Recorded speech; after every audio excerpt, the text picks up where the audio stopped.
Good morning, everyone. Welcome on in to a later, but not as late as we expected stream. The servers have just gone live, so we will be diving into the event and pulling shortly. It's an exciting day because today we're at the end of the third myth cycle. And Killy is also here to celebrate. It's been a long year with many myths and tales, and I'm sure this last one's going to be a banger. How are we all doing? Welcome on in. Hey, Sakura, Rory, Ollie, Regal, Nicole, Roxy, I hope, Pink, welcome on in.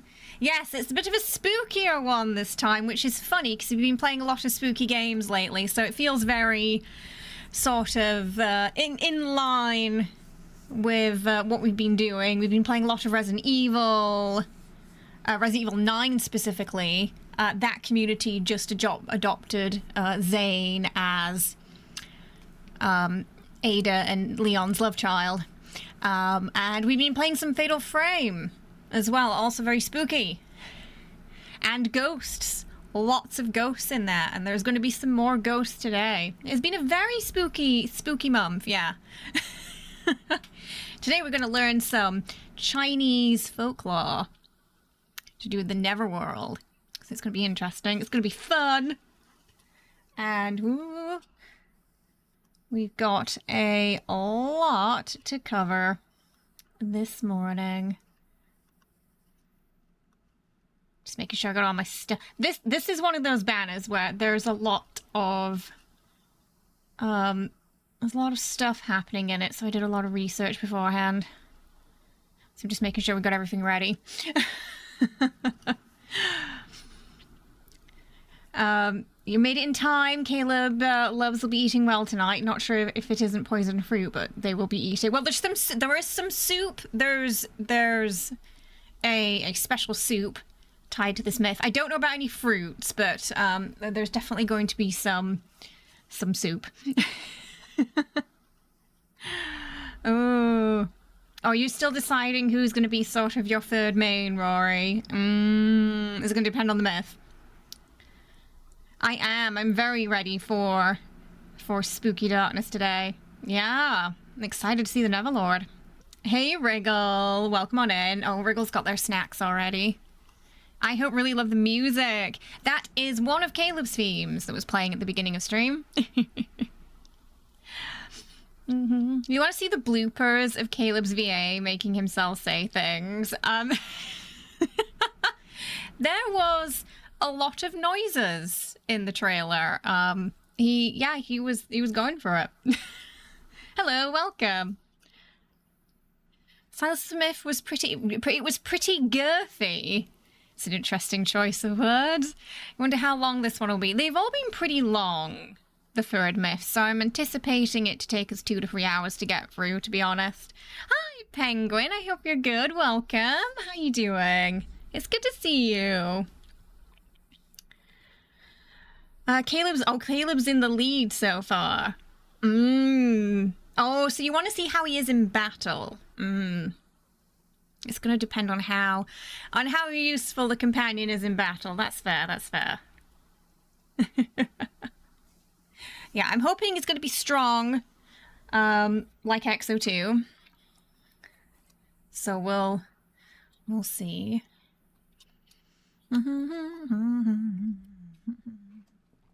Killy, are you ready to bring us some luck this morning with our polls? You're doing good. You just had some dinner, taking it easy for a bit before going to a friend's house. Oh, it sounds like it's going to be a nice start to the weekend then. That's good. I'm glad you're doing well. You're just glad to get this myth for the green orbit because Lightseeker Xavier isn't cutting it anymore. Yes, it should be green. I haven't checked, but logistically it should be green. Green defense. I think so too. Yeah, so far it looks very pretty. Oh, So I'm hoping we can R1 it at the very minimum. But we'll see. We'll see how the base goes first. Xavier, Zane, and Raph were pretty kind to me. Silas was not. Was not kind. And I'm still mad at him for that atrocious pulling history for the third myth. To be fair, it didn't go well for the dragon, Eva.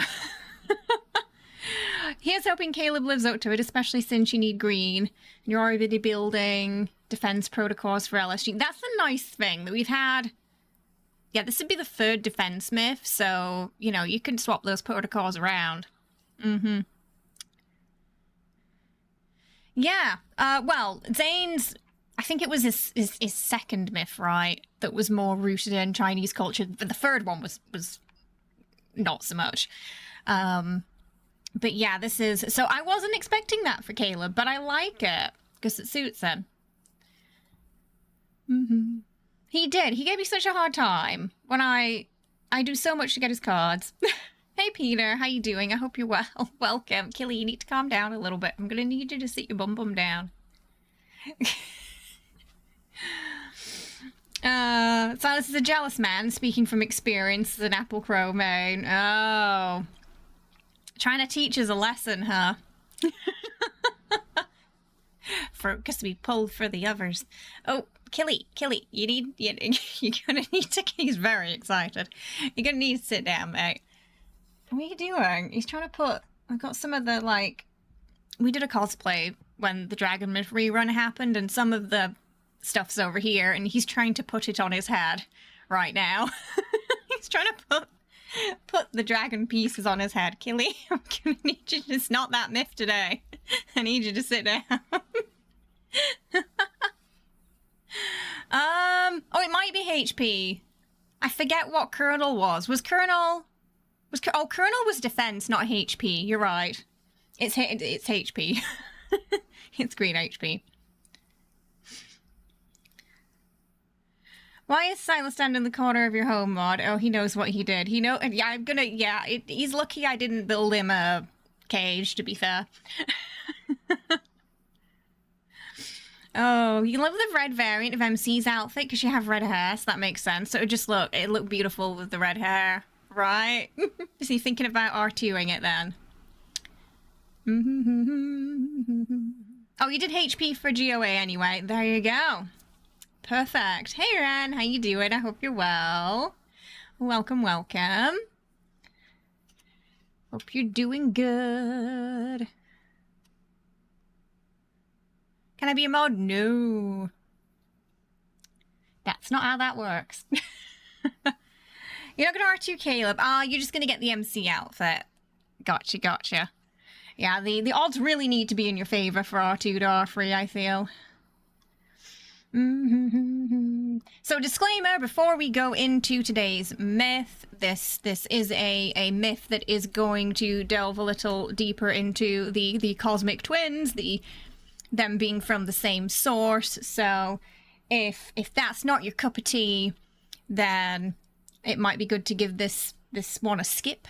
Otherwise, we're gonna tuck in and enjoy the story of the Neverlord today. Yeah. Learn some Chinese folklore while we're at it.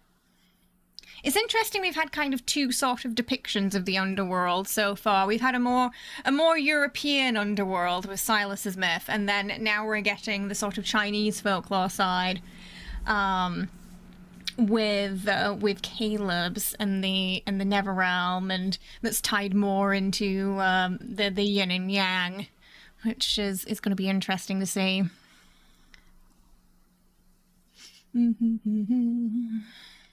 All right, we're gonna just dive into it today and skip the full moon hour on the YouTube short side.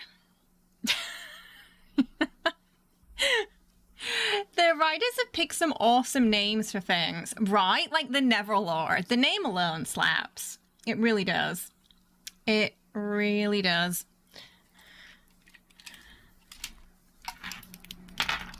And interestingly, as we were talking about when we were watching the XO2 myth during the rerun, you know, we were talking about how Caleb and MC were sort of like the subverted Adam and Eve, with sort of Caleb representing Eve more and MC Adam. And in this, they've also done the same thing, where we have MC as yin the light. Sorry, we have Caleb as yin the light, and MC representing Yang the darker side. So that sort of continues in this myth. Yes, that's it. It's interesting that you bring up the bridge that was that in the anniversary video where we saw the bridge? And yeah, there was a lot of speculation it could be to do with the Sixthly, but it looks like it may have in fact had something to do with Caleb. Because we do see that bridge. Yeah. In this myth.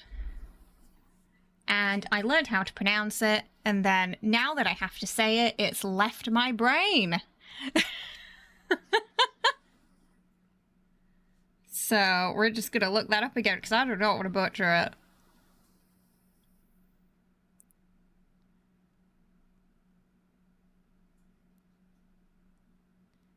There was someone who did a video on Bilibili about how to pronounce it.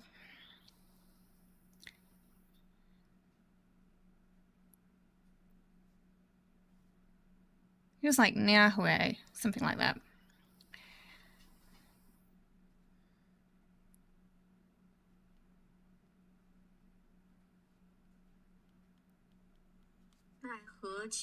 Ah, Nahu. Yeah, okay, so that bridge.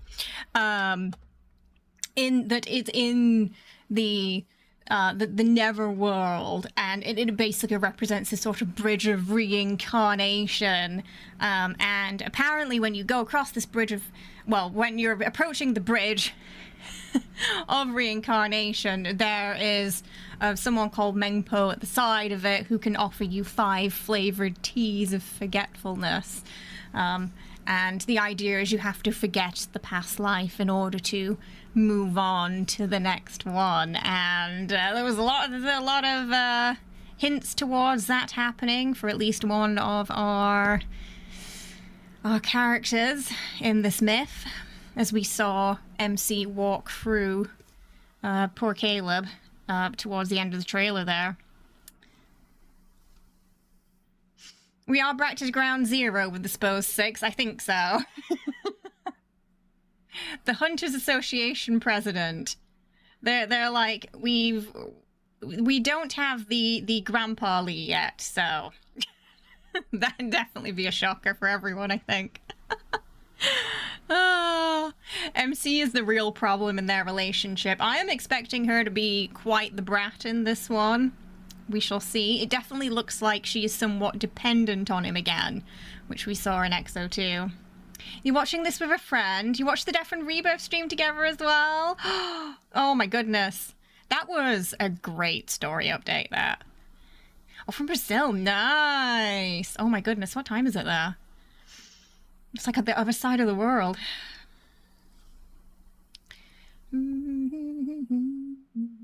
Yeah, I think it was the anniversary video, wasn't it? Yeah. But we saw the bridge there. Now, that could also represent all of them, because she always forgets when she's reincarnated. So, while it links to this myth, I think we can make a link to all of them too, just how reincarnation kind of works for her. We have a Grandpa Lee already, and it's Silas. That's kind of true.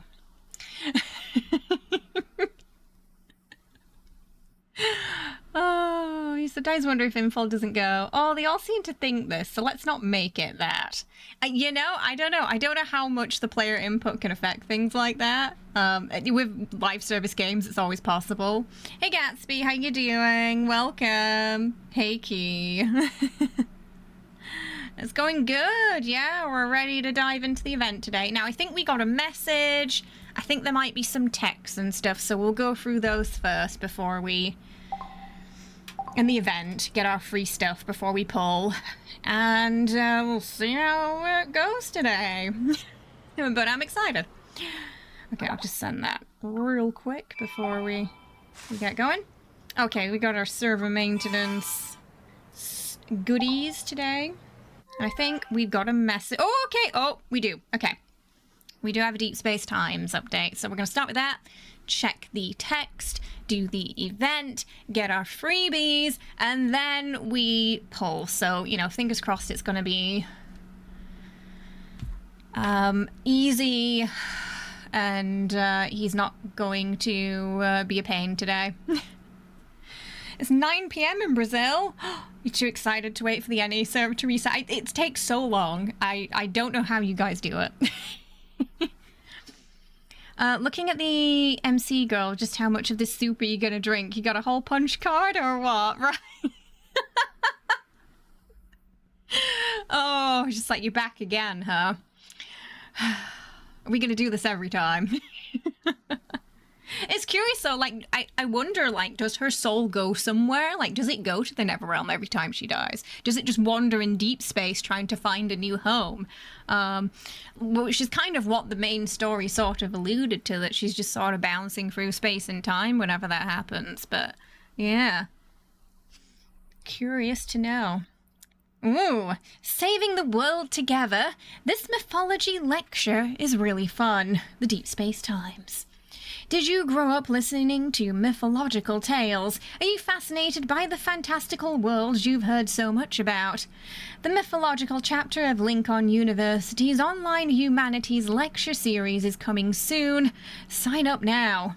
This course covers the origins, types, and branches of mythology, as well as the evolution of myths in relation to social values and regional mythological traditions. The introductory lecture, Saving the World Together, a discussion on sibling deities and creation myths. So you know already we're going into that today, chat.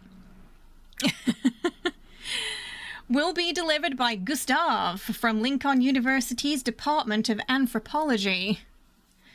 In this introductory lecture, Dr. Gustav will explore sibling myths from the perspective of their origins, typology, cultural significance, and social context, discussing their place in mythological history and their progressive nature. Sibling deities are a common motif in mythology. One prevalent origin story involves a great flood that devastates the world, leaving only a brother and sister as survivors. In such tales, the siblings must shoulder the responsibilities of rebuilding civilization and ensuring humanity's survival.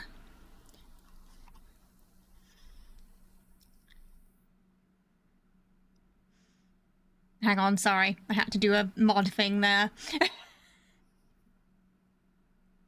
And I lost my place while I was doing that. Right.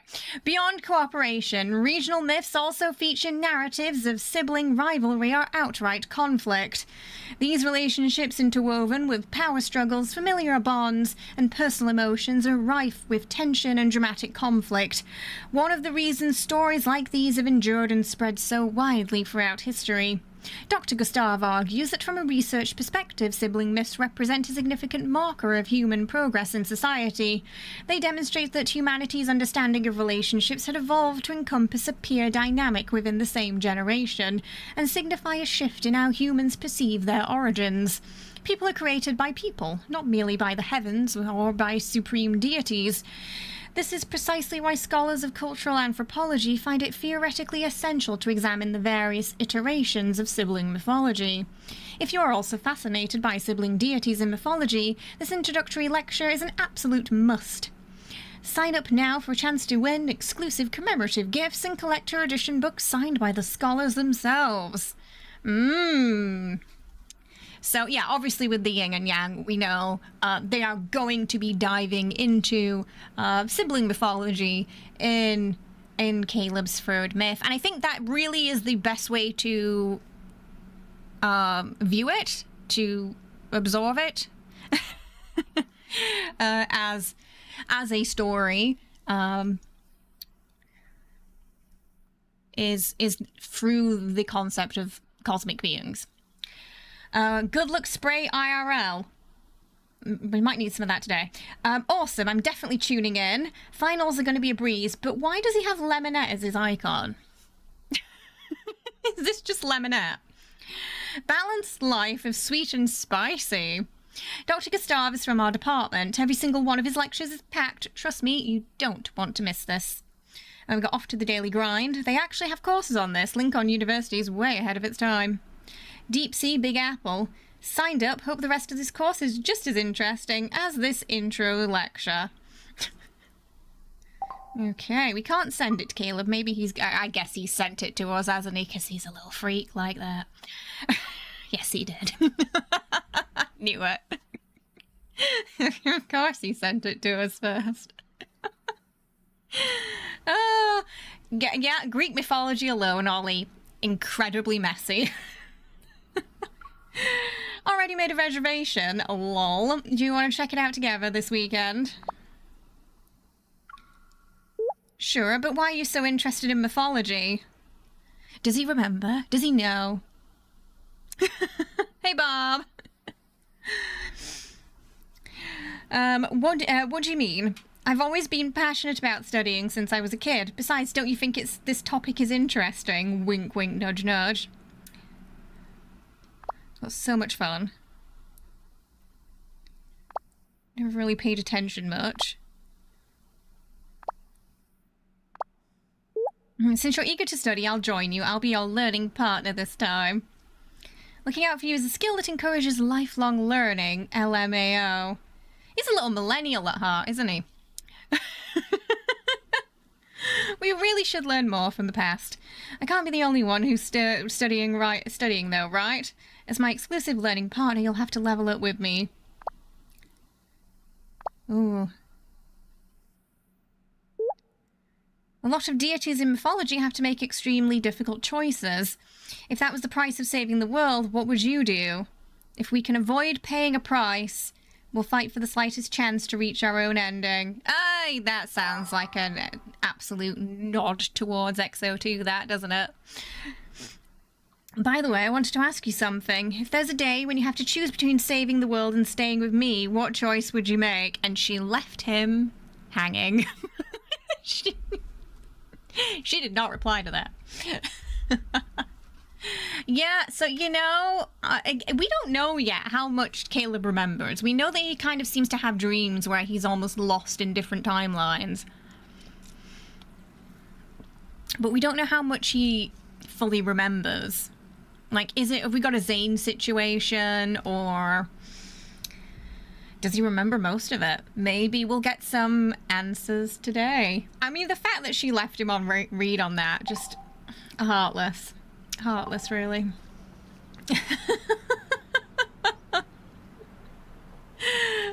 Okay. Alright. You see, look at him. He's all pouty now. I'd have replied to you, mate. And it doesn't matter how it changes. We'll always have each other. Okay. They've started doing this thing lately where when we go to the event page, there's some heart-wrenching dialogue lines. Like, who was it? Was it with Raph, where it was just like him crying or something like that? It was. I just remember I hated opening the page. Oh, maybe it was Zane. I just hated opening the page because he just sounded so upset. It was traumatic just going to that page. All right, let's dive into the event story now, and then we'll talk a little bit about the myth background before we start pulling. It was the guy just saying crying, wasn't it? It was, I did not like going to the page. It was too much. For thousands of years, Mount Dingshu has stood at the border of Neverfalls, and from its peak to its base, an ever-shifting ancient array exists. It maintains the balance between yin and yang as the pillar in this chaotic world. But over time, the array has weakened. The end of the world isn't here, but we can't ignore this matter either. Before I could worry, Caleb somehow fixed the array by himself. So we've already got a little bit of chaos happening, the balance wavering. that they have to keep. They are two opposing sides, two opposing realms, yet they are interdependent to each other. If this boundary collapses, not only are they in trouble, but the rest of the world is in trouble too. Just both realms would descend into chaos, basically. But Mount Dingshu is next to the Neverfalls. Fixing the array seems to have left oddities in that realm. So already got a bit of a crisis at the start of this, it seems. Hello, welcome. We are just diving into the Myth event right now. You told yourself you wouldn't spoil this for yourself, but you can't help it. We've been waiting for so long. It feels like the last 2 weeks where we've kind of been anticipating the trailer has been quite long. Yeah. Oh, the background's so pretty for this. I'm gonna take a picture of it. There's the bridge, I think, or a bridge. I don't. Oh, actually, it doesn't look big enough. Maybe that. I don't think that's the main bridge. 795529. Where did all of you run off to? Casting a spell to replant the fallen flower trees, I look for the Never Wardens. Did we just name the Wardens? Did we just number them? Oh my goodness, Pink. When the trailer came out, you were helping a mama horse give birth. Oh my goodness. Wow. The anticipation has been brutal. Missed opportunity to make a 6-7 joke. I was kind of thinking about that when I was reading. I was like, is there going to be a 6-7? Raphael had a sneaky 6-7 in his last card. They must have been scared by last night's incident. I blame Caleb. Outfit looks I recall you fantastic. saying I was the most remarkable person a few days ago. Oh. Now I'm a bad man. Okay. I was not, sorry, chat. I was just turning the sound up. I was not prepared for that voice. Okay, we're not even gonna ease into it this morning. We're just straight there. we're just straight there this morning. Oh. Yeah. It doesn't matter. It's still your fault. She's not wavering. I cling to him and dramatically bite his cheek. Oh, it's more like a nibble, however, just a way to vent my frustration. Okay, so this seems like something she is doing on a frequent basis. Taking chunks out of the poor man. Ouch. I'm not gonna say anything. Something happened at Mount Dingshu and he's hiding it from me. Maybe he wants to ensure I'm at ease, but doesn't he know I'll still worry about him? These strange incidents in Netherfalls are significant. Not only are they occurring everywhere, but we also have a little monster who likes to bite. Sir, isn't this like a serious situation right now? Or should we really be putting on that voice? Isn't we like a crisis situation right now? Oh yeah, can you say the outline? Oh, I don't know if you can. It doesn't like... Does it show... These strange I don't think you incidents can in save Netherfalls it. You can't save the outline. It's not... No, it's like between these two. So you're gonna have to just clip it.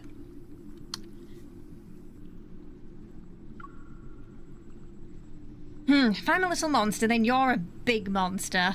She's absolute brat. I let go, but stubbornly stay close to him, then lean in. But what do you mean by strange? Did you find something? I'm not sure. I can only speculate for now. He sounds a lot more mature in this as well. Like he's a little older in this myth. He lazily taps the air. Here, there, and over there. The spiritual energy is odd in those areas. What?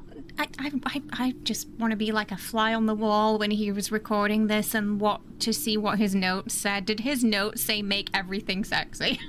Is that what they wrote? Did they write that down? Why is it? Why? I mean, well, I don't sense anything. She's just, I mean, it's taken her out at this point. However, I nod with an earnest expression. I think this is definitely going to be a darker Caleb we're going to see in this, yeah. Yeah, perhaps even more troubled. Despite, you know, he's already gone through quite a lot, hasn't he? I think a lot is going to be more magnified from him in this. We'll see. We'll see how it goes.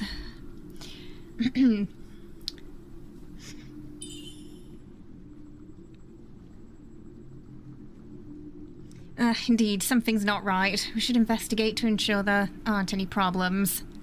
Every time a VA has lines like this, I just think of that Baldur's Gate Frida that says, only slightly horny Neil, right? I wonder if the VAs in this have ever had that situation where they've gotten the script back saying, like, could you make it just a little bit horny, but, like, less horny than that? Or maybe it's the opposite with this game, and they're like, could we, like, ramp up the horny this time, please? I agree. And I'd like to accompany you, but... We haven't even gotten to the myth yet, chat. He gestures towards his face. You expect me to walk around Nether Falls with this giant bite mark on my face? Well, I don't know what we're gonna do about that. I was gentle. Clearly not if he's got a large mark on his face. Guiltily, I pat his face. Ah, so you still want to pretend you're innocent? Oh, she's a All right, absolute then. brat. Let's have every soul in Netherfall see how frightening their lord can be. He turns to leave. Panicking, I grab his arm and find myself being dragged away. No, wait. I'm not in a hurry. Caleb, please, slow down. He's still got his power down here. I mean, I don't think he'd have many objections to that, would he? No, he'd definitely enjoy being paraded around like that. Sultry, yes, it was very sultry. Absolutely secure, and that's why he'd make an excellent VA for the 6. Because they wouldn't have to tell him to tone it down. Or turn it up. Okay. Right, let's go for the first one then, and then after it branches... Oh wait, we've only got 2 attempts, so it doesn't branch out today. I think my brain's already melted, to be fair. That is an interesting point, yeah. So Silas bites MC, but MC bites Caleb, yeah. Oh dear. Here's my jade pendant, my comb. Where's the other earring? It must have rolled into a corner when the box fell. They're merely trinkets. It's right if you can't find it. I bought you those just so you can have some variety for everyday wear. I'll get you something even better next time. That won't do. Oh, you said that pair of earrings complemented my complexion. We're going Brat 2.0. Ramped up to 100% in this myth. You never miss a single word of flattery, do you? Focus on organising what you have first. The missing piece might turn up on its own. Okay, so we gotta find... Oh, okay. We gotta put them together. Are we dragging? Are we tapping? What are we doing? Okay, we're dragging. It makes me panic when it doesn't fully explain what we're doing.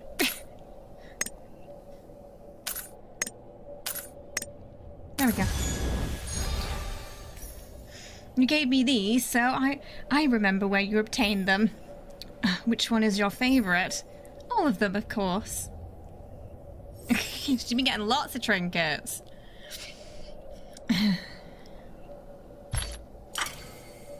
Oh, we're battling. Okay, we're gonna get the first look at the battle with the companion. He says, why waste words on those already doomed? we ready for some fighting? Get to see the companion in action. I'm curious if it's going to play more like GOA or more like Silverwing Fiend. Because Silverwing Fiend and Rats Such are kind of... malevolent energy. They were kind of... Return to the Netherrealm. All good. Now's our chance to strike. It's Caleb. beautiful. Coming. It's only got half its health left. If you want to do it, let's make it quick. That's easy. Bring it on. Pay attention. Maybe it's going to be more Sometimes like I GOA. wish you'd let me. Return to the Netherrealm. All good. Now's our chance to strike. Split heaven. Evil Just is tearing death apart never the seen. fabric of Breathe the reality Netherrealm. itself. Lotus Oh my bomb. goodness. I'm glad I Let's see upgraded my that. iPad, because I'm pretty sure this would I'm destroy okay. my old one. Let's take it down first. It couldn't handle GOA though. Return to the Netherrealm. All good. Now's our chance to strike. My turn. Sometimes I wish you let me be your Trying to see if we can... recover. I want to Let's see change our Return to the Netherrealm. All good. Now's Now's our we chance can. to strike. Evil split heaven. It's so beautiful. Go back to the pit you came Yeah, from. Renaissance. The Netherrealm beckons. Renaissance. Reincarnation cycle Two different unfolds. things. I love the Sever light yin maps and yang. Please like me. All goes full Press circle. the thing during the cutscene. We gotta press the thing during the cutscene. I was not prepared for that. You actually want to watch the cutscene. Oh. Okay. We'll play around a little bit with the companion more later. Right, well, I have good news for you, because I know at least 2 creators who make Baldur's Gate mods who tend to convert them into Baldur's Gate for you. So I think I already left them in the Baldur's Gate section of the Discord for you, Sunder, because Kara was asking about, I think someone else was asking about them. Yeah, it might have been Kara. But yes. Keep an eye out on those 2. I think One-Eyed Askew and Suro are the 2 that tend to do those. Oh, I want more! Okay, we've got to get some event tasks done now so we can get our free cards and whatnot. Okay. So we'll quickly get those done so we can... Now... Oh, I didn't check, but I'm pretty sure it's green. I'm feeling confident it's green. Yeah, it's green.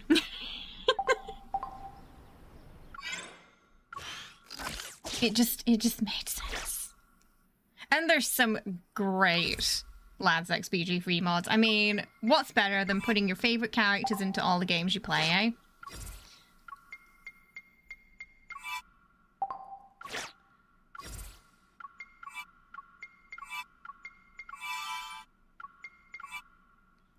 All right.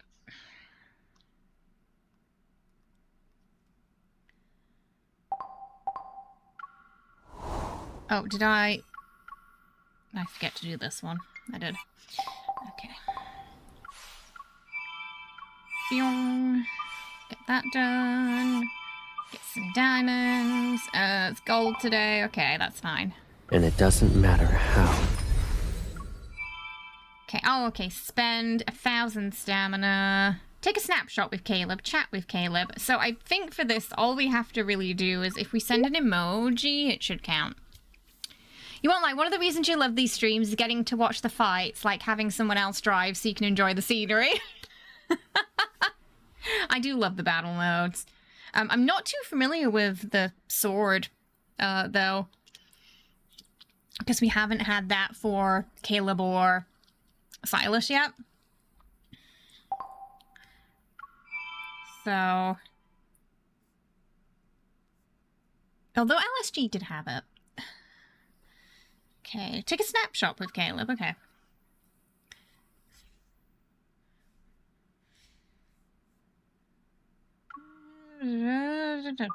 Take 2 photos of him, 2 photos of us, okay. Oh, what are we wearing? Oh, let's get the, hang on, I'll get the, so you can see MC's outfit. We'll get those now.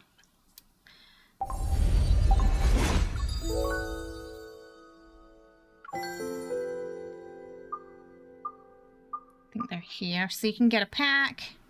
You can get both for 680. How are we doing on? Do we have enough? Okay, we only need to get one more, so we're close.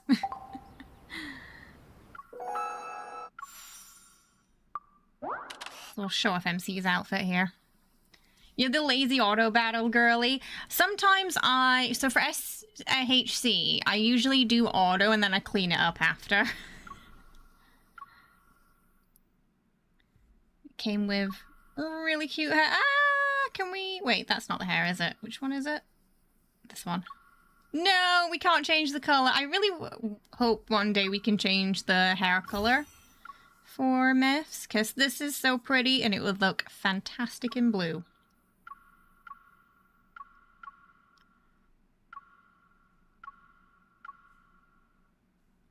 I think it came with earrings.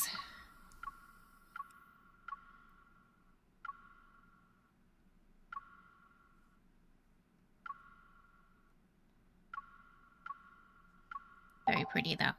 Okay. Why is he? Oh, he's got the ducky on his head because I recently got that and it triggered a moment's post. He's wearing the ducky thing. Ooh, oh. Oh. Mm-hmm.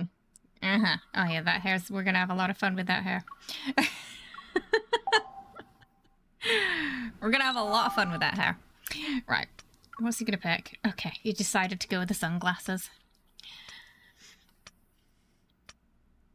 Yeah, it's very fluffy hair. He had a never ducky.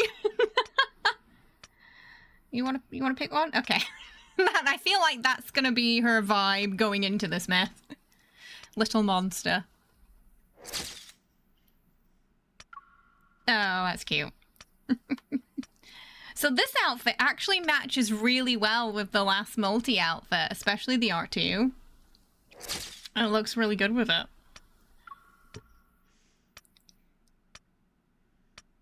Okay, I don't think I had to save the snapshot. I think we just had to take a picture. I need to put the music back on too. I just realized I didn't put it back on, so we don't forget, so we can enjoy the music for the myth. It's not too loud, right? Tell me if the music's too loud. What's his hand do? Oh, okay, okay. You alright? But you okay? You doing alright, buddy? I think he's glitching out of it. And it doesn't matter. Okay. Oh, okay, we gotta do the companion rehearsal as well, so we'll... Oh yeah, we'll get some points. Oh yeah, we'll get some points for that. Let's do the companion rehearsal as well. Sorry. And it too doesn't excited. matter We're how.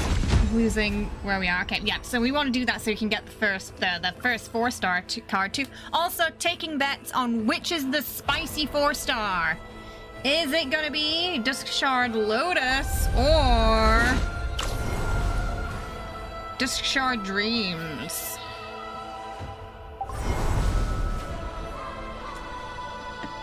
What do we think? There's always one spicy one.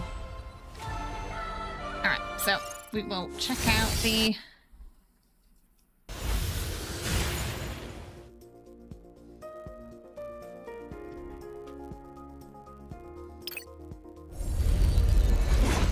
Oh, it's crackling a bit.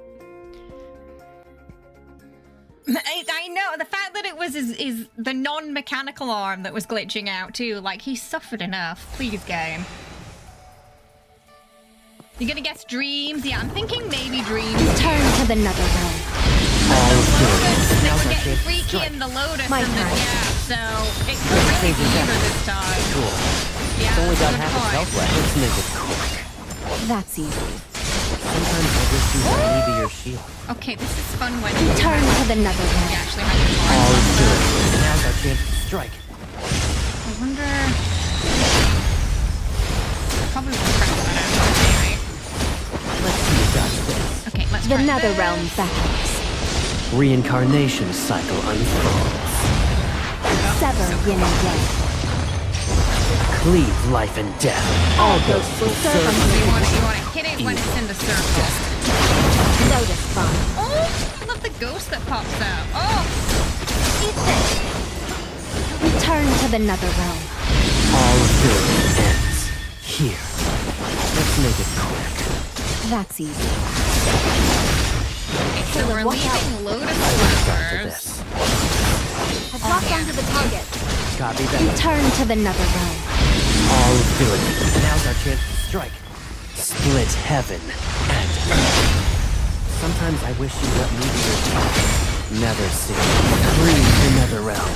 Did you see my move just now? The nether realm beckons. Reincarnation Try and squeeze cycle it. unfolds. Sever yin and yang. Cleave life and Taking death. the middle All of ghosts the will mess. serve you. Oh, such Escape. a great Recovered little already? monster. Iron thumb. Bring it on. Struggling to place the death. Return to the nether realm. All good ends here. Using this is boring. This is only a warm-up. Love it. So pretty. We'll have a look later at the powers and that you get with R1, R2, and 3 once we get the companion. Beautiful. Okay, we should be able to get that last. Oh, it's here. Shot thingy now.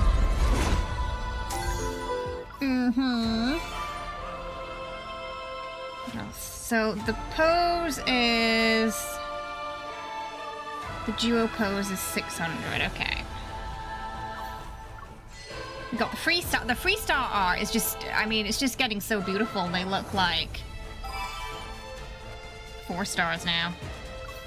And that pose, so we can take a look at the pose later when we get the outfit too. Yeah, the cutscenes for the fights for the new companion are so good. All right. Are we ready to pull? We're on 48 right now, so...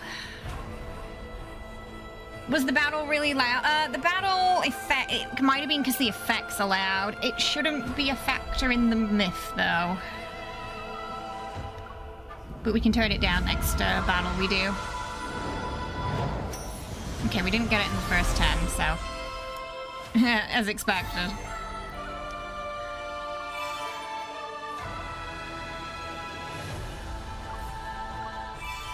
We got 10 back. I'm saving for reruns. He's gonna make me go down all the way. I can sense it.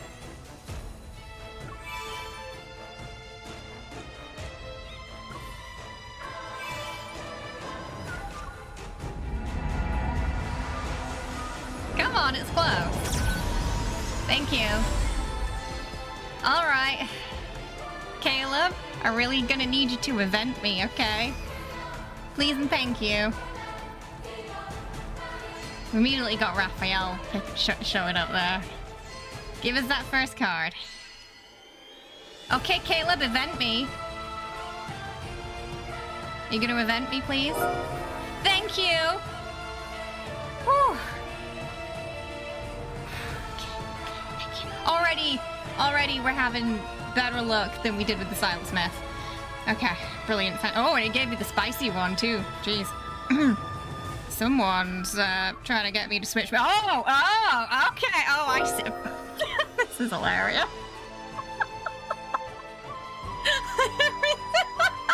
Why that card? Why that card? Why that? Why? He's like, I think you're forgetting somebody.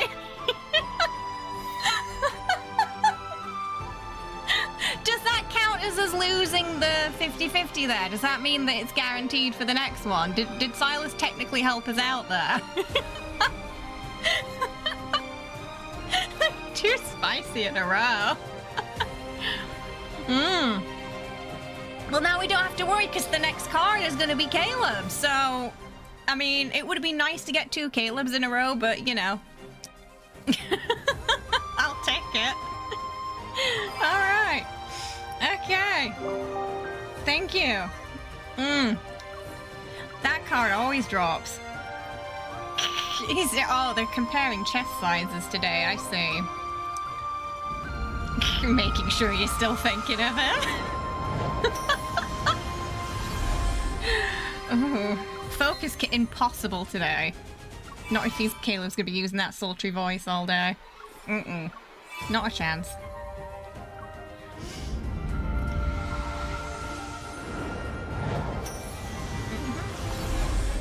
Okay. See if we can get another early one.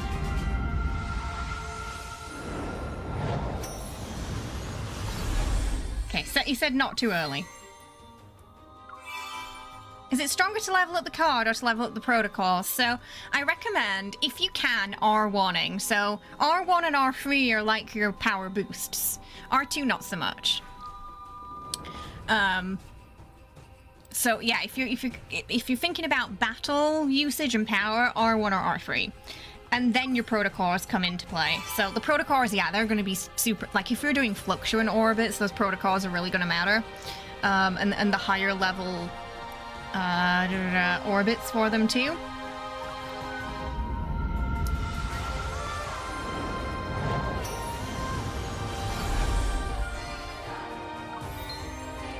Okay. You might have to go. Okay, we're going into the diamonds now. We're into diamond territory.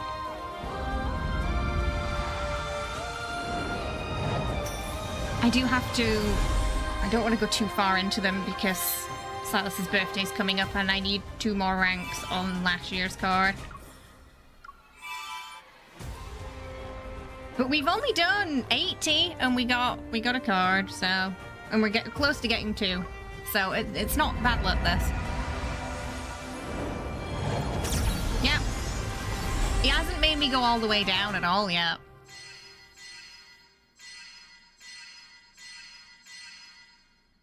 So far pretty lucky.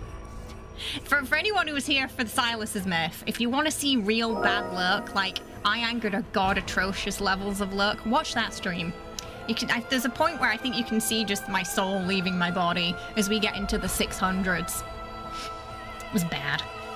And now the sweet card. Never parting. Oh no, sorry, it's the depression card. Right, so we got the companion. In about 90. Not bad. And I didn't use the, we haven't used the crate, so I think I'm probably gonna go for the R1. 69. Yeah, I wonder if we can get before 150. Be pretty good, that.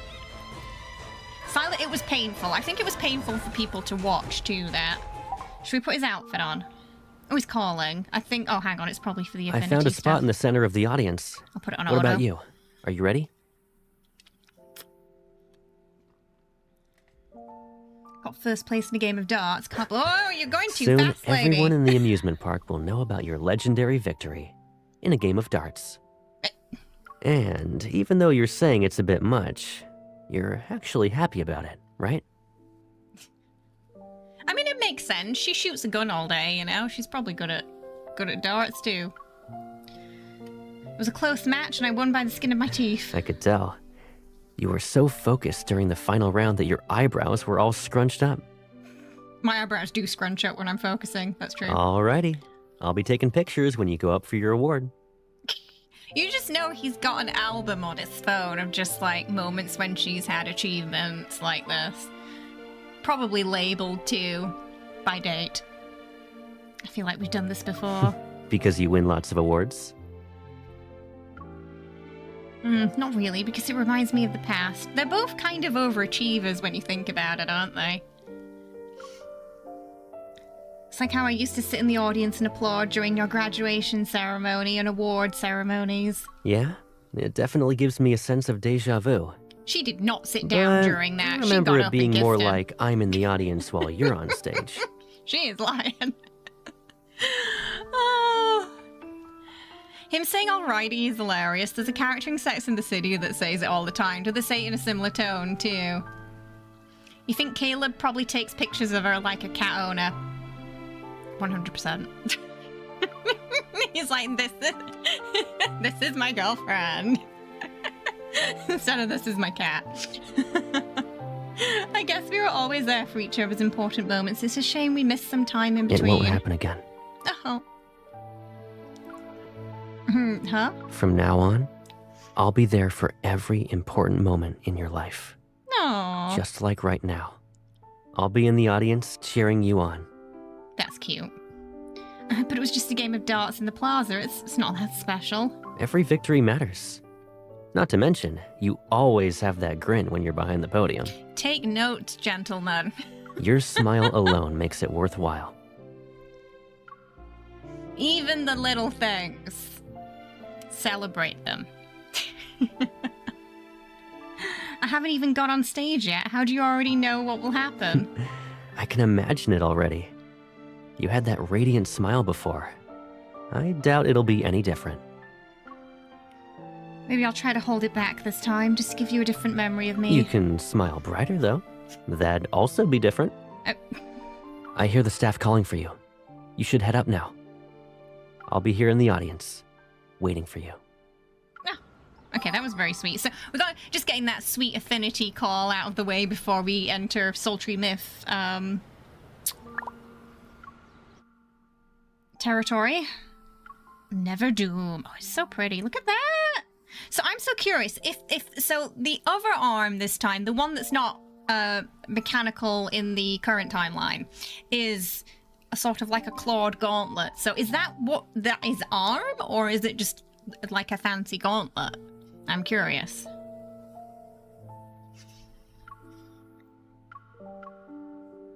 I don't know if the myth will actually answer that question. But I've been thinking about it. And it's interesting that it's the opposite arm too. Because in this myth, he's predominantly holding her with the arm that's mechanical in the current timeline. And in the current timeline, you'll notice that because that arm's mechanical, he tends to hold her and interact with her with the other. So it's interesting that it's swapped around here. Yeah. Like reversed. I mean, we can see the ink kind of goes down here. But yeah, it's hard to tell if it's just a gauntlet or part of his hand right now. Kind of like a painting, this outfit, isn't it? Love the hair.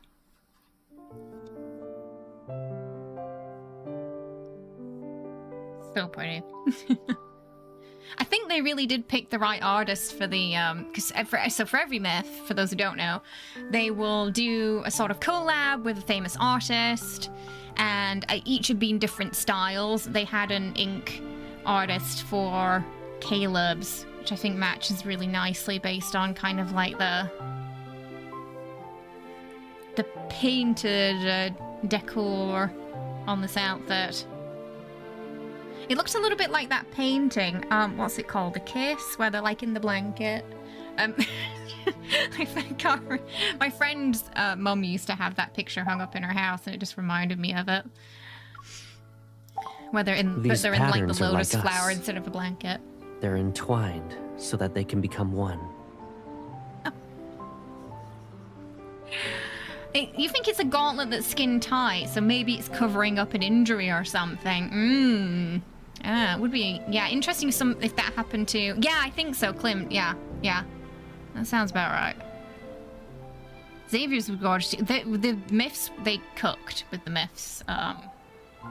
They were just all wonderful, weren't they? They say sunflowers always face the sun. I guess it's because... Okay, we're gonna dive into the myth now, and then we'll think about pulling more. It's Yin Yang Sundering, bound by the never, the ways lost, cold runs the water, longing remains. Already a warning that we're in for heartbreak and misery towards the end here. Okay, I will be right back. I'm just gonna quickly put some eye drops in my eye, and then we will dive into it. So don't go anywhere. We're entering myth territory in 2 minutes.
Okay, are we ready, chat, to dive into the Neverworld and the story of our yin and yang today?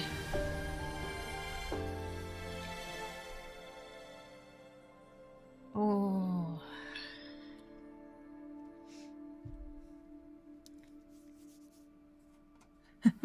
You wonder if it's worse that they don't die. In my trailer reaction, I immediately thought it's worse for Caleb. Yeah. Imagine... Because this is what the trailer made it look like. That he remembers her and she doesn't remember him. And I feel like that burden alone would be enough to eat him up inside. Worse than death. But we'll see. Maybe they both forget. We don't know yet.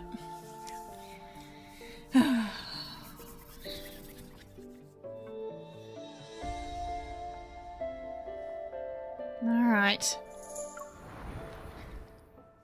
Oh, it's so pretty. Here we go.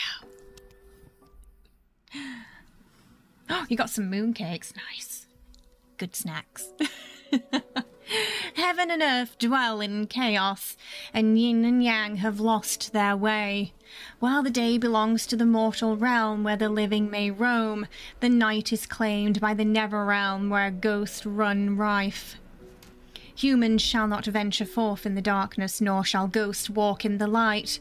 Thus the world of mortals is bound in eternal day, and the realm of spirits is perpetual night. So we have Caleb, he is the yin, the light, which I assume would be more the mortal world, and we have MC, yang, dark, the darkness, the never realm, the land of the dead, the ghosts, and unfortunately something's already happened. Popcorn popping, hello! Twilight smothers the sky and clouds swallow the last ray of sunlight and the mortal realm sinks into darkness. So Caleb's realm is already in trouble, it seems. Because the balance of these two realms is wavering.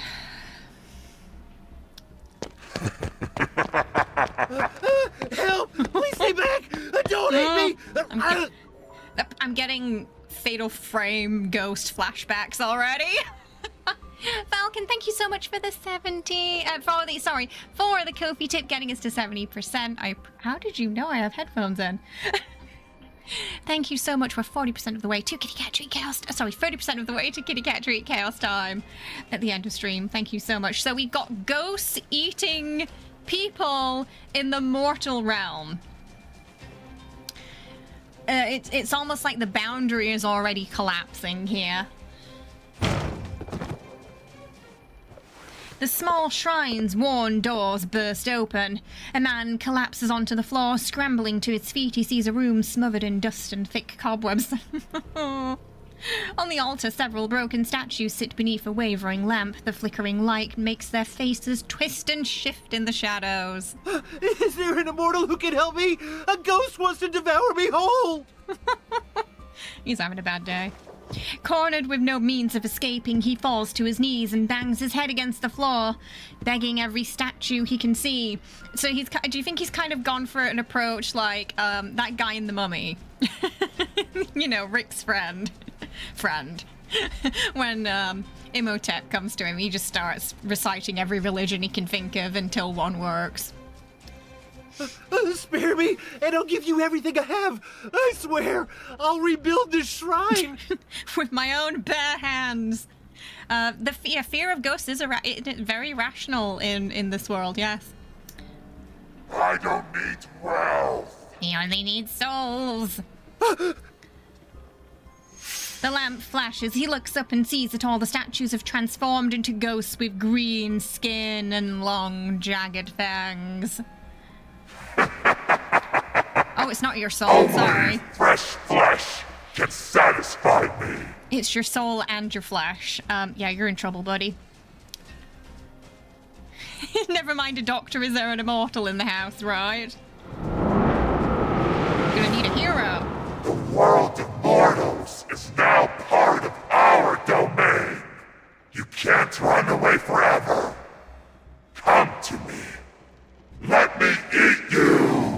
Oh. Oh dear.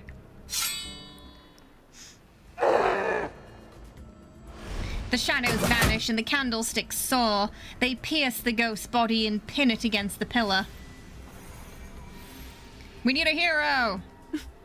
The dim lamps flare and the cyan flames burn. Another lights up and then another. Ghostly light manifests as if something walks or descends steadily towards the shrine. A realm for mortals. A domain for ghosts. I don't remember a mere flesh eater being the one to decide everything. Oh, he's pissed you're in his house. Just tell him, yeah, just maybe just telling them your soul doesn't taste nice would be enough. You're bold, I admit. Very few can stand before me while bearing an endless stream of sins.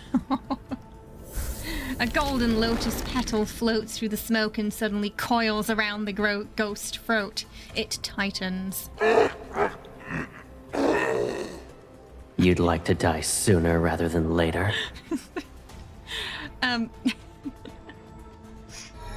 The scent of lotuses, albeit peculiar, permeates the air. The faint light reveals the face of the statue situated in the highest position. It's expressionless, yet it seeps an intimidating aura. An immortal is actually here! Oh, my brother is stronger than most of those immortals. He's got two! He's a lucky little guy, isn't he? He's got two coming after him. Having watched long enough from the shadows, I float towards the man.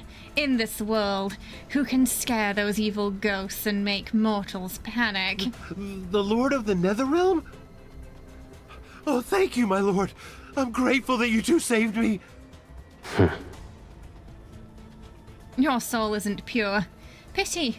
You'd rather deny your villainy than confess to it, yes? No! I'd never... Oh my god, she gave him a pretty cold read there.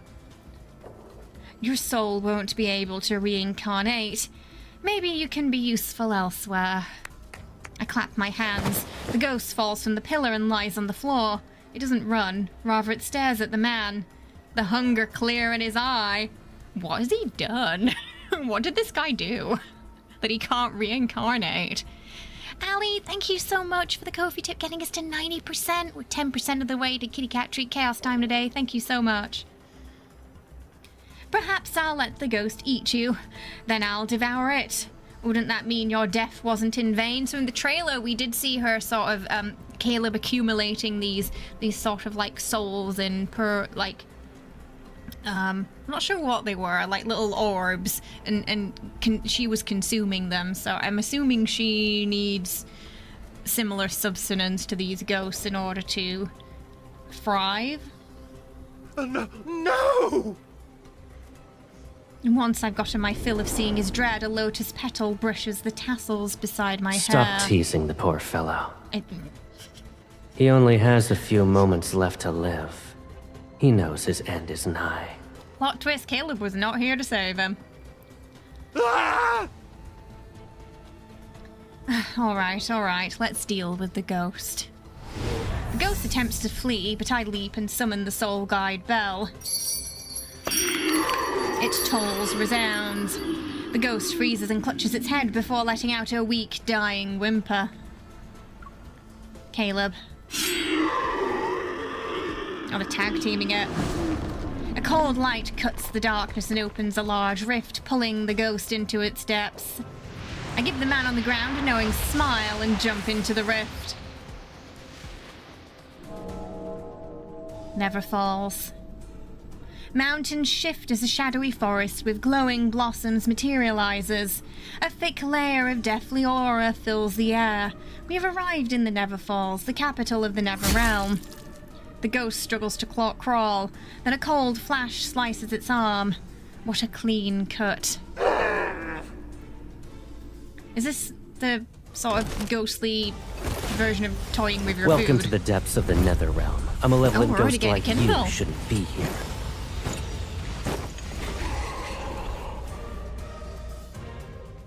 Summon the soul guide bell. Be quiet, I'll send you off now.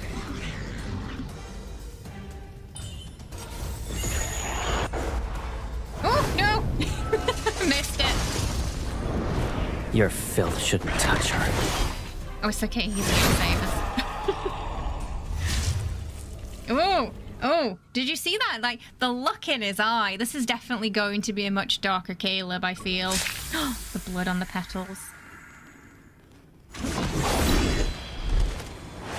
Yin and yang and chaos. The gate standing between life and death. It's sealed. The two realms will crumble, and all souls shall be lost. Ooh, so that's what happened. The gate between between life and death is closed. Nobody can reincarnate. Nobody's getting through. That's bad. So I guess they're just getting an influx of spirits with nowhere to go. Mm-mm.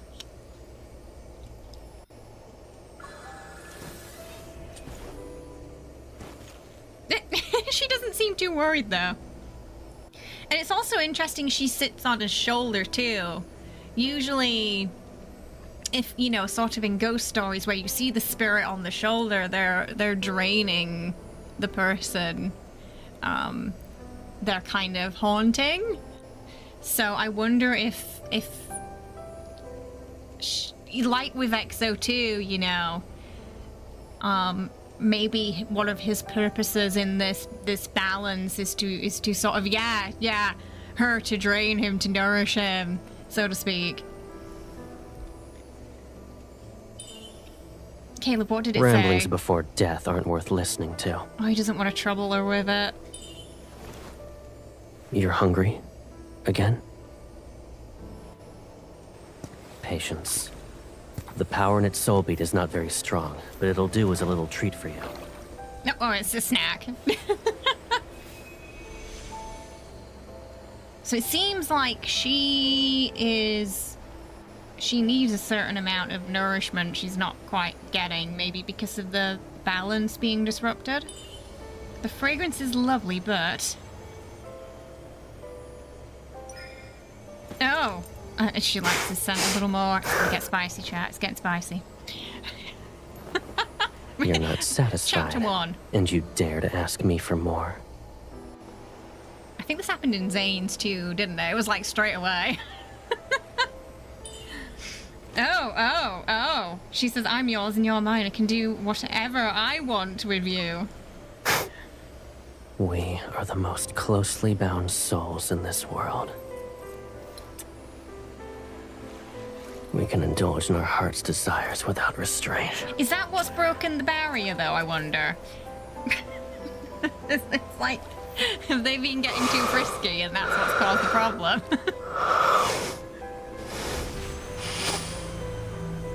Got another spicy ritual for this one? You've reached your Hold my limit. rice wine. But I'll give you more than this. Is that a good idea, though? Oh, God. Transfer energy. Oh, she can just take energy from him.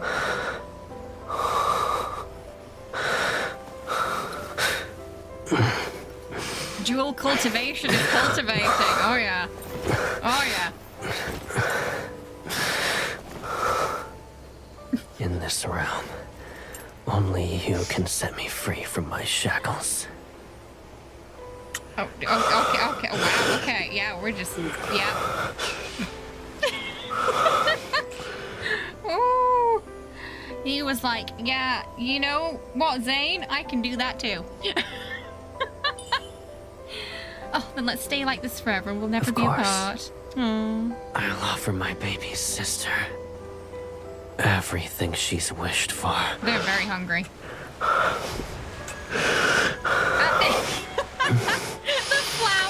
The flowers coming up instead of the fade to black is certainly one way to censor that. You gotta see them as like cosmic beings, I hope. They're, you know, they're not human. They're gods. Their origins are complicated. Yeah. I do, yeah. I would have said, I've seen the Korean trailer, and I would have translated it more little younger.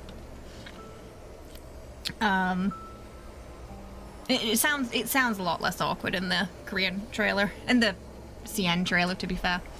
But yeah, the flower was the sensor there. It was actually quite a beautiful shot though with the water reflection. I quite like that. Showing a flower while deflowering is certainly a choice. I got the impression they've done that before. And that might be part of the problem in this realm. They're not supposed to... I don't think they're supposed to be that connected. That's always been a main theme with Caleb, like the... like sin and... The desire for something that he feels guilty for wanting. You got the impression that's all they're doing. So much so, the gates of the underworld shut. Because these two opposing independent realms are supposed to remain separate to preserve the balance. So them getting down here and getting jiggy like this, I think it might be part of what's making the boundaries collapse. Because we've got light and dark fusing together. Yeah. So they're from the same lotus flower stem. That's the origin in this myth. And in a way, all life is from the lotus flower stem. So, you know, maybe try to look at it like that. Yeah, so even when you think about, you know, Greek mythology too, the gods are always, yeah, very messy. Zeus and Hera, yeah, brother, sister, husband, wife, it's complicated with gods. Guys, we're getting a bit of line here. Can you maybe do your jobs instead of each other? Just holding his soup like, nobody drinks the soup anymore. Oh, yeah. I mean, Aphrodite alone, to be fair. With the rising sun and the waning moon, the world turned in an endless cycle between the mortal realm and the nether realm. While the mortal realm drifted without a ruler, the nether realm was held in the grip of a pair of siblings. Oh, so right now he's technically, yeah. But right now they're technically both handling the nether realm. And I guess he's gonna have to, in order to maintain the balance, I think he's going to have to go to the mortal realm, isn't he? Because someone's gonna have to oversee it to stop the chaos. Together, they presided over the depths. Wardens of departed souls and scourges of man-eating ghosts that ravaged the land. From their domain in the lightless Neverfalls, they walked the veil between the two realms, revered by the living as the lords of the Nether Realm. It sounds like maybe you're thinking Caleb went AWOL. Yeah, so they're basically the sort of personifications of the concept of yin and yang. Yeah.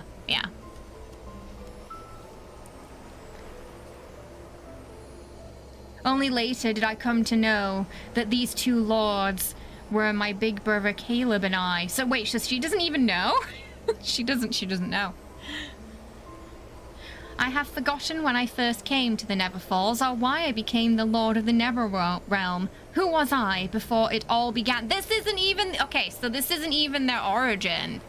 They've ended up here and sprouted from the Lotus. So we're potentially not getting an MC and Caleb origin story here. This is something that happened after. Something that happened after that. So it may still remain a mystery. Kind of like star-crossed lovers, yeah. So they're fated to be apart, but cursed to love each other, basically. I only know one thing, that I must remain by Caleb's side forever. If he was to rule the Nether Realm, then I would be the other of its lords. If he was to slay the man-eating ghost, then I would learn to kill. For countless years I have been my brother's inseparable shadow, aching with a single wish for our time together to never end. I wonder if that's after Exo 2, after Mass, because they both died and he sat out the end of the myth in life and death. I mean, that's a good theory, because that would send them to a nether realm in theory, or their spirits at least, wouldn't it? So it could very well have happened after XO2.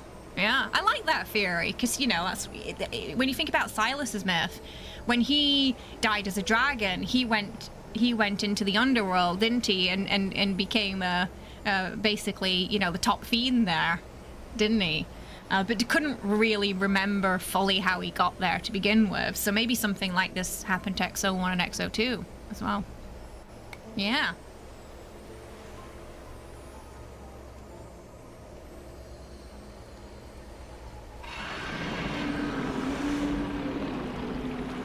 All that noise. The sounds become clearer and I open my eyes. A garment is draped over me, but its owner is nowhere to be seen. What's happening?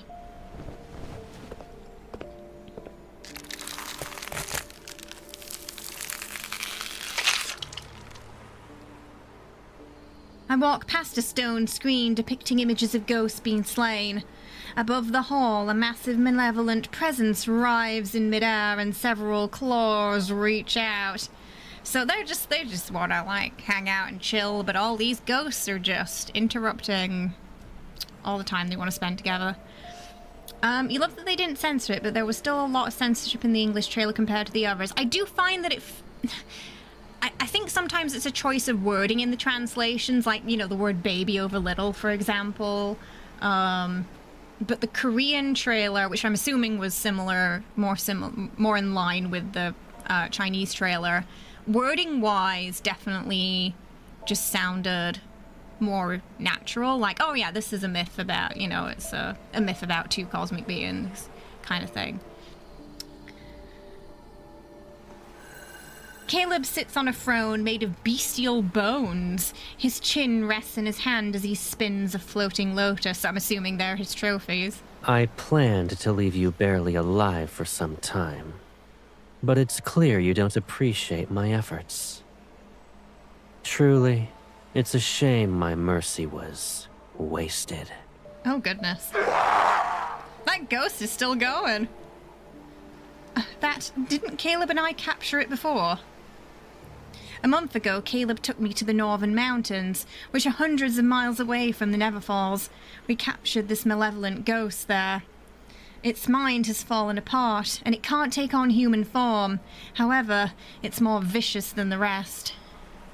I wanted to taste its soul bead, but Caleb said it had another purpose. Lost in thought, I see the ghost claw lunge towards Caleb. He curls the finger of his right hand. So she eats the soul beads. He seems to be the one who curates the soul beads for her. I don't know if he has to do that or if, you know, that's just something he does for her. Maybe we'll find. It's very different. When you do the event story, it's just immediate. Sultry voice, yeah. This Caleb is a lot darker. It's like all the darker personality traits of him are like slightly magnified. He's more brooding. You know, the tone is stronger. He's got this possessiveness to him too, and I think we're gonna get some tense scenes in this. Yeah, he's gonna be taking control in some of these situations. The soul bead, yeah, maybe it's a kind of protocol. It very well could be. Yeah, because she's been absorbing the ether cores, hasn't she? So I think it's probably the Neverworld equivalent to that. Yeah.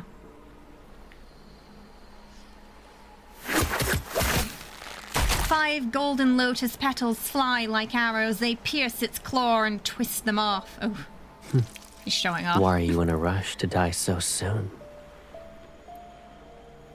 Another petal floats towards me before increasing its size. It acts like a shield to block the foul blood. Caleb. Come. That was quite commanding, that. The petal coils around my waist, lifts me up and places me in its embrace. Oh yeah, that was quite commanding, wasn't it? He remains composed. Lotus petals curl like a beautiful, dangerous blades. A cold and settling aura surrounds the strange markings along his arm. He's normally quick when it comes to killing ghosts. Is he waiting for something? Yeah, he's playing with her food right now, and I think she's getting a bit frustrated. A faint blush green glimmer flickers inside the ghost in midair.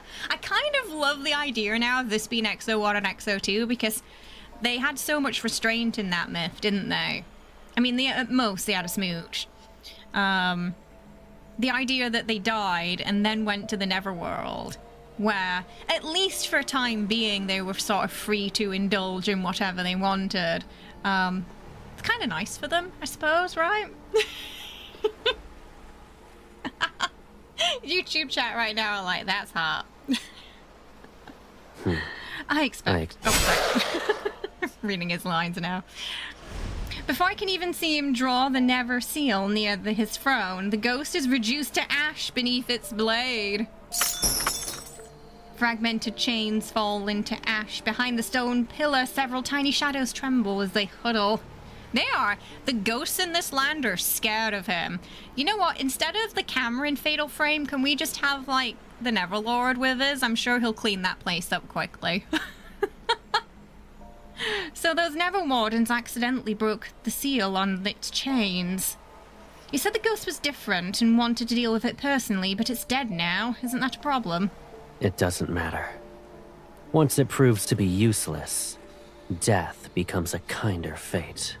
Ooh, my goodness, he is ruthless in this, isn't he? What were you going to do with it? When I asked my question, I discreetly signaled the wardens to run. I'm heading out.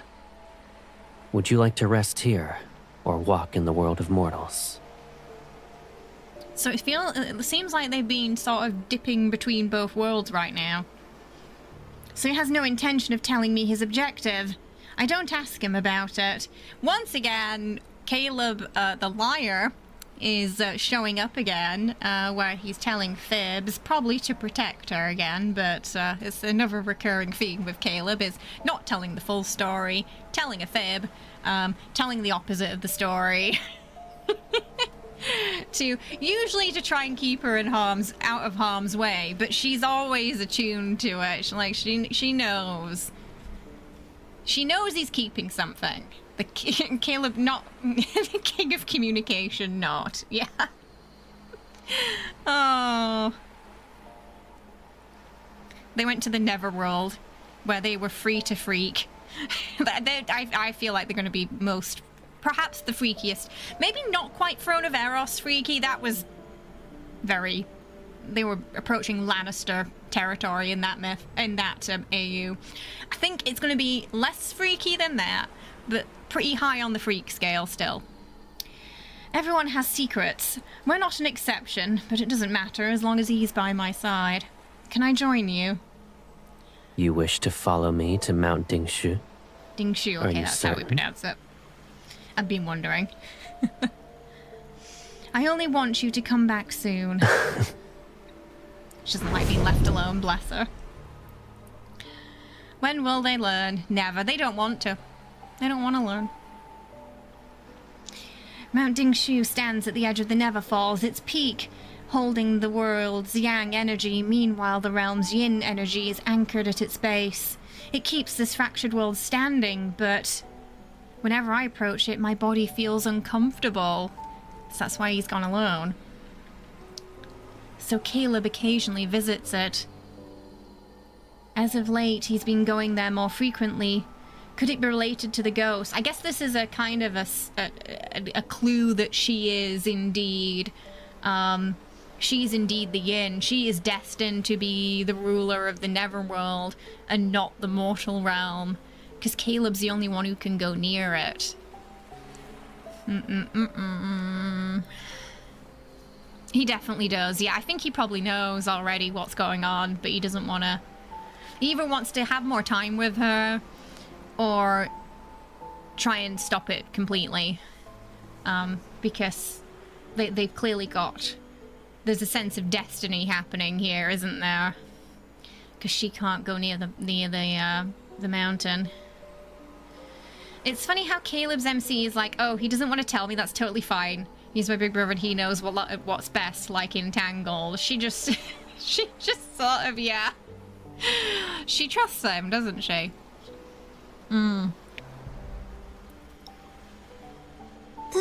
Thank She you does get for frustrated saving sometimes, us. though. 7-9. Soft voices, reminiscent of mosquitoes buzzing, drift out from under the throne. The Never Wardens have crept out from their hiding place. So some of the Never Wardens are kids, it seems. They clumsily bow. Stone tags hang from their waists, and I note the names that are carved into them. 7-9, 2-9, and 5-5. I wouldn't say I saved you. My brother isn't upset. In spite of his appearance, he's kind. I feel like he's mostly kind to her, though. The other spirits of the realm, perhaps not so much. The Never Wardens all stare at me as if they've seen a ghost, because why else would she tell them to hide while he's there, you know? That means maybe she's not sure how he would react to them after seeing him with that ghost. I think so too. I genuinely think that them banging in the Neverworld is what's causing the problem. I think that's it. I think that's what's caused it to rupture. Oh. Although they've referred to us as Never Wardens, they're actually the soul of children who died too early. They're too fragile to withstand the cycle of reincarnation, so they reside in the Neverworld. That's sad. So if kids who die too young, they can't reincarnate. That's unfair. And until their souls become strong enough for reincarnation, I let them handle small tasks such as guiding wayward souls. So they have to live there for a while until they can cross. But right now, nobody can. But their minds aren't more developed than a child's, and their clumsiness is a common sight. Before, for one, was guarding the gate between the two realms. He fell asleep, and the Lord saw. Then. Oh, goodness. He's supposed to be guarding the gate and fell asleep. It's basically like a ghost orphanage. Yeah, it seems like it. For one entered the cycle of reincarnation, and Caleb didn't punish him. And you need to learn how to speak better. Oh, so we've already had one of the souls that wasn't supposed to reincarnate go through the gate. I heard the Lord's blade nether seal. Ghosts and humans can't be reborn if it touches them. Oh, so his blade just takes them out of existence. The deaths caused by it are justified. They can no longer be saved, so reincarnation isn't possible. I feel like MC is also quite darker here too. In the modern timeline, she's a lot kinder with children, I feel, and empathetic. In this, I feel like outside of Caleb, she's very stern. She's a bit more playful with Caleb, but to all, you know, even to these, to the man we saw earlier, to these ghost children, she's a lot more to the point, isn't she? So, Lord Caleb isn't scary? Does he eat ghosts? Or human souls? Your deaths were only recent. Don't believe the rumors. Caleb doesn't eat ghosts, and he certainly doesn't consume human souls either. She's like, that's me, I'm the one who does that. She's like, it's a dog-eat-dog world out there with this myth. Yeah. She's making my boy would never do that excuses. It's like, I mean, he would take your soul and serve it up to me. That's probably what would happen, sadly. The person who does that is me. I stare at the clean souls of these Never Wardens and press my lips together. I can't let my hunger reveal itself, so she cannot control this hunger. This, I feel like Caleb is probably part of probably the only reason she's not eating everybody in this realm yet. So very much, yeah, like her ether core. She's got that struggle in the Netherrealm too. Yeah, she's definitely more in sync with Caleb's darkness, yeah, but has a little kindness in her own way, like hiding the children from him because she probably wasn't sure how he'd react. Yeah. We are from the same source, yet Caleb isn't hungry.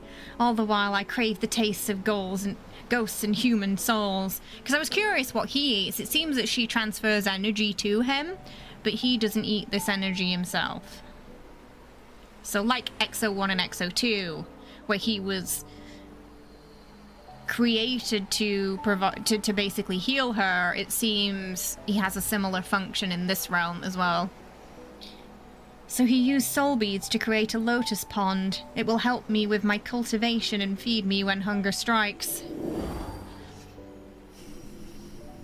When you're starving, visit this lotus pond. These blossoms have purified the soul bead's energy. They're pure, so you can eat them. However... There's a but. Promise me that you won't eat any more ghosts. And never. Oh. He didn't say humans.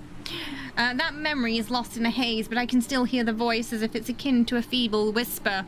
So the ghosts are unpurified souls, so I'm assuming that might damage her in some way. So he found a way to purify them for her.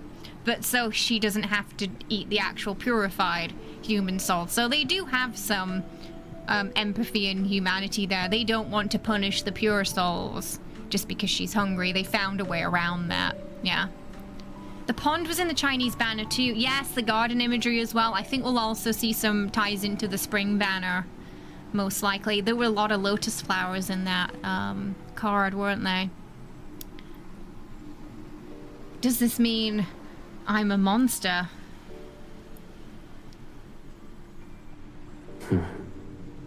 I am the Lord of the Netherrealm, and you're my sister, my equal. That means you're its ruler as well.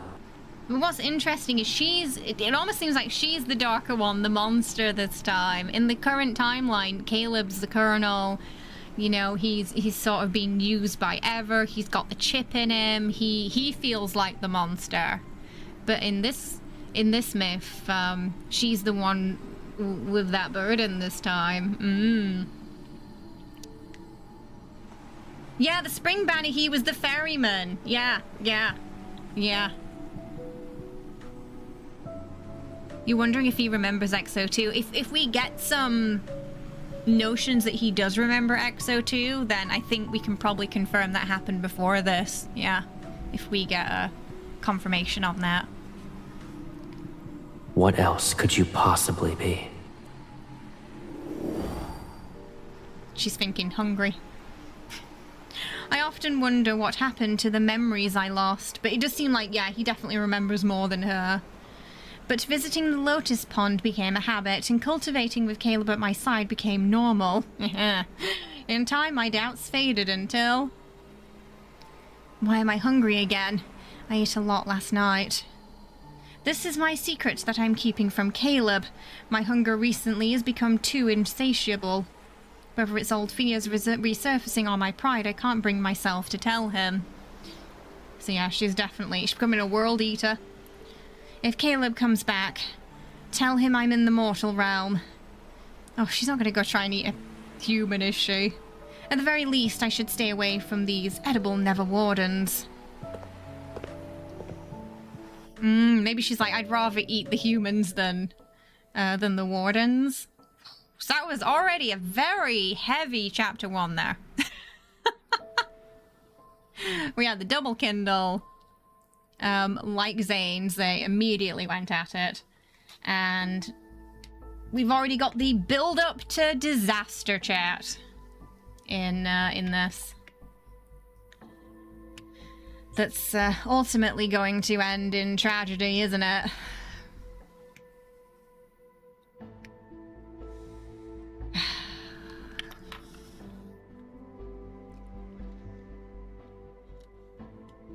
Yeah, I mean, I wonder if she eats a human, it's probably gonna make that whole thing worse, isn't it?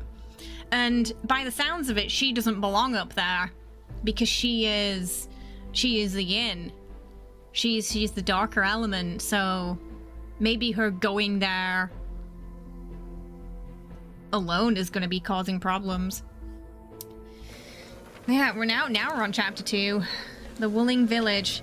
Past the gate between the two realms, the Neverfall's night dissolves into a cold haze that belongs to the world of mortals.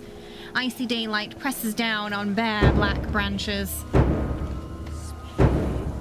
Oh, she looks kind of scary. Bow before the Lord. The bells. Souls and ghosts, return to thy Lord. The wind shrieks reach every corner of the street. Spirit script flutters in the distance. Fireflight flickers beside a tree that's draped in silk ribbons. Humans move towards a mournful chant, their faces wrapped in coarse pieces of cloth. Only tired, fearful gazes are visible. Yeah, maybe the shamans are trying to maintain the balance too. The ghosts ate 2 more. We always say not to leave your home once it's dark, yet they... It's more dangerous at night. Some tragedies can't be prevented. Old Gao is dead, and his son has been missing for half a month. All the inauspicious signs can only mean he met a horrible fate. Oh dear. More humans have been dying to ghosts nowadays. The Neverwardens and the Neverfalls will be overwhelmed if this continues. Honor one's name and live. Defy it and die. Oh, we saw that in the trailer. Honor one's name and live, defy it and die. Sort of foreboding that, yeah, the yin has to stay in the dark and yang has to stay in the light, perhaps. The pacing, I think the pacing's been good so far. Live with good deeds. Villainy begets death.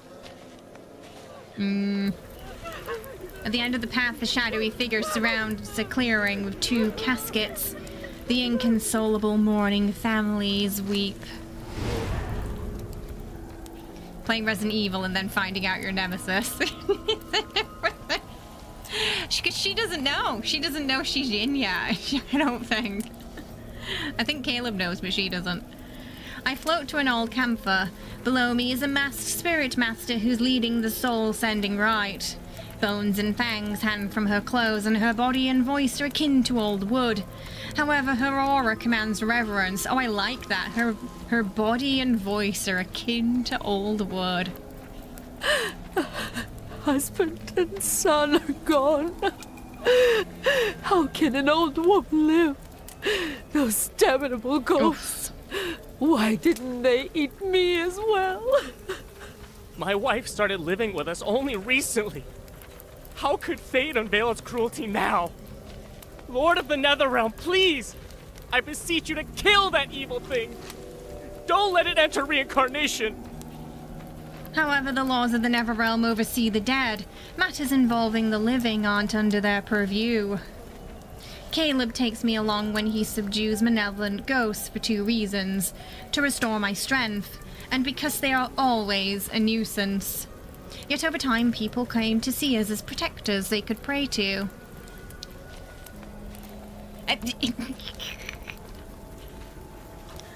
The Twitch chat didn't quite understand the context of booty holes there, and that you were calling the people that. Lords of the Netherrealm, please watch over my parents. Several days ago, they began their journey home. Don't let them meet misfortune. Lords of the Netherrealm, my betrothed was supposed to present his betrothal gifts, but he hasn't shown up for 2 days. I've got some bad news for you, lady. I don't think he's I owe coming back. Uncle Leo 2 taels of silver, and he's threatening to take my leg. My lord, please, let the ghost torment him. He's got quite a different request there. Please send the ghost to torment my uncle. You know what? They might be able to make that one happen. I don't want to listen to any more ridiculous wishes. I disappear and float to the altar to inspect the offerings. They're plain and boring. I don't like them. Oh, she's hard to please. O Lord of the Nether Realm, the wandering soul has returned. I do like that she said, I can't really help them because I don't oversee them, but she takes the tributes anyway. So she's quite greedy, this MC. Not only in her hunger for souls, but just in general. The living bow to pay respects. The departed find peace. So I do kind of get the feeling that there is a job that they're supposed to be doing, but they don't quite understand what the job is, or at least MC doesn't. And because they're not doing that job, that everything's descending into chaos.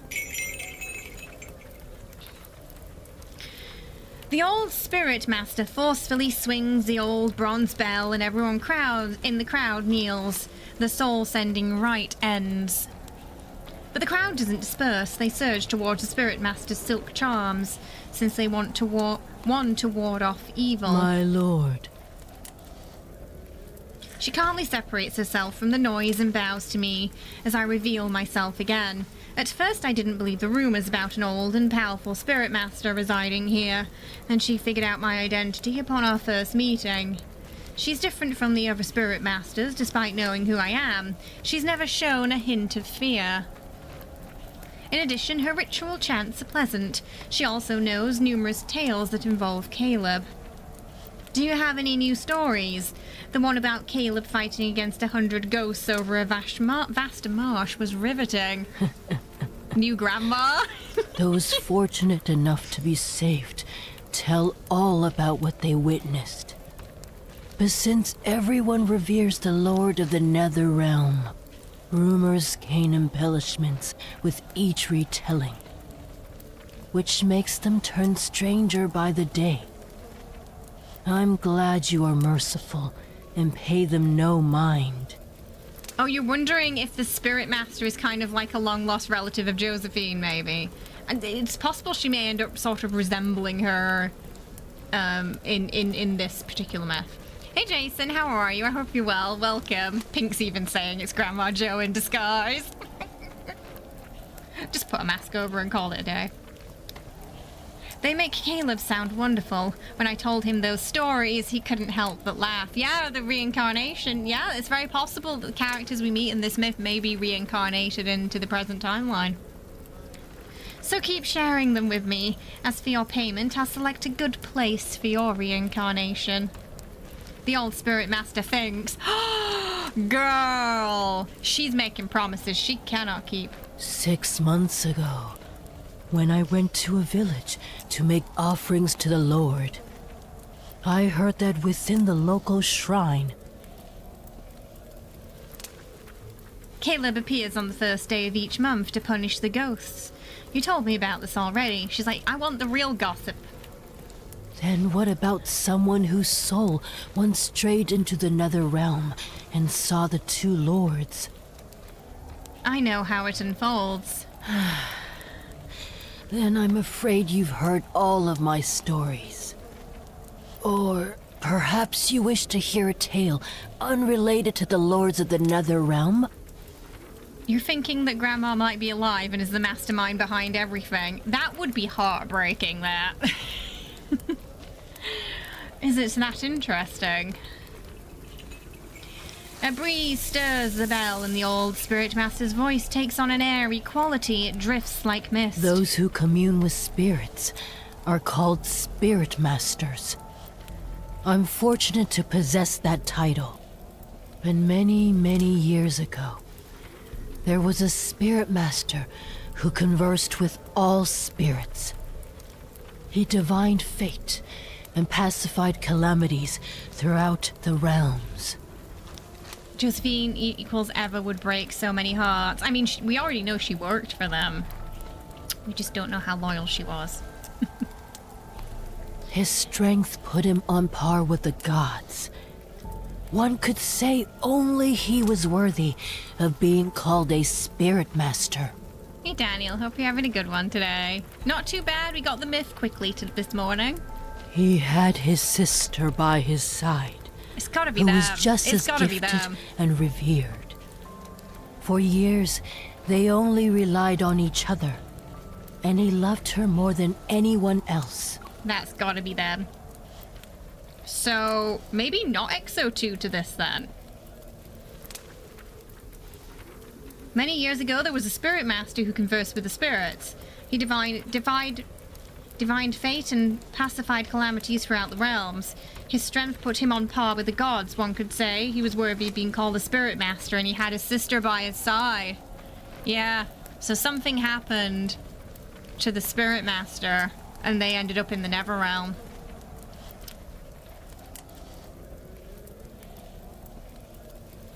Maybe he was trying to save her. Something happened. She doesn't remove her mask, but as she speaks, its bestial eye seemingly stares into the depths of my soul. Its gaze is dark, unblinking. At the time, the world of mortals was simpler and chaotic. Yet it was pure. The sky was blue, and the mountains were green. The Spirit Master and his sister watched over all. Humans survived disasters and formed clans. So it sounds like they were almost ethereal beings of the human realm before something happened and they got sent to the Netherrealm and reincarnated.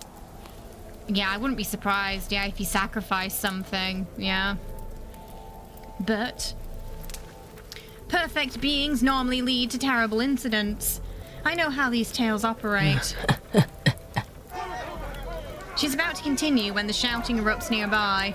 We've got Ollie putting on a theory that she died and he followed.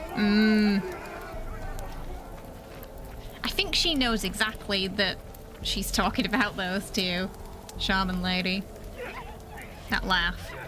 The last remaining silk charms have allowed a brawl to break out. The stronger the spirit master, the stronger the charm, so humans wanting one little charm is to be expected.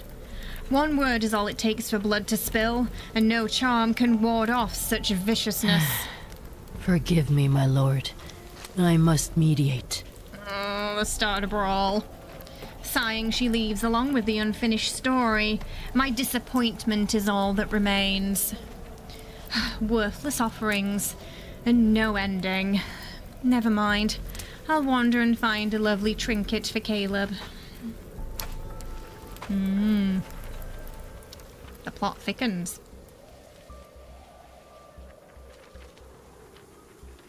Blood now stains the altar here. I walk away, and that metallic scent stubbornly clings to the wind. I follow a hint of it and spot a gambler with blood-stained lips. He stumbles out before someone drags him back indoors. Nearby are two brothers with their blades drawn. They're ready to kill each other over half an acre of land their father left. They are quick to bloodshed. I mean, we've got two family members having a fight over here, over land. The blade, raised high with murderous intent, slips from its wielder's grasp at the very instant. It is about to fall, spinning out of control and straight towards me.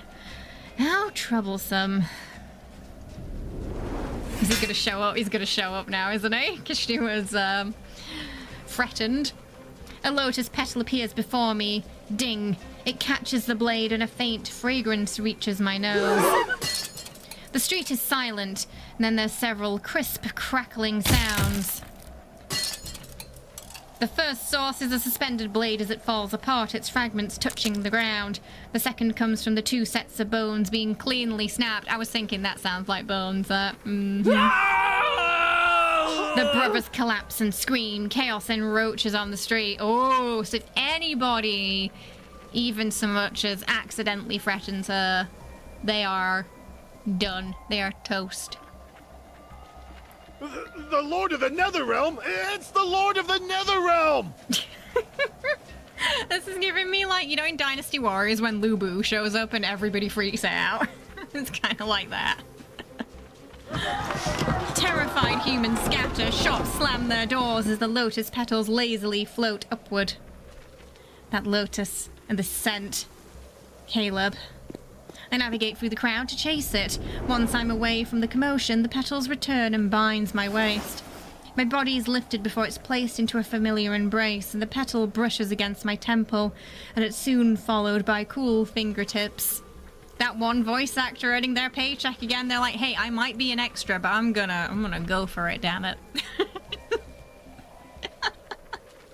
Watching humans tear one another apart will ruin your eyes. No, it's like, avert your eyes, your innocent eyes, despite what we did earlier. I'm also suspicious. Yeah, I feel like if anything happened to her and she went to the underworld, he would 100% follow if he couldn't do anything to stop it.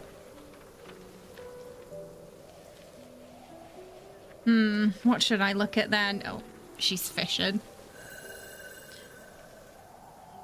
His fingers shift, and a hairpin that was carved to resemble a lotus appears. He puts it in my hair. That is definitely a reference to, I think it's in the Colonel myth, right? They've got the hairpin. And he puts it back in her hair. My baby sister, who has beautiful eyes, should only look at beautiful things. Oh, he's kind of scary, isn't he? He's a little scary. But very, probably going to be a bit more possessive than the Colonel, I think, in this one. Your innocent, soul-eating, murder bride eyes, right? Ripples reflect the shimmering light on the lake's surface. Yandere, Caleb is... Oh, yeah. Oh, yeah. Oh, yeah. My head rests on Caleb's lap as he smooths my hair one strand at a time. Pink is scaroused. Oh boy.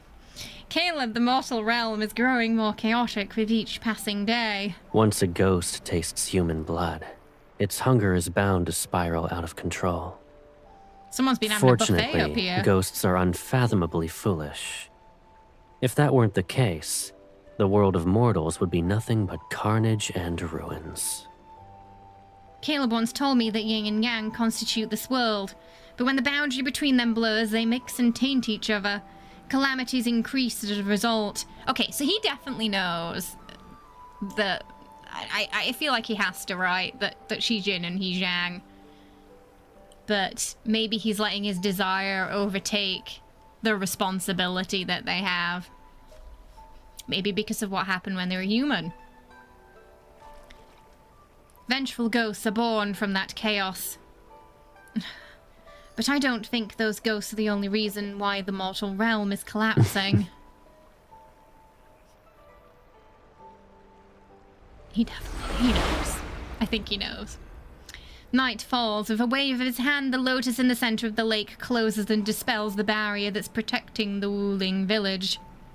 Many years ago, he sent out the Never Wardens to plant the Never Falls lotus, seeds everywhere, in every place inhabited by humans. The seeds carry life's spiritual energy. Once they take root and bloom, they can create barriers.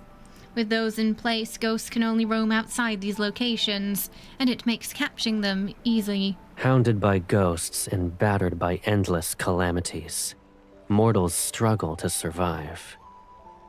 Their hearts becoming twisted, bitter malformations are par for the course. If I were in their place, I'd use anything and everything to ensure you're alive. Yeah, something bad happened before they went to the Neverworld. I would do the same. Ouch. I sat up too quickly and forgot he was still holding a strand of my hair. Caleb laughs and gently pushes me back down. There's nothing wrong with what you said. Greed, wickedness, delusions, they'll never disappear. It doesn't matter how peaceful or unstable the world is. Do you think it was another human who did something to them? Because he seems almost bitter, a little bit resentful. He doesn't seem to like them very much. So I wonder if it was some kind of, not ethereal, but human conflict that ended up bringing them to the Neverworld in the first place. There shall be fighting, hatred and wars, leaving rivers of blood in their wake. They too are bound to the perpetual cycle of reincarnation. He continues braiding my hair. The eerie markings on his arm emit a faint glow, and the lake's reflected light sharpens the angles of his face. Yeah, you notice how quick the humans are to attack too, and if the Spirit Master failed to protect them, yeah, they may retaliate, yeah. Or if they're told, hey, you know, we were talking about this in Fatal Frame, you know, throughout history, unfortunately, when it comes to sacrifices, it's often, unfortunately, a woman that they're somehow, you know, like, oh yeah, if we've sacrificed her, everything will be okay. That happens a lot, sadly. And in a lot of stories, curses an entire village. When they do. I'm looking at you, Silent Hill. So I wonder if something like that happened. Ugh. 'Cause that would be pretty traumatic, and I could understand why you would hate them then after that. Oh, they did, didn't they, Luna? Yeah. Yeah, there's definitely some parallels, I think, with him and Caleb at times. The whole, like, fated to be apart, but fated to love each other is a theme between both of them. Well, it said that one of them... No, hey, Peter, thank you so much for the Ko-fi tip, getting us to 96%. I appreciate it. Apparently he was a shaman, and who had a sister. And it was implied in the shaman story that the shaman was powerful to a point where he was almost godlike, but it was implied they were somewhat human. Both of them.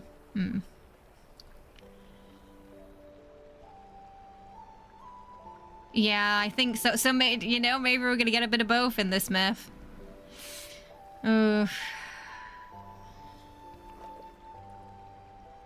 Hey, Nuka.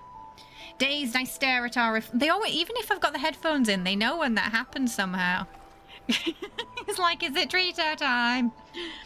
Dazed, I stare at our reflection. He understands the machinations of mortals, yet he carries none of it in his heart. He touches the water and spreads his fingers. The ripples freeze before transforming into a glowy array. Do you wish for the mortal realm to be better? I bet if she said, nah, fuck 'em, he'd be like, okay, and he'd just leave them to their doom. He wouldn't bother. He'd be like, sure, here's the match. Have fun. Bon appetit.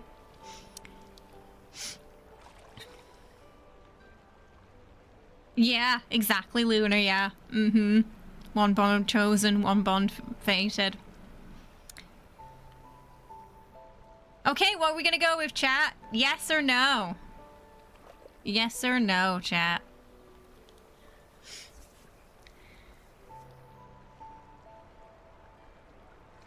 No? Gonna vote for no? Not necessarily. Be a brat.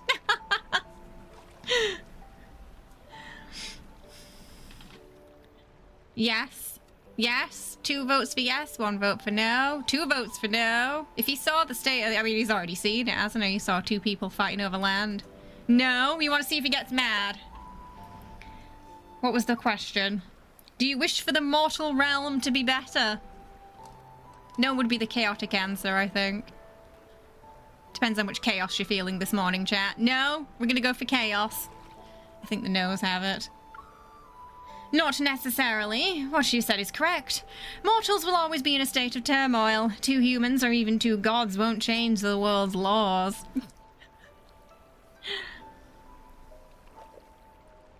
Humans are greedy. You killed a few ghosts and suddenly they want you to save them from everything. Oh, she's like, no, this is you're mine, my Caleb. They can't have you. It's funny. I was reading one of the cards yesterday. I think it was his 10 days with you card where they go camping, and she gets really jealous because all her co-workers are just like surrounding him, and they're like, hey Caleb, let's play basketball. Hey Caleb, let's play this. Hey Caleb, come here and do this. And she can't get any alone time with him, so she gets really upset and pouty and bratty about it. I feel like she's feeling the same here. Like, these humans are demanding too much from you, and that's not fair because your free time is allocated to me. Screw them. I don't care about them. The real reason you hunt ghosts is for my sake. Those mortals are nothing. You can roleplay your most toxic self. Thank you, Paper Games. Yeah, she's extra batty in this. Because, like, the fate of the world is at stake.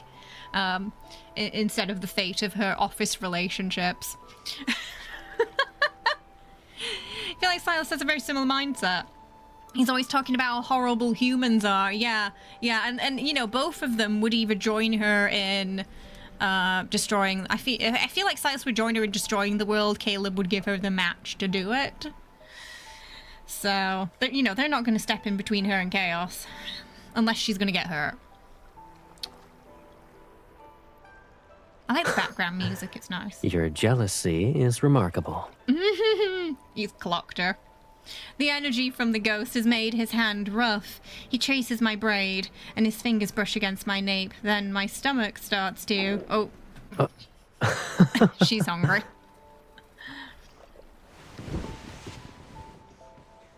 Caleb lifts me. I see the water's ripples, the moonlight, and the ghost hidden in the mist. Come. Behind me, he takes my hand and guides my fingers in the air to the same array from earlier. The barrier isn't present. Since we've cast the array as bait, every ghost within 100 li will appear. Oh, they're gonna eat all of them. This should be enough for you to consider a feast. She needs 100? Okay, she eats a lot. You think so? Let me teach you a new way to play this time. Excuse me? Excuse me?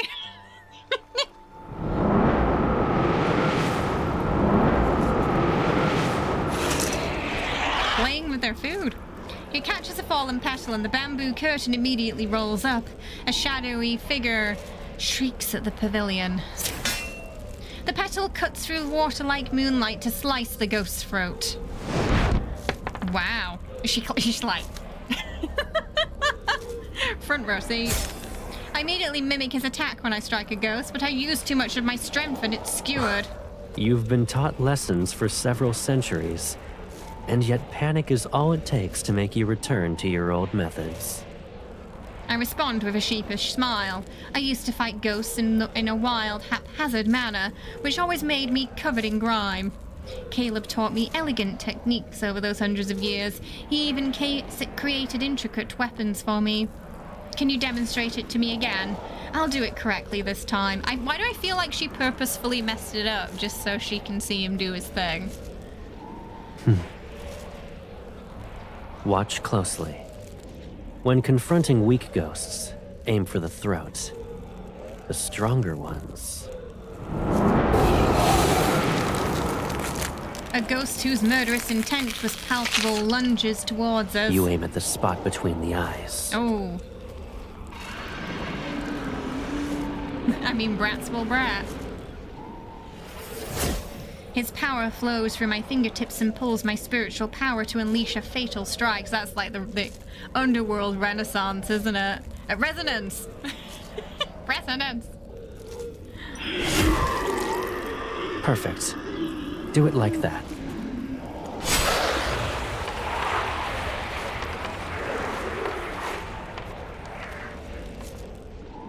Excitement runs through me. It's not long before the pavilion floor is covered with soul beads. Seeing me easily deal with them, Caleb relaxes and starts braiding my hair again. He holds up different hairpins, hair clips, and earrings to my head, comparing them one at a time. Should I use a cyan ribbon or a red one? Okay, which one do we want, chat? The cyan ribbon or the red ribbon? What are we going for? Yeah, basically, Ollie, yeah, they've been in the underworld just, you know, getting jiggy. Instead of letting people pass. So it's no wonder this place is in a state of chaos when you think about it. Red for the red string of fate. Ooh. Red, red, red, we're being bloody. Cyan, cyan. Okay, so far, red is winning. Kind of like going red as well for red string of fate. Red. All right. Also, he's wearing a fair amount of red, isn't he? Wearing a couple of red ribbons. His fingers glide through my hair and weave the bright silk with each strand. Another braid appears. It's lovely, thank you. Don't get distracted. Oh, of course. I shift into a comfortable position against him and focus on the ghost rushing towards us. Caleb, do you think there will be a day when we eradicate the last ghost in this world? It's possible. Then what will she eat, though? Yeah, in the present timeline, he always he tends to dry her hair for her, doesn't he? Yeah. I heard ghosts never appeared in the mortal realm back then. The old spirit master said humans saw blue skies and green mountains a long time ago. I've never seen a blue sky before. Oh, he's like, oh shit, did someone tell you something? She better not have told you something. His arm slightly tightens around my waist. We have learned forbidden knowledge, chat. There shall be a day when we'll see. Those blue skies, crystalline rivers, and hills covered in flowers. It's a promise then. Though Neverfall's flowers are also beautiful, I like them. However, if all the ghosts disappear, I won't have anything to eat, and that's not good. When that day comes, you won't need soul beads anymore.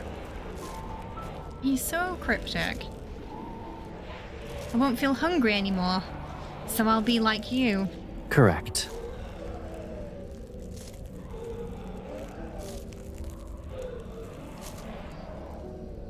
I'll free you from your suffering. So he already has a plan, doesn't he?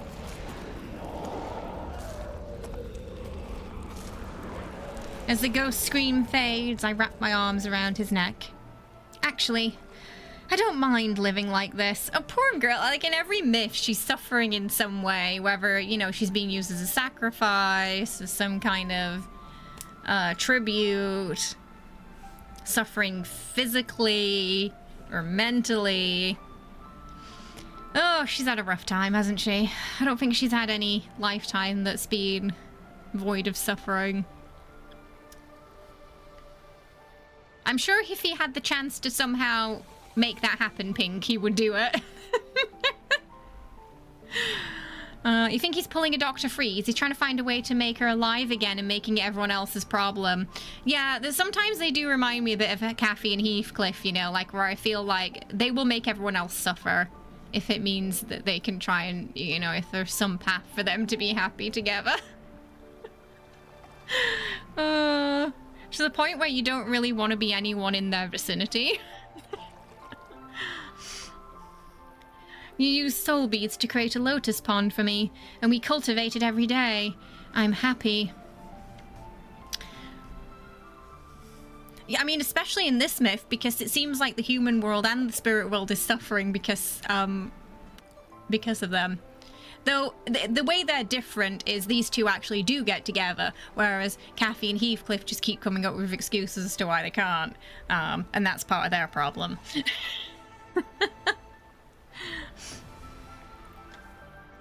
If all of them disappeared, I'll miss them. Caleb is quiet for several moments, and then he kisses the top of my head. Oh, that popping kisses the back.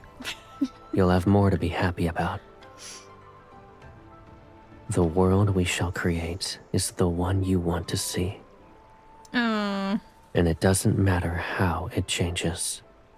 We'll always have each other. I feel like he's making some promises that he can't keep there. That's just we're at chapter 2, chat. We're only on chapter 2. We're not even halfway through.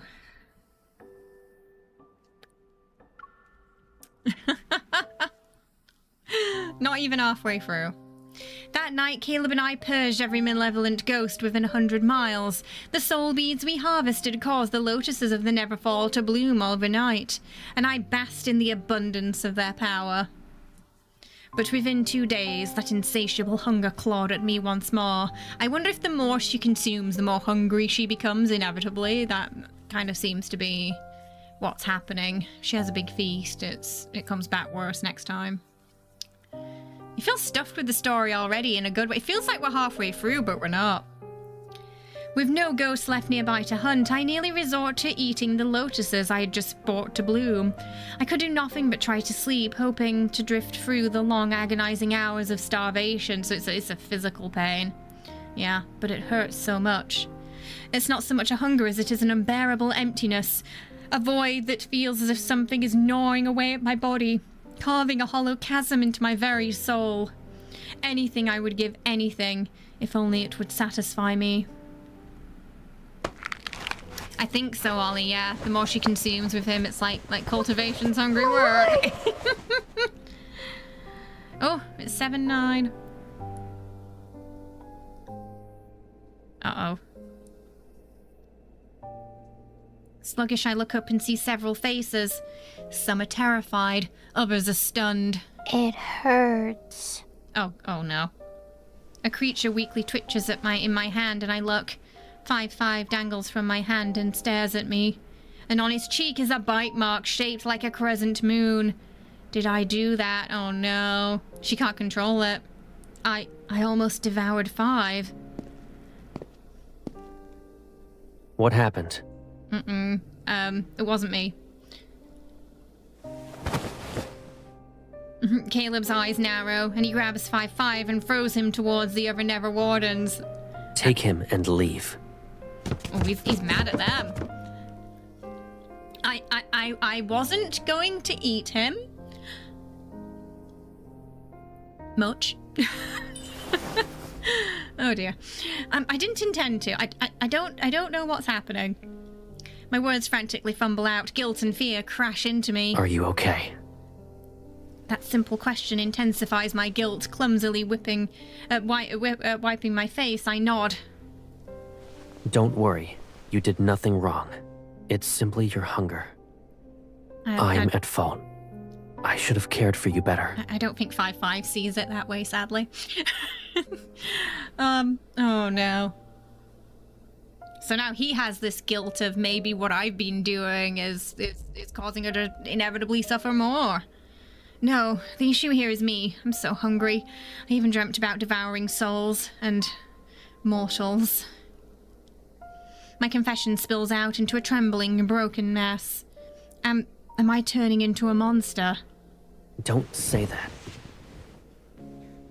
He hugs me and smooths out my hair one strand at a time. Human children are ravenous when they grow. You are no different from them.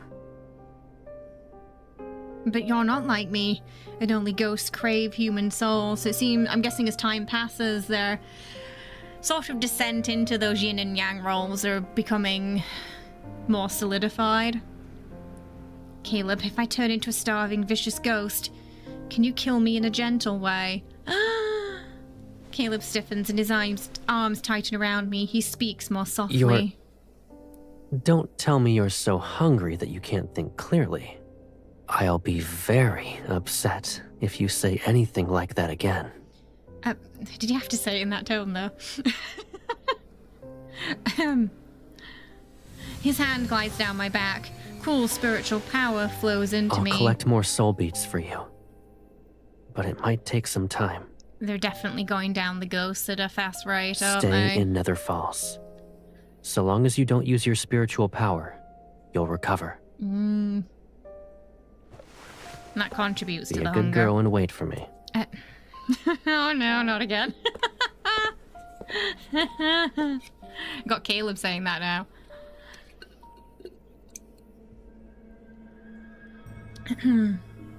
No worries, Vespery. I know some people want to watch it themselves first, so I understand. A few days later, Caleb returned with a heavy haul of soul beads, though he stayed only long enough to deliver them before departing once more. So, like in the last banner, he keeps just disappearing and not telling her exactly why he's disappearing. In the previous banner, it was because he was going off to get that flower for her, wasn't he? Yeah, we got both of them now with lines that you can save, Pink. Eating good this year. After several journeys, the lotuses were reborn, nourished into a vibrant bloom by the steady flow of beads. Having finally feasted, my strength began its slow return. But watching Caleb tire himself out for my sake sparked a fierce new resolve within me. What if he's making ghosts to harvest ghosts? Because every time someone in the mortal realm dies, they'll come down here, won't they? Yeah. I had to find a way to cure this strange affliction, or at the very least, find a mean to suppress my hunger for good. I'm also getting a little bit of it. She's kind of got an issue that's a little similar to Gale in Baldur's Gate, where he like has to consume this power, or you know, some like maybe he just explode into a powerful nuclear device. Kind of getting the feeling that could happen to her too. Oh, no worries. Have yourself a good one, Vitsbury. Yeah, the VODs are always available after stream on YouTube, yeah. Though Caleb insisted that I rest, I couldn't bear to remain idle. I wanted to do whatever I could to ease this burden, and so I began to frequent the banks of the River of Oblivion, assisting the Never Wardens by ladling out Oblivion dewdrops for the departed souls and seeing them off into the reincarnated dais. Then one day, 3 souls dressed in bridal finery caught my eye. 2 months ago, Ghost appeared in a cavern near our village. It trapped us in black mist. And then it started devouring us. Yeah, I've got a feeling he's either letting the ghost devour people or sending some here himself. Didn't your village have lotuses or something to keep it at bay? Like, if he put the lotuses there, he could remove them, right? I'm not sure. Our old home was destroyed by a flood, so the village chief had us move to a new location. I see. The village moved, but the Parier lotuses didn't move with it. It's the perfect opportunity for that ghost. It's clever. The ghost prefers young, beautiful women. So the villagers tied me up and sent me as an offering. They hoped it'd spare everyone else. Well, I hope that ghost devoured the entire fucking village after they did that, because it'd serve them right. So yeah, once again, we gotta sacrifice the woman to make things better. I hope that didn't work out for them. That thing said it wouldn't touch anyone if they sent it a bride every 15 days. And those fools actually believed it. They picked you because you had no parents to protect you. I planned to kill that ghost when I was sent, but... didn't quite work out. Are parents any good? I still died in the end. Oh my goodness. That is, no, every 15 days is not sustainable, it is not. They broke my father's legs. We were the poorest. Oh, jeez. And easiest to bully. It doesn't matter anymore. At least, I saw him before I died. I'm really hoping that him isn't Caleb, but it's leaning towards that. Yeah, it's gonna be Caleb, isn't it? Who? Someone in your family? Her lover. Oh, okay, Before her lover. devouring us, Oh, the ghost I don't took think on it's the form Caleb. of the person we love the most. Betrothed, lovers, anyone will do. Okay. Whew. Ooh, it's probably same with Talia's voice actress, yeah. Okay. But yeah, I can see why Caleb hates humanity, so I wouldn't be surprised if they tried to sacrifice MC at some point then to stop some calamity. There's a recurring theme here, isn't there? It's so we wouldn't fight back. Oh. To mimic other humans, this ghost is either exceptionally strong or hiding a powerful artifact. I'm starving. It's time to find myself a meal. When will the next one be sent to that ghost? I'm hoping it's not, but it could also be, yeah, because this would have to be a powerful one to take on the form of a human. Yeah. Yep. Is it really a myth story if MC isn't sacrificed or threatened to be sacrificed? Also true. Ooh. 3 days from now, they'll offer another maiden. I plan to wait for Caleb and deal with this matter together, but 2 days have passed and he's yet to return to the Neverfalls. Yeah, we definitely had a lot of clues in that last multi, I think, for this card. They're also living in somewhat of a garden in this Never realm as well, aren't they? I can't keep waiting. If that ghosts escape, I'll have nothing to eat. deep in the mountains. Oh, that looks like a ghost forest if I've ever seen one. Tonight's moonlight is cold and bright as frozen sun. It illuminates a grim wedding procession on the mountain path. For gaunt bearers carry a shabby bridal sedan, with a wilted red flower. Muffled sobbing and struggling can be heard inside. Knock them unconscious. Oh. I lift the curtain. There's the bride, her hands and feet bound, desperately struggling. Shh. Stop crying unless you want the ghost to appear sooner. Take off the bridal dress. I'll be the bride tonight. And don't return to that family of yours. I give her a lotus petal. Keep it. It shall guide you elsewhere. So run as far as you can. She bows to me again and again, and then she hesitates. But if I run away, what will happen to you? I'll be all right. I'm too busy figuring out how to wear this ridiculous pile of silk.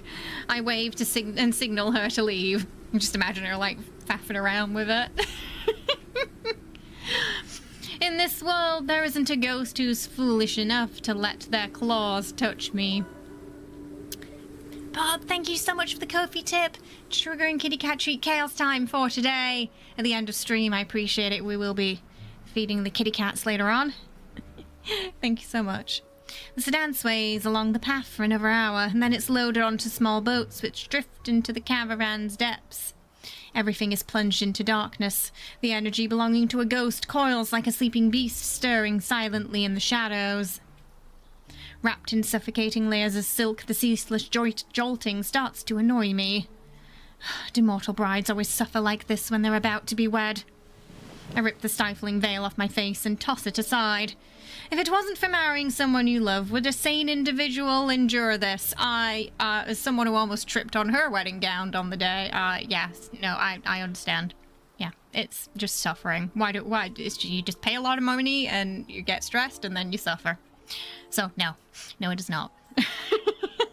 Thinking of those brides dragged through misery and terror only to be wed to a ghost. Death would be too kind of a fate. It deserves worse. The boat shakes and slowly comes to a stop.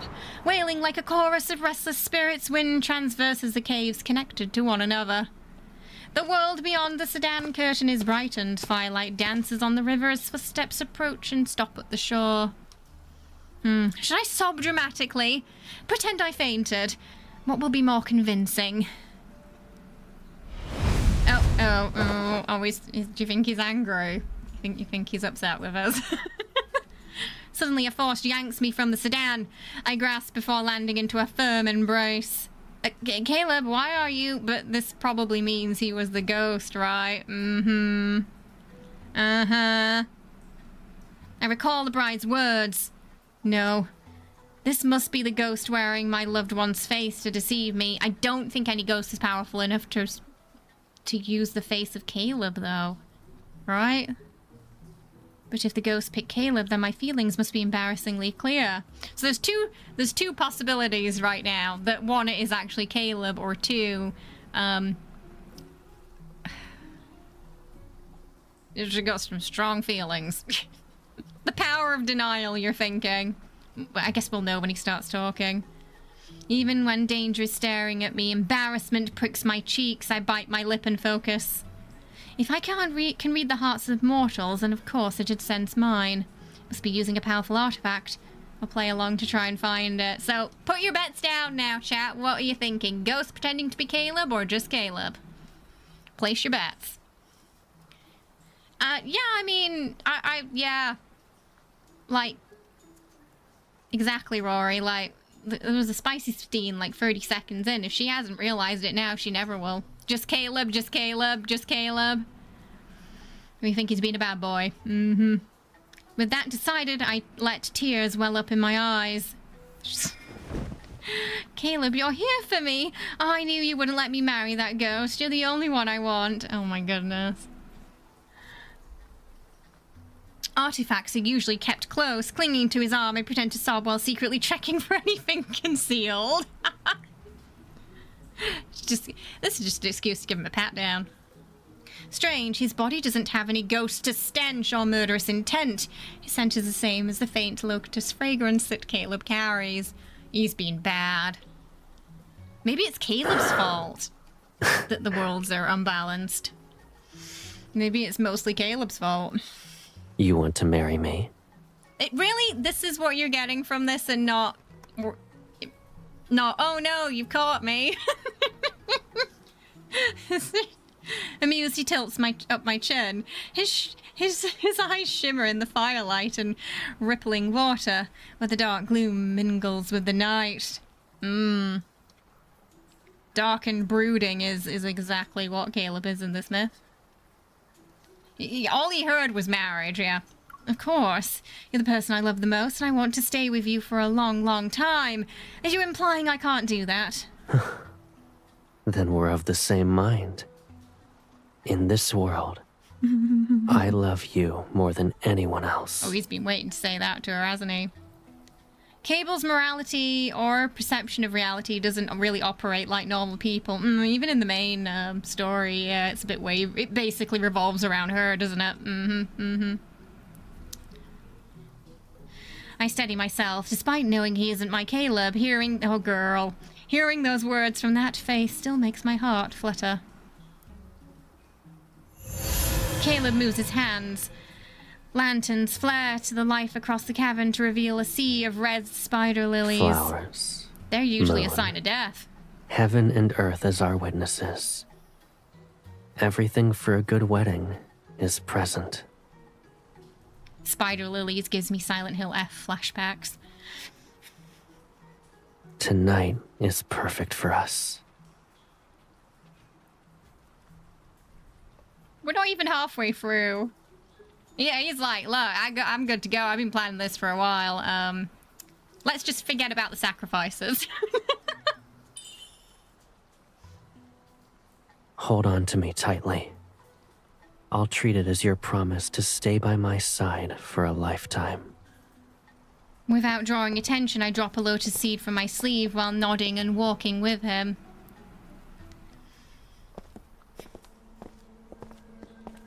The cavern has been formed naturally, yet it's breathtaking.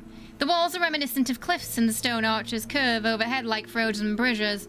Yeah, he did change to the red outfit, yeah. Red is usually a color for marriage. So, you know, he was, yeah. So he came dressed for the occasion, yeah. So that's why the R2 is red. Patches of green light shimmer across the rocks. They're akin to scattered stars scattered along the walls. So you're thinking, oh, so now we got a few people in chat thinking this may actually be a doppelganger because the outfit's different. So is it the ghost? Is it Caleb? Oh. Caleb seems to believe I'm love-struck bride who adores him, and he's being surprisingly gentle. Girl, you know you are. I slow my steps, and he matches my pace without saying a word. When I pretend to stumble and reach for his waist, he steadies me and holds me closer. Maybe they're trying to double bluff us. Careful now. Ooh. I believe my foot landed on something. You think the real Caleb would be happier? I did expect him to be a bit more taken aback by her confessing too. Okay, we've got some people who think it's Caleb and some people who think it's a doppelganger too. Key says his voice changed a bit. Oh. It's merely a rock. I nod, but the corner of my eye seem turn the crushed bone beneath my foot into a cluster of spider lilies. The entire area must be part of his illusion. Yeah, spider lilies are usually not a great sign. When I look up again, a chamber located deeper in the cavern has been transformed into a true wedding hall. Colourful banners, golden bells, scarlet silk draped across the ground, and candles carved into long and fang bathe the space in the warm, bright light. If this is a ghost, then he got some balls to try and take Caleb's gal, huh? She thought they I'm wouldn't not dare. well versed in mortal weddings, so I prepared what I could. He's talking a bit weird, isn't he? If it's too simple, I'll hold a grander ceremony for you at another time. Yeah. He's gonna rip his head off if this isn't him. But he's starting to talk a bit weird now. How can that be? Both of us are here. It's already perfect. A ghost staging his own wedding before eating a human. Is he a lonely widower? Caleb lifts the end of the red wedding ribbon and places it in my hand. He's holding the other end. Tinged with the scent of flowers, a sharp chill spreads through the air. A dangerous allure softens his features. I don't believe in heaven and earth, and there are no parents to oversee our vows. The ceremony. Why must we place great significance on formalities? I'm marrying you, and that's what matters. It'd be best if we finish this quickly. Besides, I refuse to let my first wedding be wasted on a ghost. The music's getting spooky, isn't it? Yeah.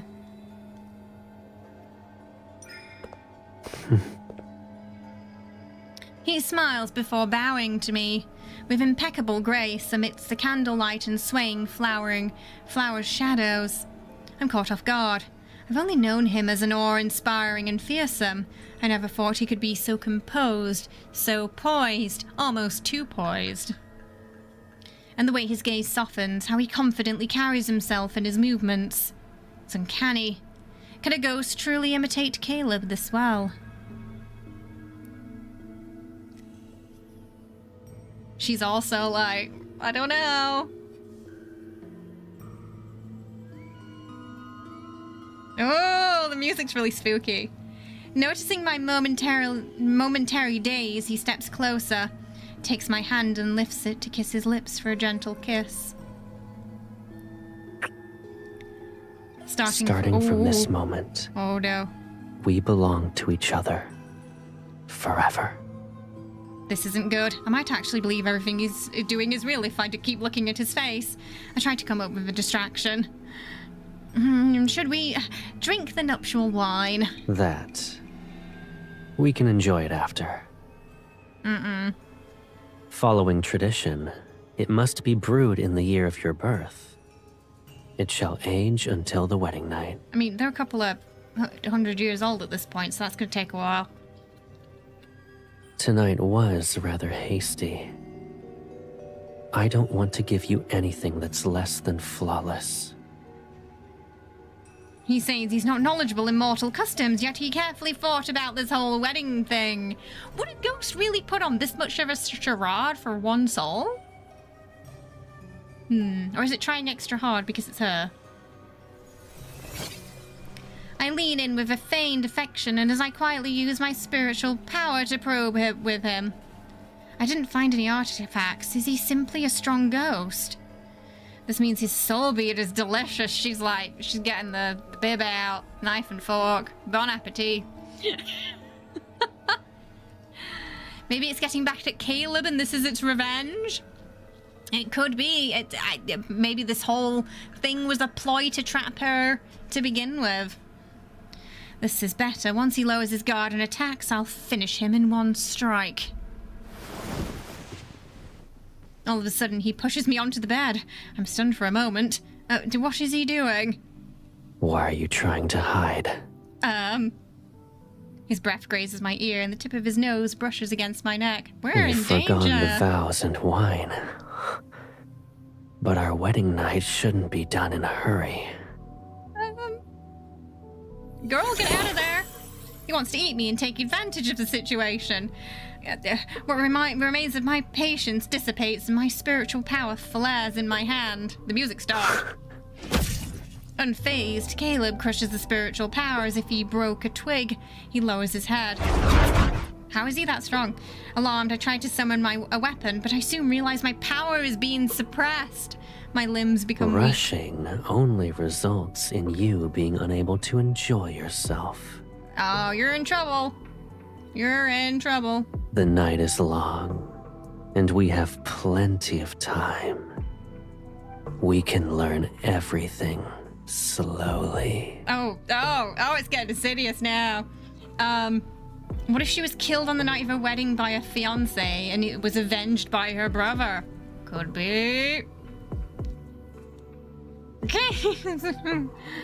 He figured out that I'm not the bride the villagers sacrificed. Yeah, he knows. Stop pretending. You're only doing this so you can eat me, yes? I struggle quietly against my restraints, but maintain a cold smile. Surrender yourself to me. I might keep a wisp of your soul, but if you attack me, I'll ensure you never reincarnate. Is that He so? rolled his eyes back. Go on, then. He said, don't threaten me with a good time.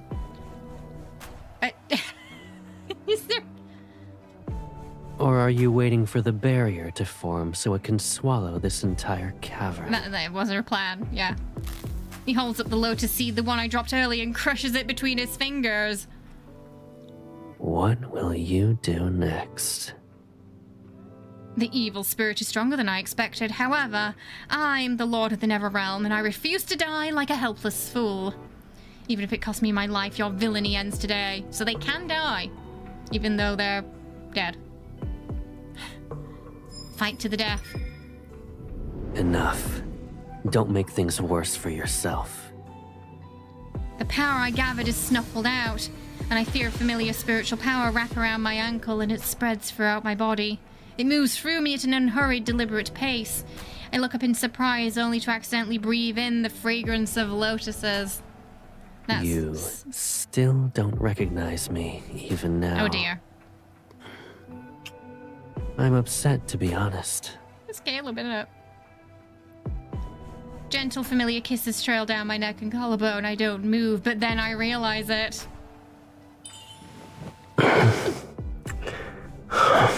Girl! Girl.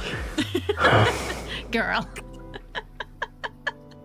Our lips touch and I taste that familiar warmth. It is. Caleb's got a dark side. He's gone Anakin. Caleb was the one marrying me this whole time. Yeah, points to everyone who guessed Caleb. He almost had me for a second there. It was so... Oh, he's been the one sending the brides to the underworld. But why? Caleb? Why the charade? Yeah. He went Colonel Caleb pretending not to know as like in the main story. Do you think like this is where he learned it from?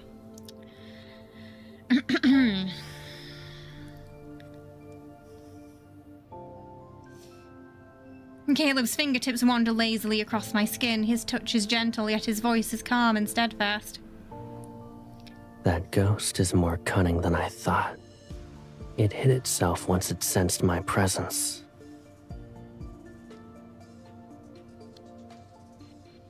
So it was there for a second, but we didn't ever see it because he took its place. You son of a... And then he just messed with us. Oh, Caleb, may I get my hands on you? I took its cavern and claimed its bride. It won't be able to restrain itself for long. To make it reveal itself, we need to be more passionate. Yeah, I'm sure that's what's gonna reveal the ghost. Yeah. Jeez. He leans down for another kiss and an intoxicating entanglement. Our lips touch as this is the guy in the carpet again. This is the guy in the rolled up. The poor ghost. Do you okay. What if the guy in the carpet in front of Eros is the spirit here? And he's had to witness this in 2 lifetimes. When he died in front of Eros, he comes back here and ends up in the exact same situation. He's like, I just wanted a meal. Yeah, ghost in the carpet. Oh, goodness. Oh.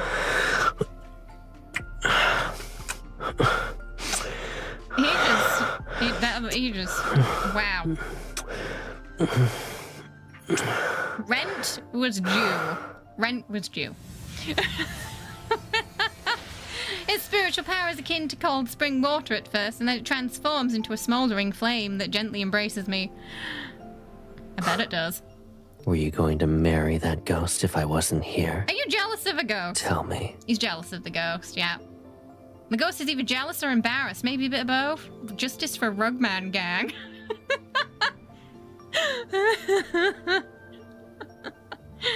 Yeah, this time, yeah, there was a popping sound at an earlier kiss in this when it was like a... but yeah, the makeout sessions have not had any popping since, yeah. Jealous of himself. No. As I relax, the new kind of dizzy warmth takes over. I cling to his shoulder with the insistence of a vine winding around a sturdy tree. Oh, okay. Scarlet curtains billow as we rise and fall, and the scattered lights on the stone wall shine until my vision becomes hazy. That was not censored. That was written poetically, but it was not censored.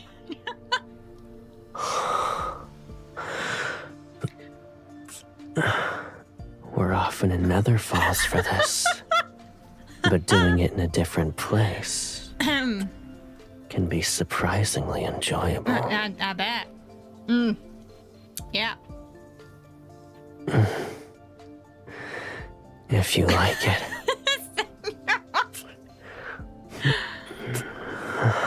We'll find another beautiful area once we return. We thought Zane's was spicy. This is a whole other level. Caleb's really have, since like, I would say the second half of last year, they really ramped up the spiciness. It was like after the birthday card, they've just been going at it like rabbits. Oh my goodness. Yes, the parallels again. Yeah, they're kind of they're a bit freaky, aren't they? They're like an audience. The world around me melts into a shade of flushed crimson. At times it feels like sinking into soft clouds, and at other times it's like drifting through a gentle stream. This is a jar of hot chili oil. This is censor who? Why is his voice suddenly husky? I mean, I think we can put 2 and 2 together there. That ghost in the corner certainly can. He's seen everything. With an equal hunger to match his, I kiss him and trace every part of his body, the bright and the gloomy. Why do I feel like this is going to be the catalyst for the end of the world? Like, this is going to be, the straw that broke the camel's back. Them doing it in the human realm is going to burst that bubble, so to speak. Yeah, we're the man in the carpet now. Yeah, that's us. His hair cascades and it's tangled with mine. It flows like water between our bodies, consumed by passion. It's as though a lotus seed is sinking into a pool and taking root. It sprouts and the current spirals through every part of it. 2 vibrant flowers bloom from the nourishment, their petals dripping with dew. Oh my goodness. Beautifully poetic, but very to the point. I remember the Throat of Eros scene being quite long too.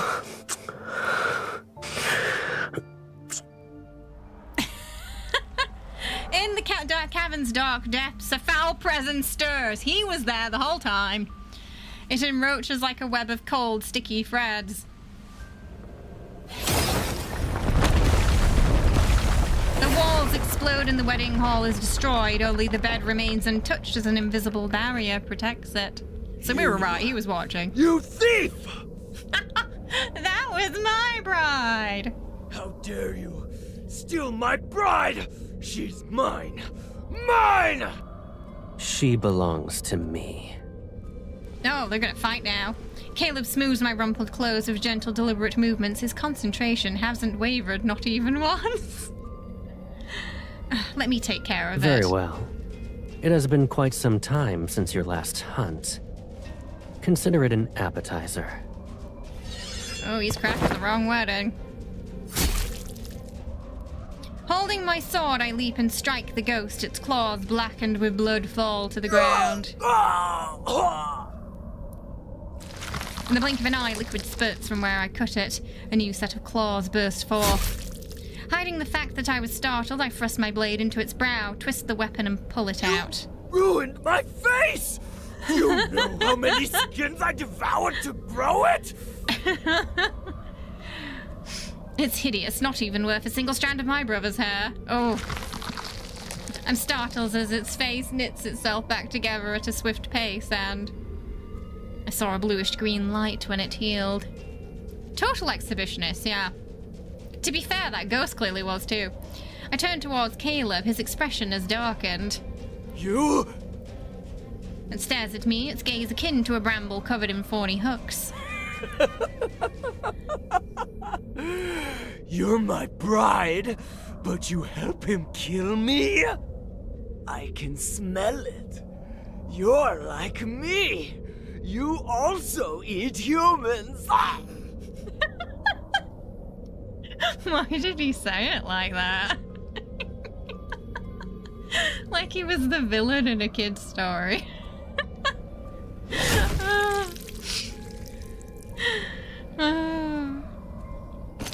A cold gleam slices it.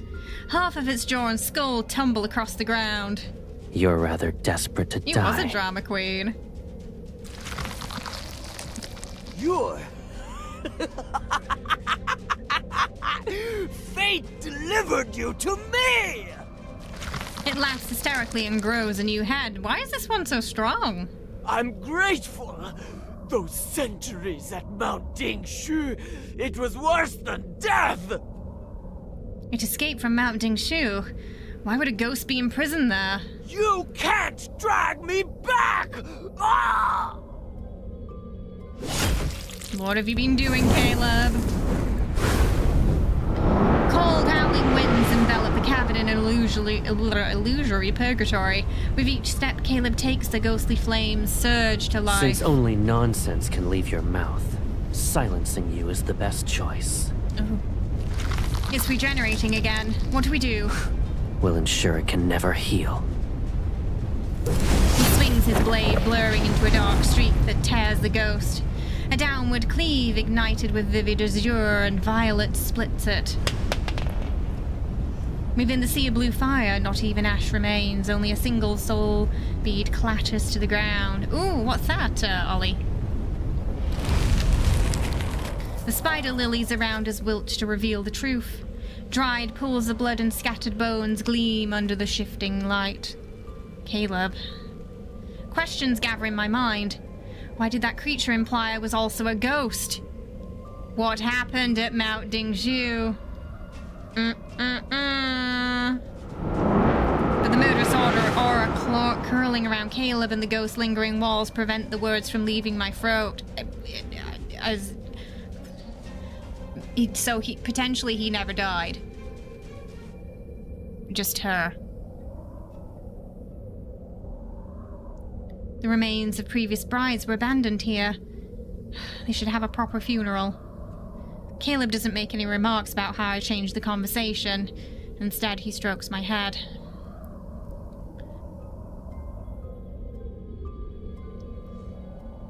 It's a green demon from Heaven's Blessings who keeps coming back. Ah. All right. It is kind of similar. And I think maybe he's been trying to keep that from her.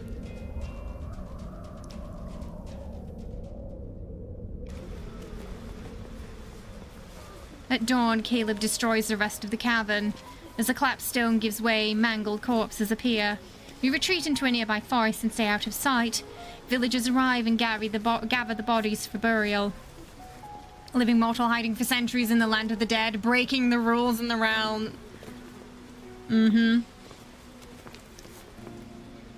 Because he can't let her go. Grief clouds every face.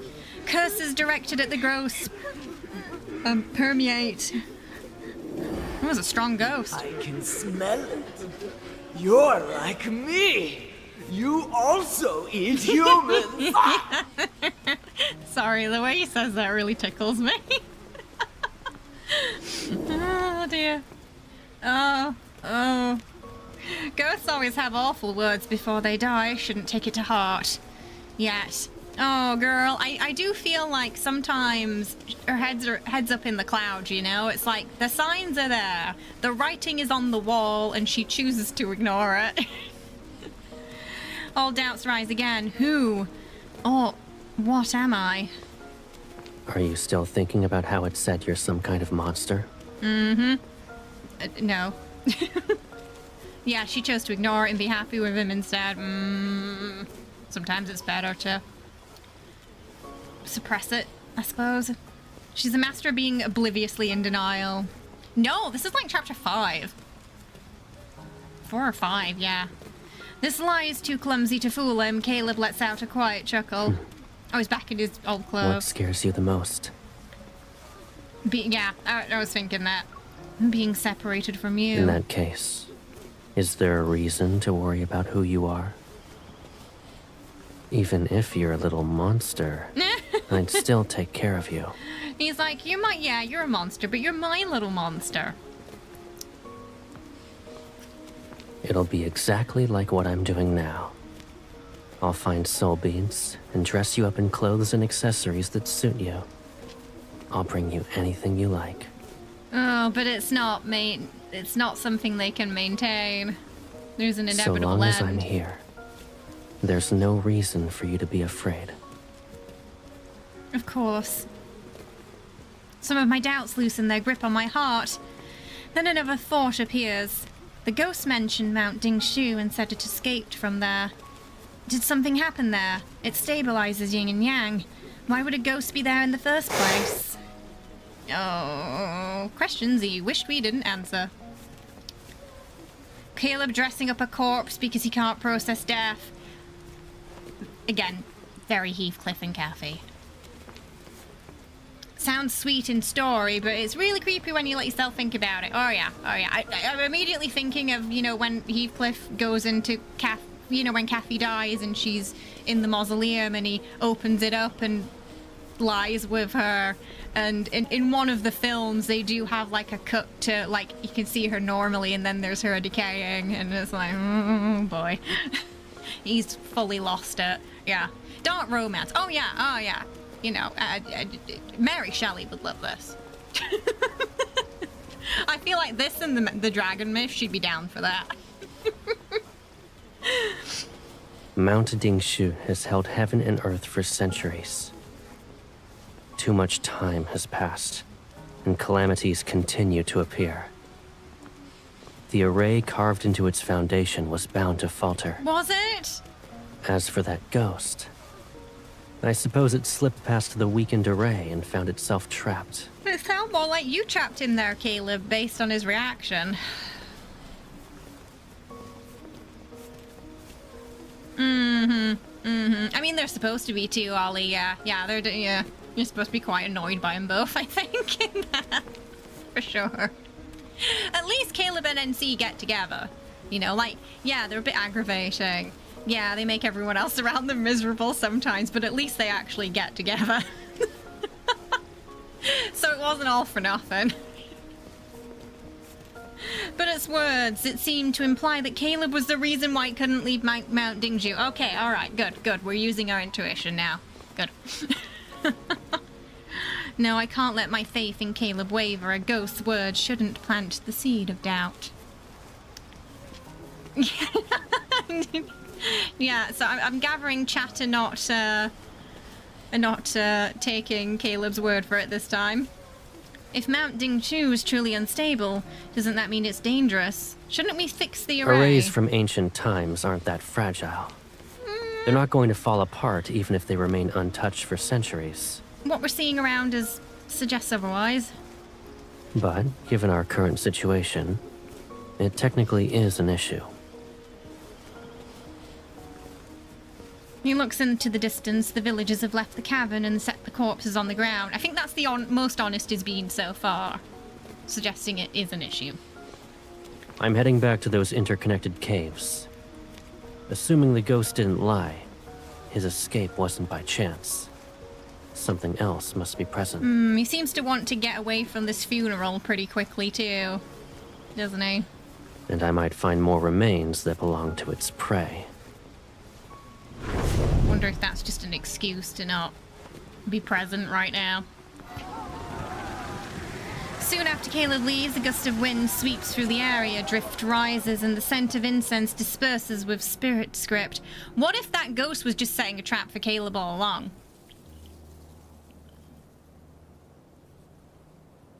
Yeah. Yeah, I think, yeah, the last multi had quite a few clues to this, didn't it? The ghost has returned. The humans run away and abandon several caskets. I pluck a few leaves and turn them into thin sheets to cover the bride's remains. Then a glimmer of blue light flits across my vision, and she seems to have strong empathy for these brides in particular, doesn't she? I wonder if there's going to be an underlining reason for that. I think it's already broken, yeah. The only way to bring it back is going to be them parting. A dragonfly. Its translucent wings stir like the mist on the mist like ripples on the water's surface. The chime from an old bronze bell drifts. Is that old spirit master here? Is she going to tell us the rest of the story? We meet again, my lord. What are you doing here? Deep within the mountains, this place is far from Wuling village. I'm uncertain as to how an elderly woman managed to arrive here. I'm visiting an old normal friend. woman. And this morning, a family asked me to send off their daughter's soul. Zane must find this man utterly infuriating. But when I It's the arrived, biggest competition when you they think told about me it. she wasn't amongst the dead. She must be referring to the bride I rescued. The masked spirit master shuffles her legs unsteadily. Then she bends down, her fingertips stain a cinnabar, traces the bones inside the casket. Heaven and earth are in disarray. Yin and yang are unbalanced. Turmoil eats the mortal realm that grows weaker with each passing day. I've traveled south and past many empty villages. If this continues, more humans will die. It's getting worse, not better. Forgive me for being blunt, my lord. But can you truly watch mortals suffer as their world falls apart? Okay, number one, do we say we only oversee the dad? The plausible deniability we used earlier. Two, my opinion is irrelevant. What do we want to go with, chat? One or two?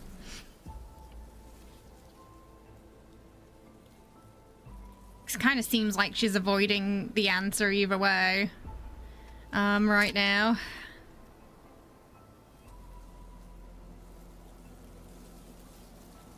I feel like number one matches her level of self-delusion. 2, irrelevant. 2. Okay, we got more votes for 2. My perspective of this is of little importance. What matters is how humans choose to face their world. They fear death, yet they push others towards it. They want to live, yet they can't wait for salvation. These matters still confuse me. Spirit Master's had enough of these two. The chaos in the mortal realm has clouded their judgment. Their eyes and souls are no different from murky waters. I feel like she's trying to gently tell her, girl, this is your fault. When someone is willing to bear the burden of saving all beings and balance yin and yang again. When she's like, when someone is willing to bear the burden of saving all the beings, the yin and the yang. The mortal realm can be reborn. Thing just wants you want grandma to butt out of it so they can just live in their little world. I don't know, I feel like, yeah, but their world is also in trouble if this mortal one collapses. You know? Yeah, if you're in the US, that'll be why. This is live on the Asia server right now.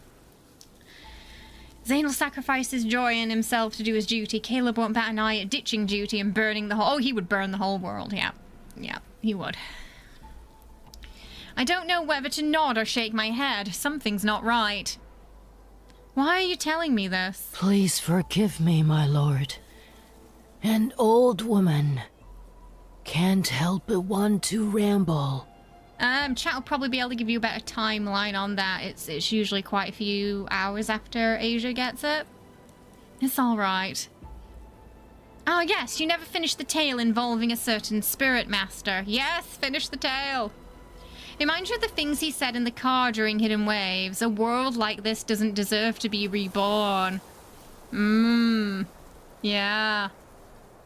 Oof. A world that has caused her so much suffering.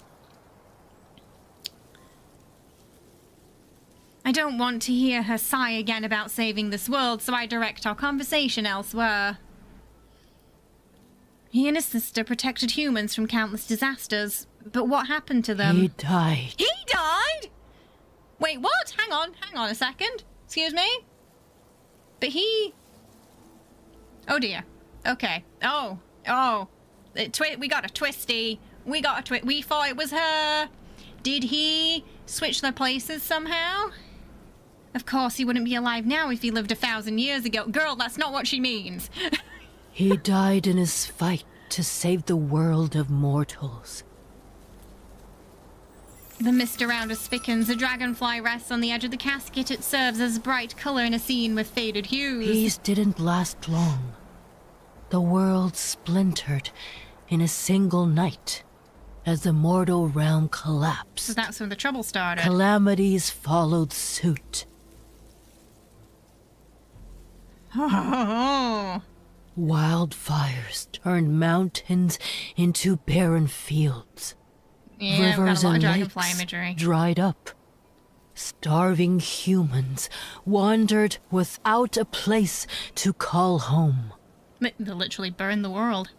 And that's when the ghosts appeared. The mist started to twist. It seemingly claws at my vision, but maybe I'm imagining To it. this day, some believe the first ghosts were humans the driven hunger. mad by hunger. They butchered and devoured their own kind and fell into corruption as a result. Like wasteland cannibals, yeah. Wow, so they're potentially the origin story to all of this happening. And ghosts. Vengeful, corrupted ghosts. Wandering the plains. Wandering humans, wanderers, yeah. Because they used to be humans, didn't they, the wanderers? Is that another tale? You've been trying to imply something. What do you actually want to say? You can treat it as a simple tale, my lord. There's always that one character that has to talk in riddles, and you're like, speak plainly. Just tell me what I need to know. She doesn't wait for me to respond. The Spirit Master arrived in a place called the Hesperion Reach. He struck the drum of heavenly decrees. Has that got something to do with that mountain, do you think? The, Mount Dingshu. It said the ancient relic can contact the heavens. Only someone with immense spiritual power could command it. So does he die because he did this, or did he... I'm assuming this might be part of his demise then. Thus, the Spirit Master received the heavens' guidance and saved the mortal realm. The drum of the heavenly decrees, Hesperion Reach. I repeat these names in my mind. To honor him, humans built a mausoleum and statues in Hesperion Reach. They worshipped and prayed to him every day and every night. Okay, number one, yet no one remembers him, or two, what about his companion, us? You're reminding you of Lafayette's rant, he dead people. If you want something, just come out and say it. Why y'all gotta be so cryptic all the time? Typical fantasy game. Yeah. 2 2 2 2 2 1. Okay, the twos I have it. What about his sister? How is she supposed to live without him? If Caleb isn't by my side, I can't bring myself to imagine it. She's like, yeah, to ask. As you can see, humans claim to remember his sacrifice, but no one spared a thought for the girl who lost her brother. Mausoleum statues are all pointless. Who cares? Then, my lord, what would you give up if you could save everything? Well, she'd burn the world, wouldn't she? Answer her or express doubt. I feel like we should go with one. What are you thinking, chat? I feel like she'd be so emotionally triggered at this point after thinking about losing Caleb that she's just gonna go with number one, right? Yeah. My brother is everything, and I would never give him up. That tells me all I need to know. So at this point, the old lady's like, yeah, we are fucked. We are in trouble. We are doomed. It's got 2.0. Armageddon is happening again. Sorry, people, I tried. The strange feeling in my chest become more pronounced. My expression darkens. I materialize my blade and aim for her chest. What did she do? Oh my god, because she's gonna eat this old lady. She's gonna eat this old lady. Tired spirit master. An illusion. This old lady's more magical than she lets on. Who are you speaking to? I'm not actually sure anymore. I think I saw that old spirit master from Wuling Village. Leaving out the details of our conversation, I explain what happened. Caleb's brow is slightly furrowed. Something going on with the old lady, isn't there? Night, Daniel. You don't need to be concerned about her. Even with a few peculiar tricks, she can't compare to the ghosts we've dealt with. She's not someone Caleb wants her talking to. Once we return to Nether Falls, I'll investigate who or what she actually is. We've got like an anti-Ethel situation again.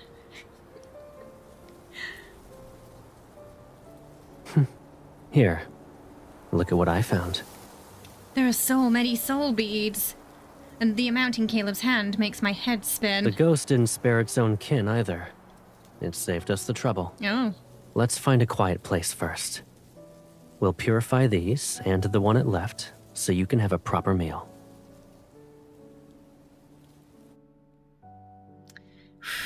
Now we're officially halfway. That was chapter 4, chat. That was chapter 4.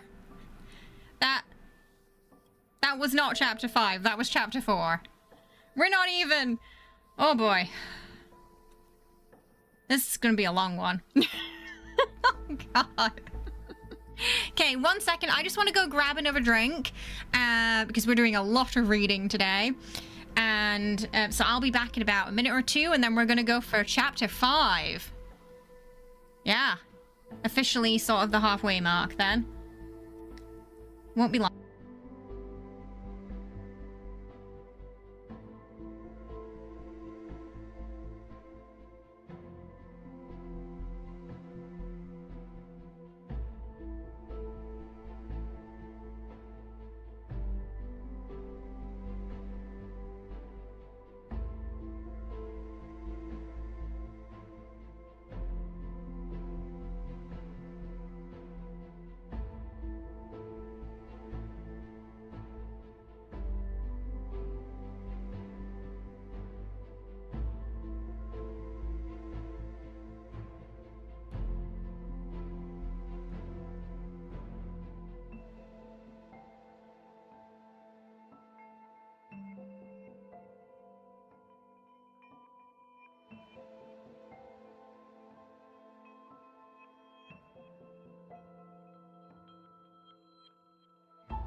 Oh, yeah, okay, so...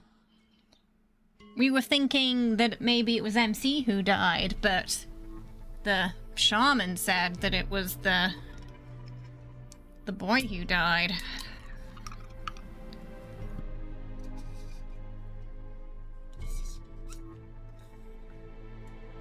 She definitely left out a lot of details about the sister, didn't she?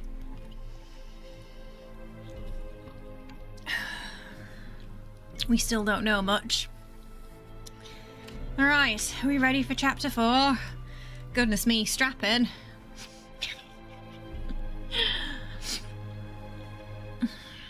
Grandma, she needs to spill the tea, so I'm curious, what kind of spirit is she? She's gotta be a spirit if she's disappearing like that, right? Is she good? Is she bad? She just tired? Is she just tired?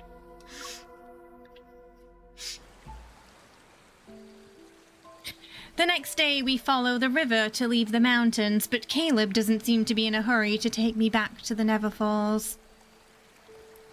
Where are we going? Is there a place you'd like to see? I think I've always followed Caleb. Being with him is enough to make me happy. However, if I must name a location, it's strange how the tale the old spirit master told me comes to mind. She wants to go to that place, doesn't she? Caleb, have you ever heard of Asperian Reach? Why are you suddenly interested in it? Did you see his face then? He was like, be cool, don't react. That old spirit master mentioned it. I'm not sure why it sounds familiar. I feel as though I've heard it before. Fireflies drift along the riverbank. Caleb gathers a few, shapes them into small glowing lantern and places it in my hands. The Hesperion Reach is the source of the River of Oblivion, which runs through Nether Falls. So he did that in the Neverworld then. It's to the far west, and it's the place where the sun sets. Similar to Mount Dingshu, Yin and Yang converge there. Right. Okay, that's yeah. Oh, so that's where we're going to end up with the bridge then. But now, it's a ghost town.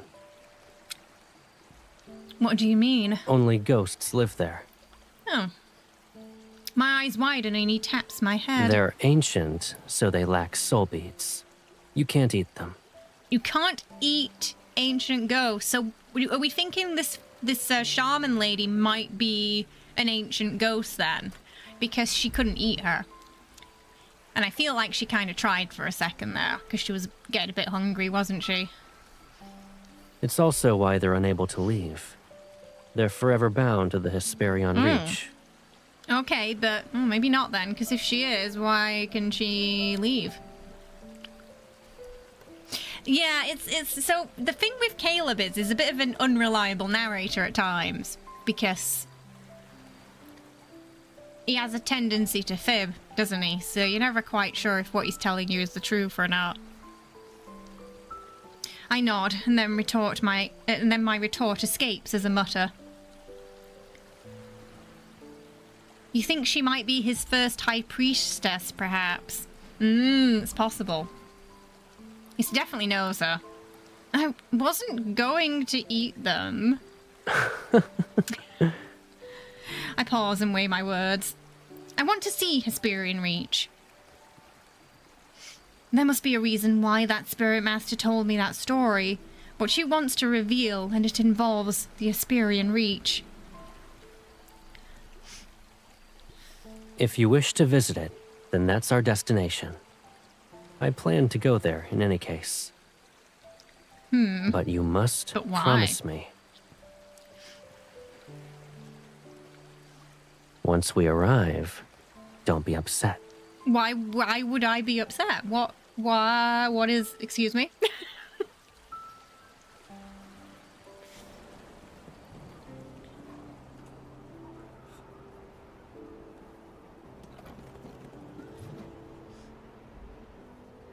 This is Hesperian Reach, a ghost town. Unable to believe my eyes, I look around. The Asperian Reach was described as a city filled with spirits, yet it's more beautiful than most human villages. I can almost believe the sunlight here is warm. I'm not promises that I can't keep, just like you, Caleb.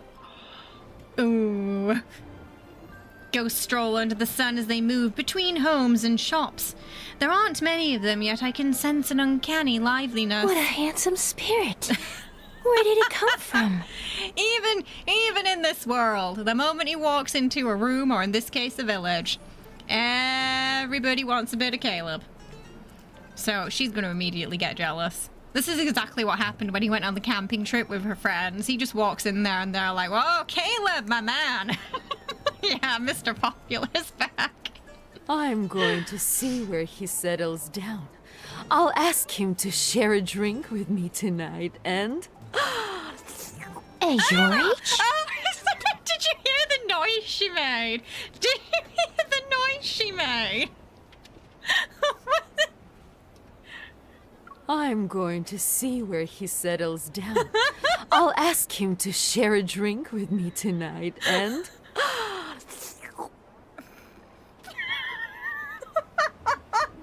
No. No, time out, lady. Oh my god. Even the NPCs are freaky in this. Oh my... Okay. Alright, wait your turn, lady. You think you still have a chance? Oh, please. You are at least 8 centuries older than I am. No wonder he told me not to get angry. I grit my teeth, wishing I could wrap Caleb in a blanket to hide him. The Asperian Reach ghosts look stranger than the ones outside, and Caleb, who's walking amongst them, stands out like a shining beacon. They don't dare to move closer because of Caleb's presence, but their hungry gaze keeps circling him. Fiery little thing, aren't you? With a scrawny body, you crack someone's teeth. Who'd even want to... That sounds like someone. The ghost's tongue is sliced into pieces as it falls to the ground and writhes. Was that Caleb? Since you can't use your tongue well, my little sister ought to enjoy some snacks. Oh. Burn. That NPC was like the Caleb girlies for real. Oh, that I can see that part of the myth going viral on Twitter and TikTok already. Oh, I don't need them. Tongues that can only ceaselessly flap are disgusting. You two! How dare you hurt the Hesperion Reach's most beautiful spirit! Everyone, grab something and... Ah! Well, not anymore, because we're here now, aren't we? I think MC's probably thinking that. Hey, George, how you doing? He does not, you're right, he does not tolerate bullying in any lifetime. You two, oh, goodness. The skull's shape is adequate. Unfortunately, it's not good enough to be a wine vessel. He does have a throne of bones. So, that tracks. He tosses the wine vessel aside and crushes it with his foot. Who's next? Try to approach as a group. It'll save us time. Oof, we're getting peak Dark Caleb in this myth. You thought that Colonel was a bad boy. The Neverlord he ain't got nothing on the Neverlord. Oh boy. Yeah, there's been a lot of bone cracking, yeah. We're mean girls. Oh, wait, does that mean that Caleb's Regina?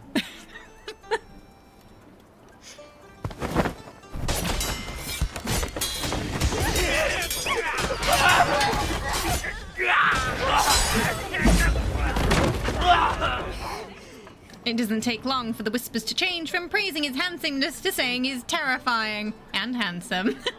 I like how they're still like, I'm terrified of him, but you know, you could still get it. Oh my goodness. Before we arrived, Caleb disguised our spiritual power to resemble that of ghosts. These hideous ghosts, now more battered, leave and clear a path.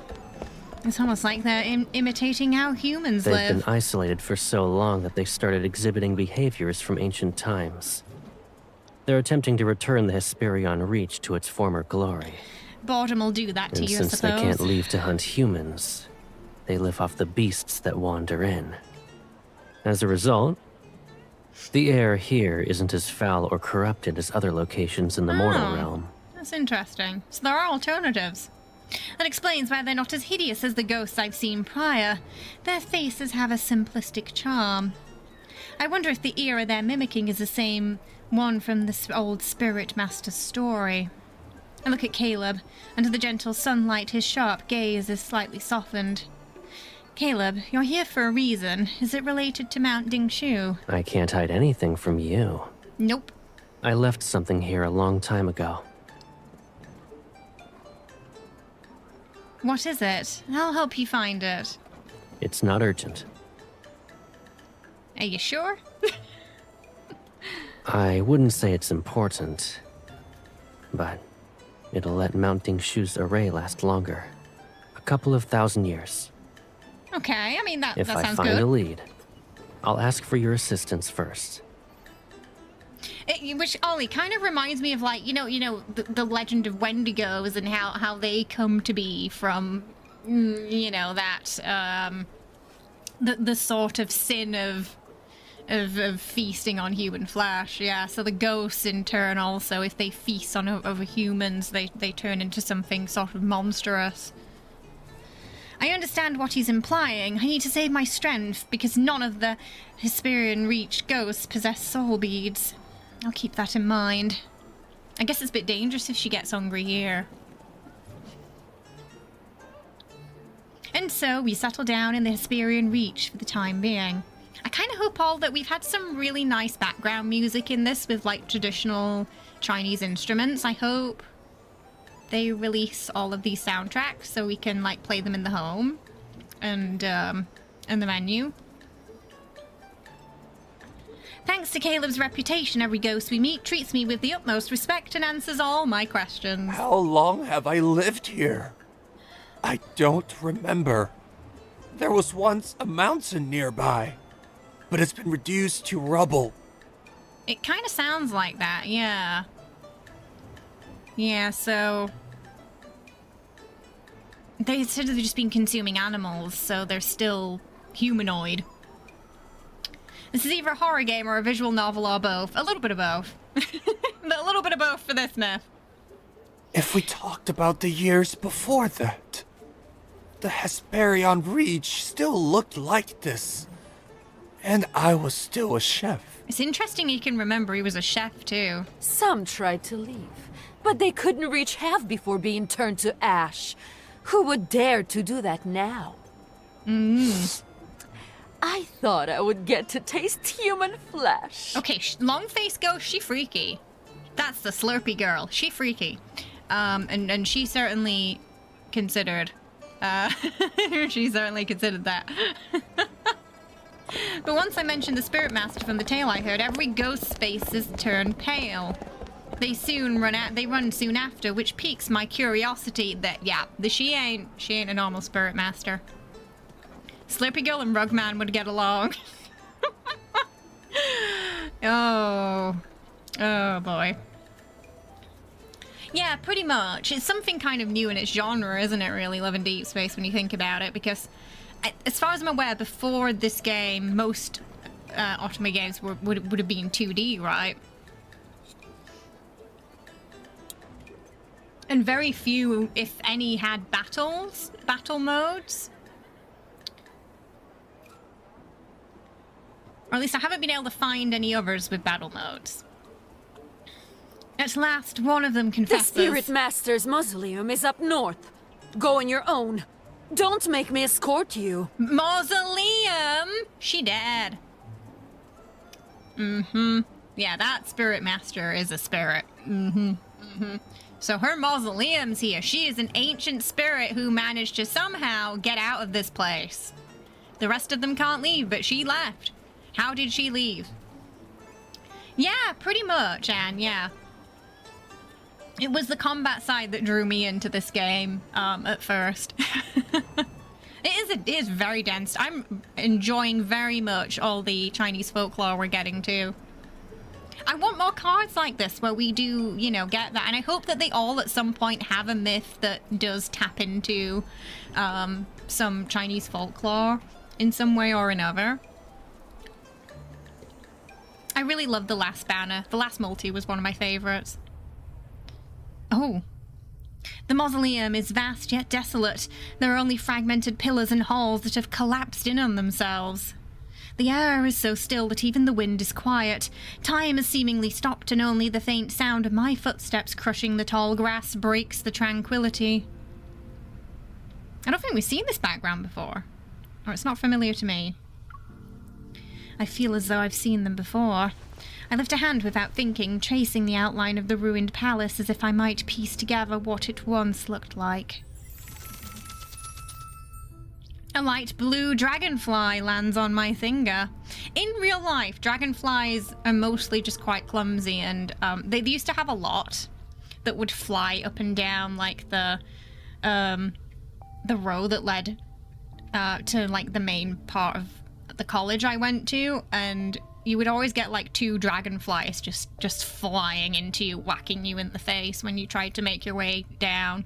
They were very chaotic. Is it the same one from before? And they were huge too. Oh, like this big.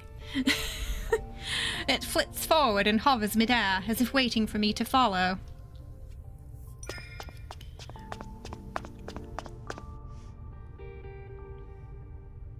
It lands on a tall, broken stone statue. But if anyone knows any more info on sort of dragonflies in Chinese folklore, do let me know in chat. To honor him, humans built a mausoleum and statues in Hesperion Reach. They worshipped and prayed to him. Wait, this is his every mausoleum. day and every night. This is his mausoleum. This is his mausoleum. It's not her. Oh, okay. Wait, do they think the old spirit master is... Oh, dear. There's quite a few games where you have dragonflies lead the way, so I'm assuming they have some sort of spiritual connotation, yeah. A messenger between the physical... Ah, okay, that makes sense. Because I've definitely played a few games where, you know, you've had to follow a dragonfly and it's led the way, so to speak. They are. They're very friendly, yeah. They will get up in your face. So this is his mausoleum. I look towards the sunlight, but half of the statue's face has been destroyed. Time has worn away the other half to a point where it is almost unrecognizable. Emotions stir in my heart. They're strange and muddled. It's as if the ancient silence around me is swallowing them. My gaze drifts to its hand, where a stone ring sets on one of its fingers. It resembles half of a blooming lotus.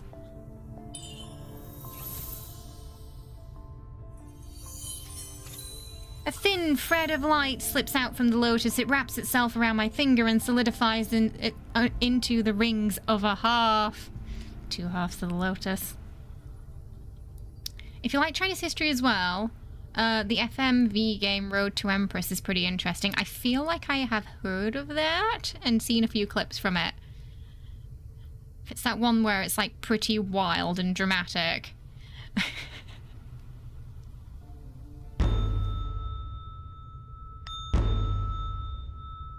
The bell. O sun and moon, be the mirrors that witness. Mountains and streams mark the river of time. A divine blade reflects blazing sunlight as it shines on the poised, striking figure holding it aloft, so now we're seeing the moment it happened. Incense smoke curls around an altar. As banners flutter in the wind, he moves to the beat of the drum and bells. Each step he takes is slow and deliberate as he chants solemn prayers. Colourful ribbons stream from the ornate beast head mask, rippling with his movements like cloud trails following a descending deity. 1,000 years without calamities. 1,000 100 again. generations of absolute prosperity. Humans gather below the platform and bow to express devotion. Their reverent gazes rise up to the heavens and the figure who shines like the sun. So interestingly, what he's trying to find now he's saying will stop things for another 1,000 years. So this means that he knew things were sort of, things were going to get bad around this time then. Caleb. No, this is the Hesperian Reach in the past, and he's the spirit master in that tale. I feel like she knew and she just didn't want to. Maybe she was in denial. Because the signs were there. When those thoughts appear, the scene before me shifts as though the dream unwound. He's wearing the banner outfit. The Spirit Master has removed his ornate mask. This distant divine figure that's the epitome of purity seems to be within reach. Why are you staring at me like that? You forgot who I am? What if this is gonna... Wouldn't it be interesting if this ends up directly tying into the AU?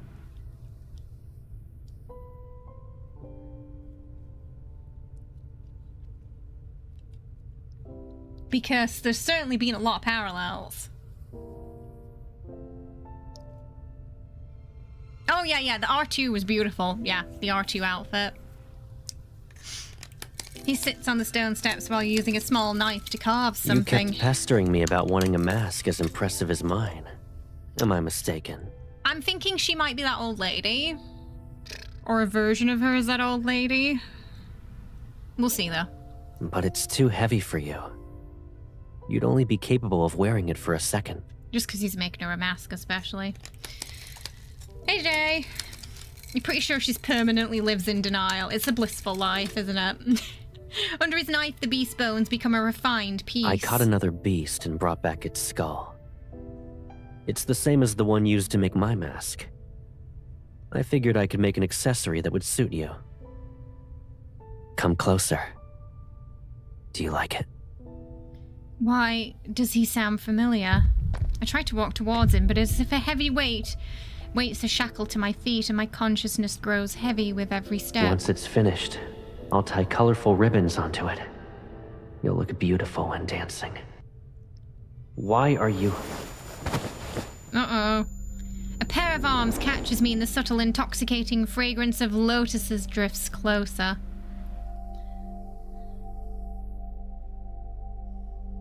Yeah, there was definitely something wrong with her.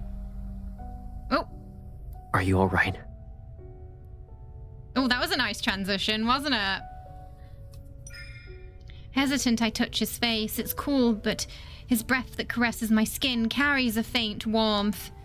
I wasn't dreaming. What happened? That statue. I stop myself. The lotus ring isn't on my finger, and the destroyed statue is the same as before, silent and unmoved. Maybe it was a dream. And yet it was so lifelike and vivid that my heart raced. What matters is that you're all right. Many humans died here a long time ago. Years have come and gone, yet their souls still linger. Although they can't touch us, losing ourselves in their memories will be troublesome. Echoes of memories. If you ever find yourself wandering by yourself, don't visit this mausoleum. He definitely doesn't want her to find out. All right. I don't know about you, chat, but if I was her and he said, definitely don't visit this mausoleum, I'm wanting to visit the mausoleum more. That agent of chaos on my shoulder is like, go visit the mausoleum. Find out what's going on. So, did you come to find whatever you lost Correct. here? But it seems I've only been met with misfortune. Why would it be in the Spirit Master's mausoleum, though? I heard this is the resting place of a Spirit Master who lived in ancient times. Do you share any past ties with him? We've hit the point where they're having the conversation again where she's like, look, listen, buddy, I know you're lying, but I want you to tell me the truth, okay? And I want to hear you say it. And he's going to be like, no, I have no idea. She's going to be like, okay. You'd want to visit because he's untrustworthy. He lies. He sits on a throne of lies.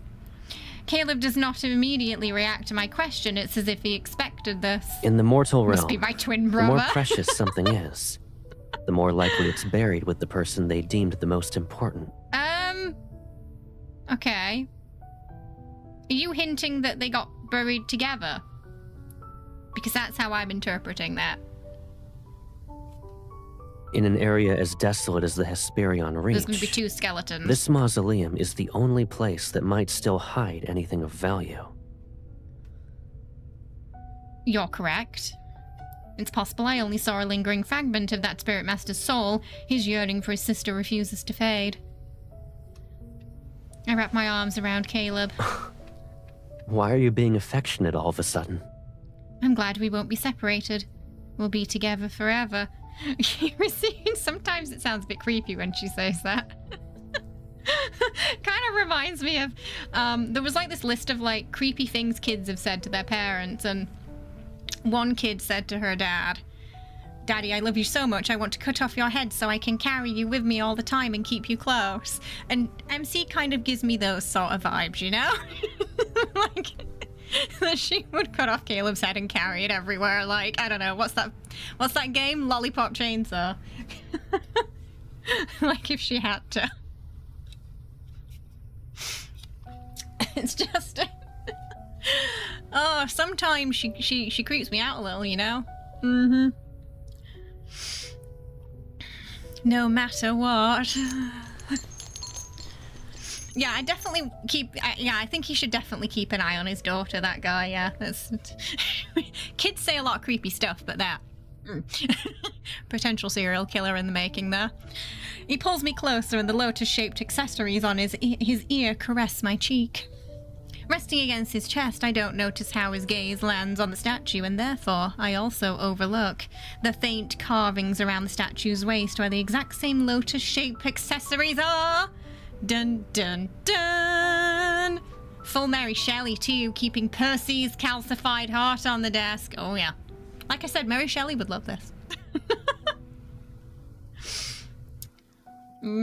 Okay, we're officially halfway through, chat, so we're entering the depression section.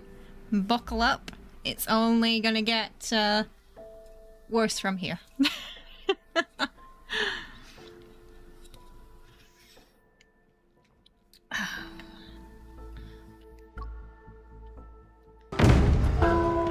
Several days later. I hope that was fireworks and not gunfire. Hundreds of lanterns come to life in every street and alley. As the last sliver of sunlight fades, all of Hesperion Reach's ghosts appear outside.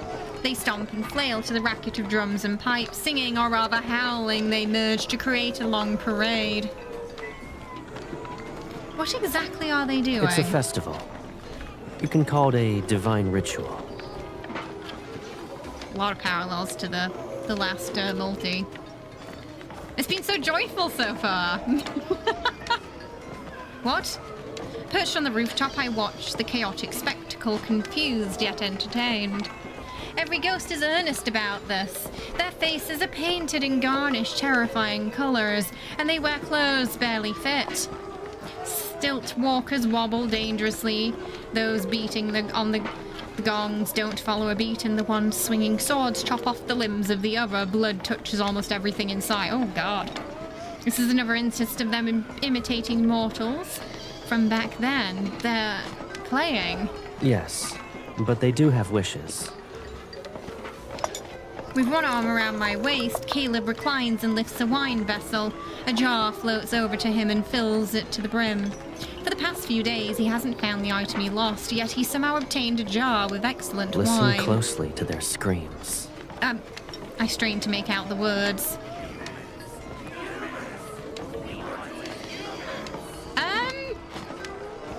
Oh dear.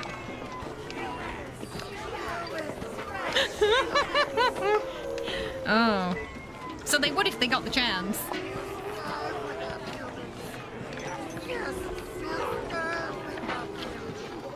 The parade carries a ghost who's been gutted. It rearranges its insides as the others snatch a piece to eat.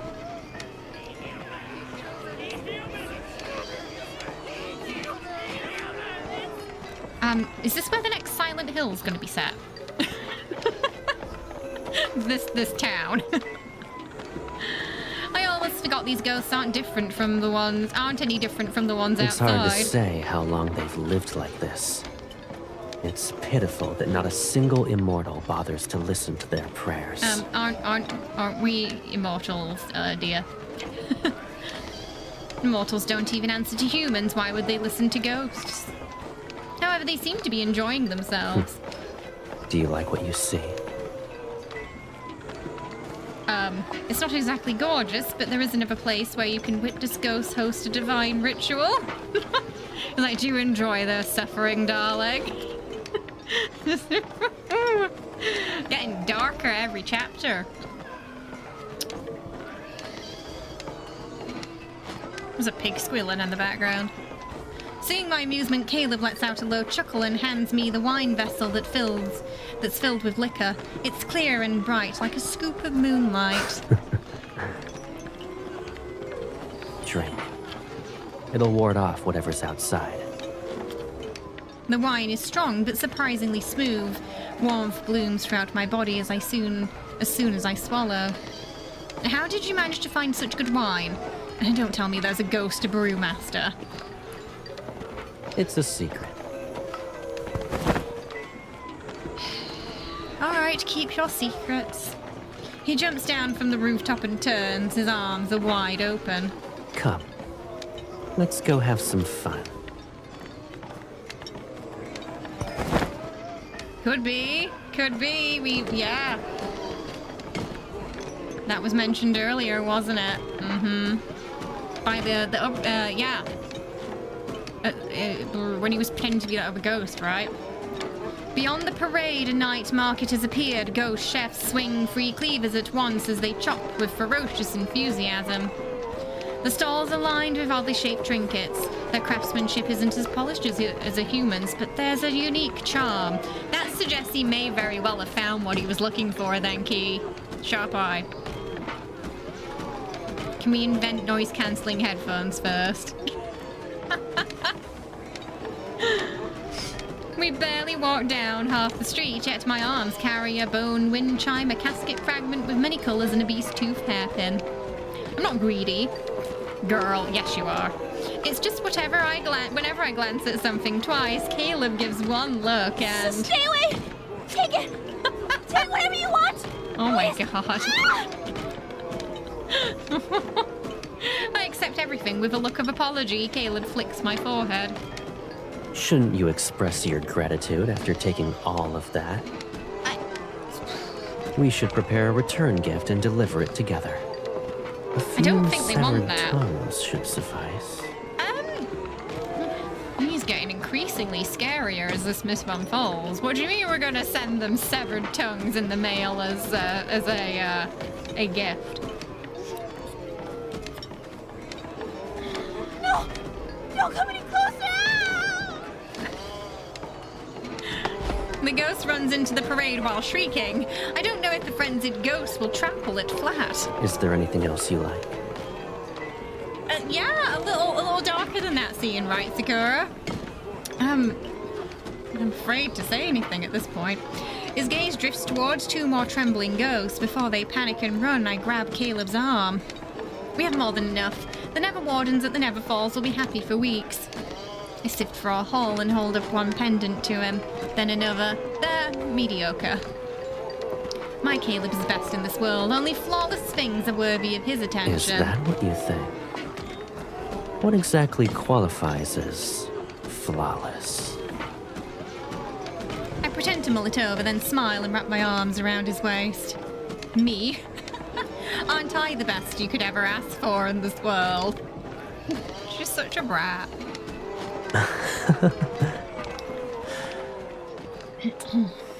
In this world, you're the best. And you taste incredible. Oh, right in the middle of the parade, huh? Oh. I feel like he's definitely trying to give, you know, Zane's can be a little bit of an exhibitionist at times, I feel. Like, he's probably the one who's most likely to do it outside. I feel like Caleb is trying to give him a run for his money in this card. With the, what's the word? Public displays of affection, yeah. I think he wants them to know, Ollie. He wants them to know. Doing that when there are others around. He wants How them shameless. to know. Is there even a sense of decency? This is a darker Caleb who has, you know, he not only did he bit into the forbidden apple and ate the whole thing.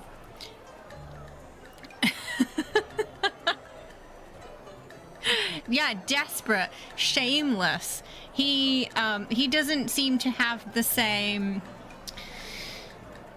burden that modern Caleb has in terms of the worry he has of how things will be perceived of taking what he wants. He seems unburdened by that. Like, there's no restraint anymore. Yeah, never wording.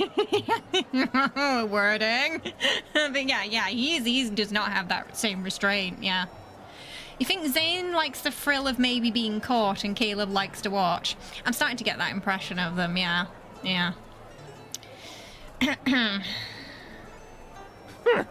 This is the first time I've seen a live... Why does he sound like... Never mind. You're a ghost. And you have the gall to lecture about the concept of decency? He sounded like one of the Muppets then.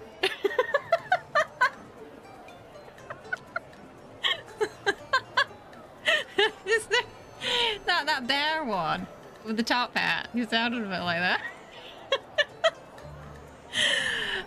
Bro, we're all dead. What is decency in here? I mean, they're running around singing, "We want to eat humans," and disemboweling each other, and they think we're breaking the decorum with a smooch. Like, you remember the anniversary audio? Silas MC do it against the window in N1. Yes, they yes. Bathroom? No, too used to that. Yeah, they got, yeah. All those anniversary cards were very...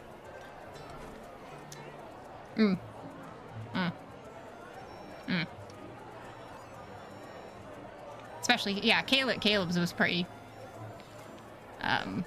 heated, too. Yeah. Suddenly the Swedish chef appears. Oh, dear. Yeah, I think so. They tend to mirror each other, don't they? The MC and the love interest. I can't help but laugh while those stunned gazes stare at as I kiss Caleb again. Hurdy. They also enjoy the thrill of others seeing what... Yeah, especially in this card, they seem to almost enjoy the reactions they're getting, yeah. While those stunned gazes stare at us, yeah, she's just like, lap it up. Their eyes are about to fall. I can pluck them and find colorful strings to make a charm for you. They're giving serial killer couple vibes in this card at times. Oh boy. Okay, that's very... Oh, okay. I think I'm gonna have to pass on the eyeball charm, personally. Yeah, they're just enjoying them squirming, yeah. You think these side cards are just trying to freak us out to a point where we're just fine with main story Caleb, and we're like, yeah, that's pretty wholesome compared to what I just read. Yeah. Oh. she'd slap him into line, yeah. Okay. Yeah, fully unhinged. The drums resound in the distance and the parade becomes more frenzied. Do you think they're just trying to distract from whatever's going on here?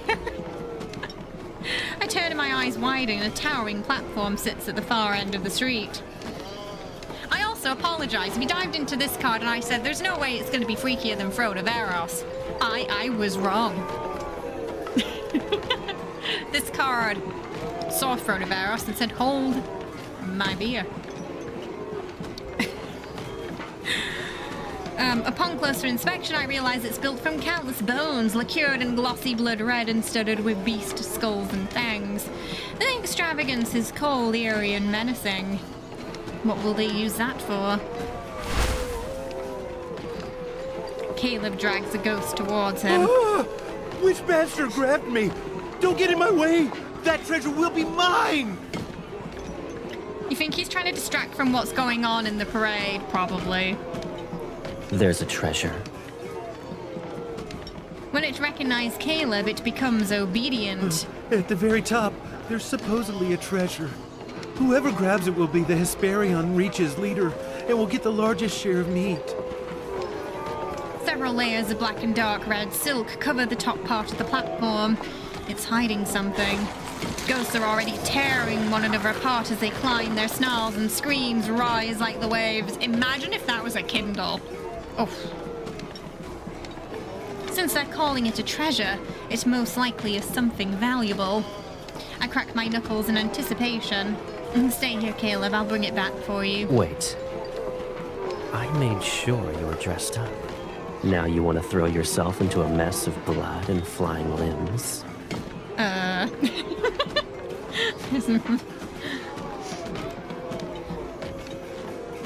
I'll bring it to you. But I want to give it to you as a present. It's pointless if you do that.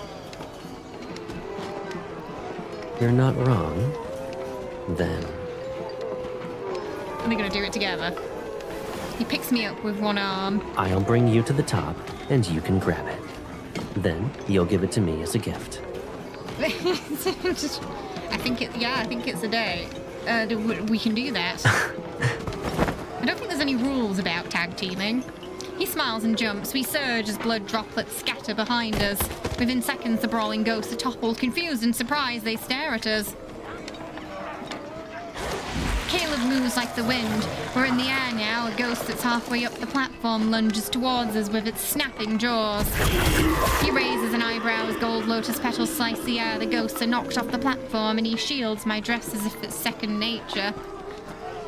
Yeah, that's a good point though. Yeah, if she did it on her own, she'd probably waste all her energy and get too hungry again. The ghosts come to their senses, roaring. They swarm the platform. Pathetic. Instead of rushing, he slightly lifts me up and walks through the air. He circles the platform at his own pace. Whenever a ghost climbs too high, he steps on its head and kicks it to the side. He's ruthless in this. Caleb, there's another one. I'll abide by your orders.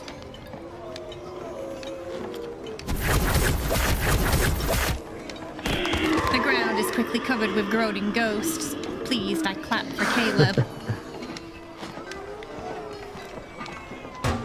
There's a soft clink as he lands at the top and brushes the layers of silk to the side. I do get the feeling that they could either bring out the best or the worst in each other, and maybe in this card it's a bit more of the worst.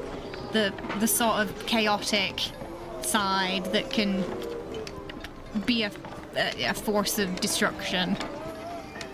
Rather than... I feel in the main story they're definitely earing more towards fighting the darkness and going more towards the light, so to speak. Like, despite what happened to Colonel Caleb, he still sort of has that desire to help people, and she's a hunter. But yeah, in this world, nothing's getting in the way. They're smooching. Nothing makes a sound, and every gaze is directed at us. And I do wonder if that's because he's indulged in his sin more in this myth. And often indulging in that sin ends up being a downfall, doesn't it? Or the cause of a downfall. Yeah, he really is true. Yeah. She's always going to be the number one, regardless of the lifetime. We kept getting distracted by the tassel. Conveniently placed tassel. The last layer of red silk is removed. A mask made from beast bones rests at the center of the platform. Is that the mask he made for her, or his old mask? It's old. The imposing horns have been reduced to broken stubs, and there are cracks in the skull. Its bright lacquer has faded into a dull grey and tarnished the bronze rings that hang from the silk straps of silk. For some reason, the mask is familiar. I'm reminded of Caleb. Without thinking, I pick up the mask. The mask is heavy. My fingers ache. Remember, he said it was too heavy for her. So this has to be the one he made for her. Caleb stays silent as I put the mask on him. Fits perfectly, as if it belongs there. Oh, it's his. Ah, he made one for her that was basically the same as his, didn't he? Okay. Before it. Oh no. Did he not know it was there? Memories surface, only to slip away, like he's trying to hold on to water in a river. Doesn't matter how tightly I grasp it. He removes the mask. If it won't come back to you, don't force it. When the past is too distant, it's not worth grieving over. Oh, it's okay if you don't remember. You and I, we're two flowers from the same stem. Life and death will never separate us. That's what you shouldn't forget. Everything else... I see you, Killy. He gently closes my eyes. Just let it go. Do we think maybe he made her forget before?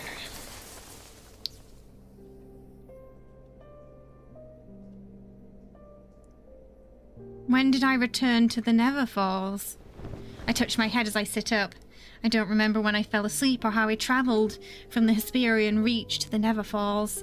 I remembered something, but the more I try to reach for it, the more emptier my mind feels. You're awake? Maybe she was too hungry. The bed dips beside me. He sits. His hand touches my temple that's still damp with sweat. Were you that tired for the past few days? You slept for more than 20 hours. I did everything I could to wake you up, but you didn't budge. Oh, so he was probably worrying. I slept for that long. Caleb, River Lady, get this girl another soup.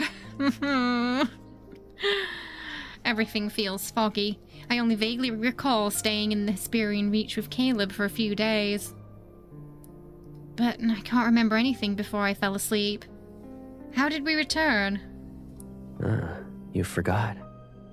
The Hesperian Reach is the source of the River of Oblivion. We followed it downstream. Remember, he made her drink some wine, didn't he?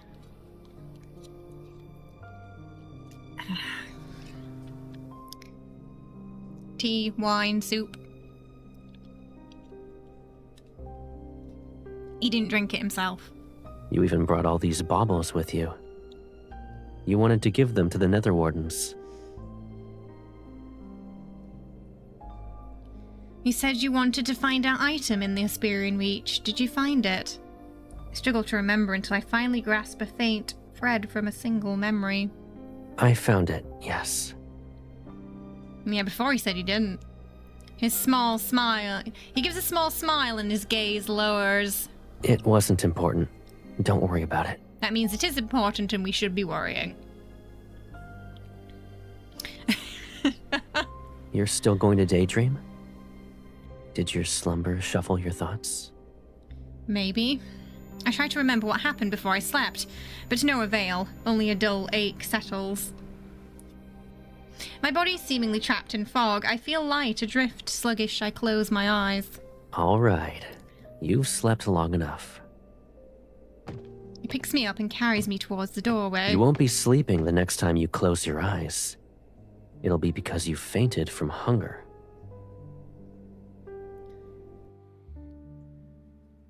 Okay, well, we're back in the Netherrealm. Number 7 out of 9.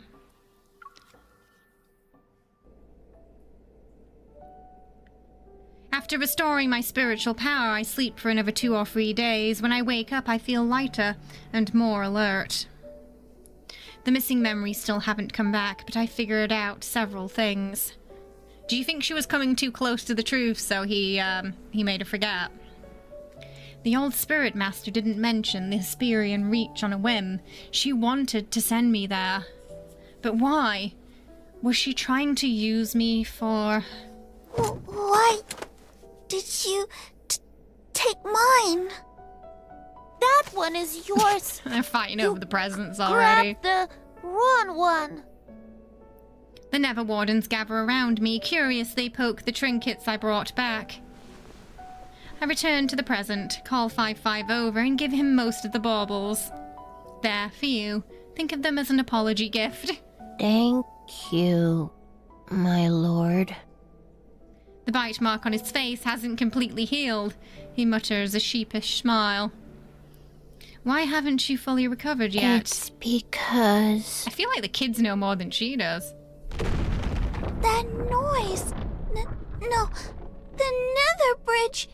It collapsed again! That's not good. The Nether Bridge spans over the River of Oblivion and every soul must cross it. It's ancient, but not fragile to the point of falling apart often. As of late, there have been So they're falling into the... so many souls! The River of Oblivion, and I'm assuming that just entitles, the game over for the spirit, like the spirit just disappears? A few days ago, they crushed it.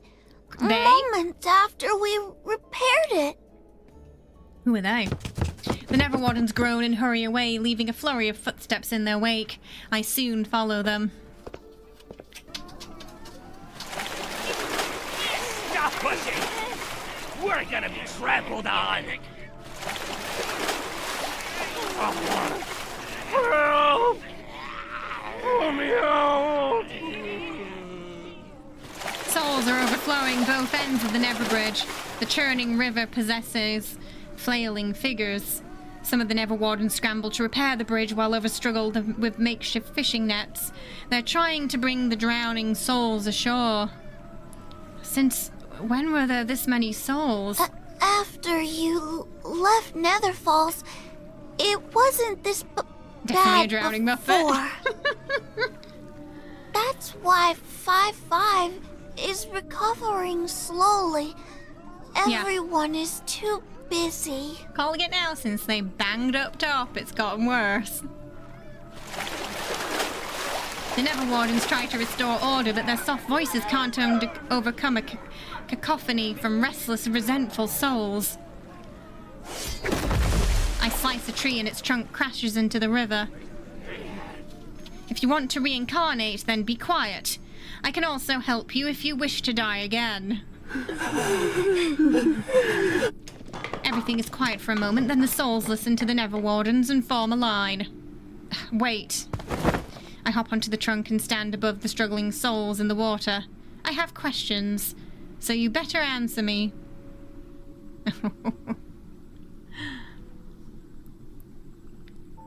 The problem with the Nether Bridge has been dealt with, so I return to the Lotus Pond lost in thought. I rest on the water's surface. I assume the souls belong to those who were killed by ghosts, but after my interrogation I learned most were victims of calamities.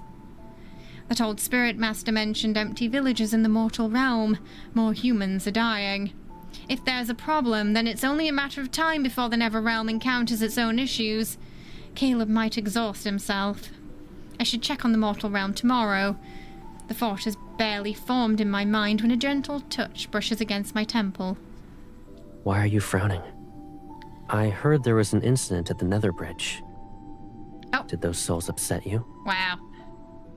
They're not worth it. I was worried about you. I tell Caleb what I've been thinking about, and he smiles. Look up. I do as he says. At first I'm confused, but then I see it. The sky looks clearer. Neverfalls is where yin and yang meet. The mixture of their energies stains the sky with dreamy colours. Some of the mist is dissipated. I can faintly see stars. Caleb once told me that every cloud in the Neverfalls shows how the heavens' yang energy mixes with the Netherrealm's yin energy. The Netherrealm is safer as well. You don't need to worry. Is it because the bridge collapsed? So that doesn't fill me with enthusiasm. Yeah, it just had a slight disconnect, but it's back up now, so I think that's probably what happened there. Ollie, it'll just take a moment to, yeah, it just disconnected, but it came back up, so, it should just, I would refresh the stream, so, just so you're caught up. Yeah, sorry about that. YouTube, had a bit of a issue there. You'll always be the most remarkable person I know. Yeah, it was just a minor blip. So I didn't need to be concerned. I let out a sigh of relief and wrapped my arms around his neck. Girl, the bridge collapsed. It's not okay. What did you use? An artifact or... I trail off. Something's not right. A strange trill touches my arms as I notice his knuckles turning blue. Why are you so cold? You haven't visited Mount Dingshu for a long time. Did you forget how cold it is? Tell him Porky's again. In comparison, Nether Falls is warm and pleasant. That doesn't add up. Was Mount Dingshu always that cold? Its summit reaches the highest part of the sky. It's frigid, but the other parts of the mountain aren't freezing. While I mull over this explanation, Caleb rests his head on my lap. His arms hold me as if he's carrying a small hand warmer. He's trying to distract us again, isn't he? Are you tired? I should have noticed sooner. Even though he's strong, fixing an array that supports the heavens and mortal realm must have drained him. Just the connection between the land of the living and the dead while people are dying in mass. But, you know, no biggie, right?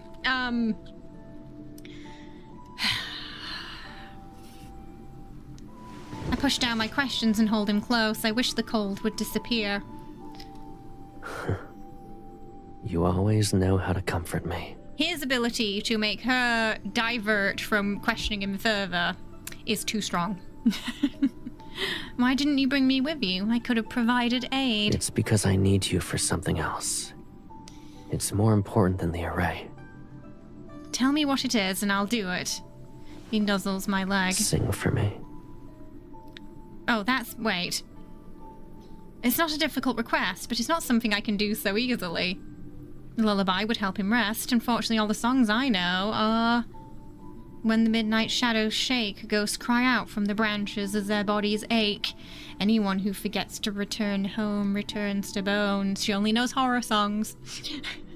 She doesn't put up much of a fight, that's true. He does that in Rain's Embrace as well. Don't laugh, I only heard those sorts of songs in the mortal realm, and that's what I sang. What I sang was the gentlest. Yes. Even a terrifying song sounds pleasant when you're the one singing it. My innate talent can't make every melody pleasant. You might not know, but some taverns in the mortal realm have singers who make their voices screechy. They sound awful, and... I swallow the rest of my words, but Caleb is already looking at me. Is that so? I suppose you've seen more of the mortal realm than I thought. Is he like, you shouldn't have been there? How did that happen? Maybe you should take me to one of those taverns. I want to hear how terrible those songs are. No, you can't hear them. I cover his face with my sleeve. He draws too much attention in the Hesperian Reach, and I won't let him visit a more dangerous place. I think what she means is if I take him to a tavern, everyone's gonna crowd round him and take him away from me, and I don't want that. All right. I'll behave. She wants him all to herself. The Lotus Pond is quiet. Time passes and I wonder if Caleb has fallen asleep. And then he speaks. You used to sing countless songs. Maybe when we're at the tavern, we'll meet Rugman along the way. And he just runs out screaming because he's got too much trauma from the previous incident. She used to sing. He almost never talks about my past. My ears perk up. People always stop to listen. Even the wind. But you only sang for me.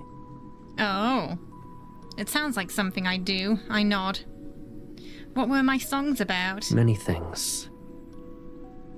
The sky, the land, mountains, rivers, storms, rainbows. Every single wonder in this world. I heard each and every one of your songs. That's why I would... Oh, he almost said too much. I can't tell if he's too tired or simply refuses to say more. Careful, I ask him. Shh, he doesn't need to know about that, Pink. He'll blow our fuse if he finds out about that. Can you sing one of these songs? I want to hear it. I'm not a good singer. I've also forgotten most of the melodies. I only remember a few words. When the heavens were created, its voice tolled like a bell cultivated. I guess the bell's a little lotus flower shaped. When the mortal realm was created, its breath was like the wind calculated. When mountains were created, they were green and stretched endlessly like wealth accumulated. Wandering souls returned to the hills of their home with no concerns. His words are akin to mist as it fades, and his voice becomes quieter. He fell asleep. I run my fingers through his hair in the hopes of chasing away that chill. My fingertips touch something. A petal. Neverfalls is always covered in flowers. This petal is ordinary, so it's not odd that I found it in his hair. However, it carries an unusual energy, and only ghosts have it. Even in a place with hordes of ghosts, plants rarely absorb this much. This petal has as much energy as a full-fledged ghost. Only one place would have plants tainted like this. The Hesperian Reach. The plants there are always around ghosts. Their presence eats away at everything until nothing pure remains, so he went back. Caleb said he returned from Mount Dingshu, so why does he have a petal that came from Hesperian Reach? It's a minor detail, yet profound unease ripples inside the depths of my heart.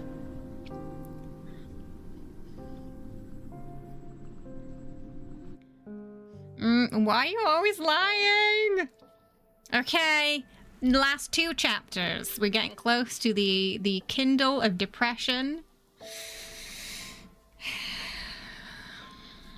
It is coming. Perhaps because the seal on Mount Dingshu was stable once more, the endless surge of souls into the Neverfalls finally began to slow. The restoration of magical arrays caused a few tremors in the realm, but they proved to be nothing more than a false alarm. I went to the mortal realm and watched as it finally caught its breath. It snatched a slim chance at survival and crawled back from the edge of ruin. Now the land has settled into a familiar limbo, where it is not quite dead and not quite alive.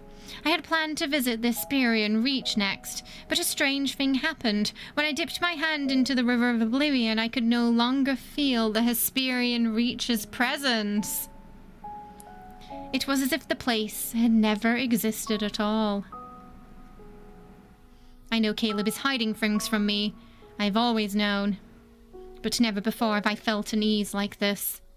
Yes, it was a small petal, a small insignificant discovery, but once the seed of doubt is planted in my heart, it takes root and grows beyond my control, spreading deeper every day.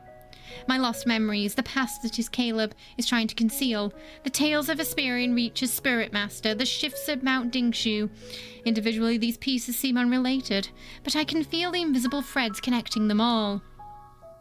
I do not dwell on the past, or what cannot be undone. I simply refuse to remain in the dark, safely sheltered behind Caleb's back. I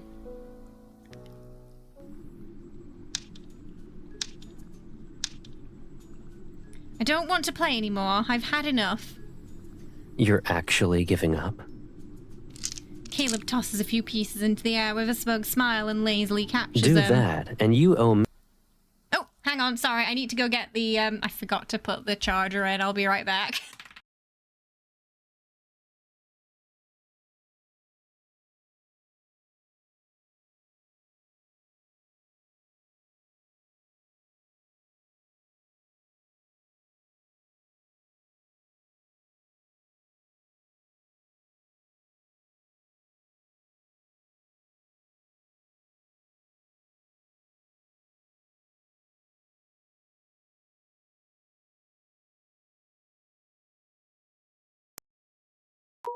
$630 years of tending to the lotus pond.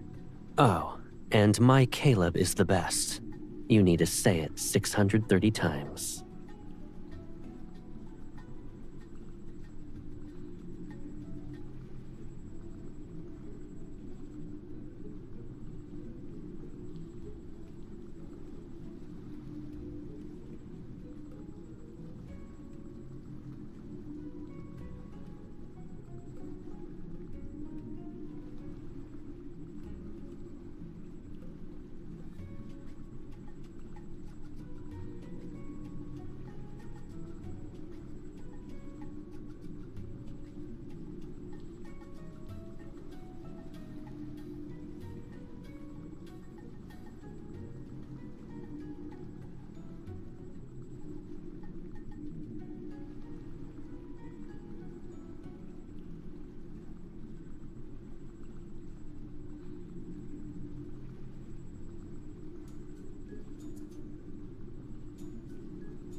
Okay, sorry about that.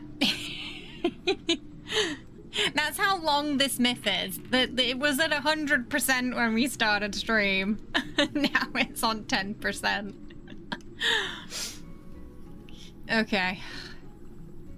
Oh.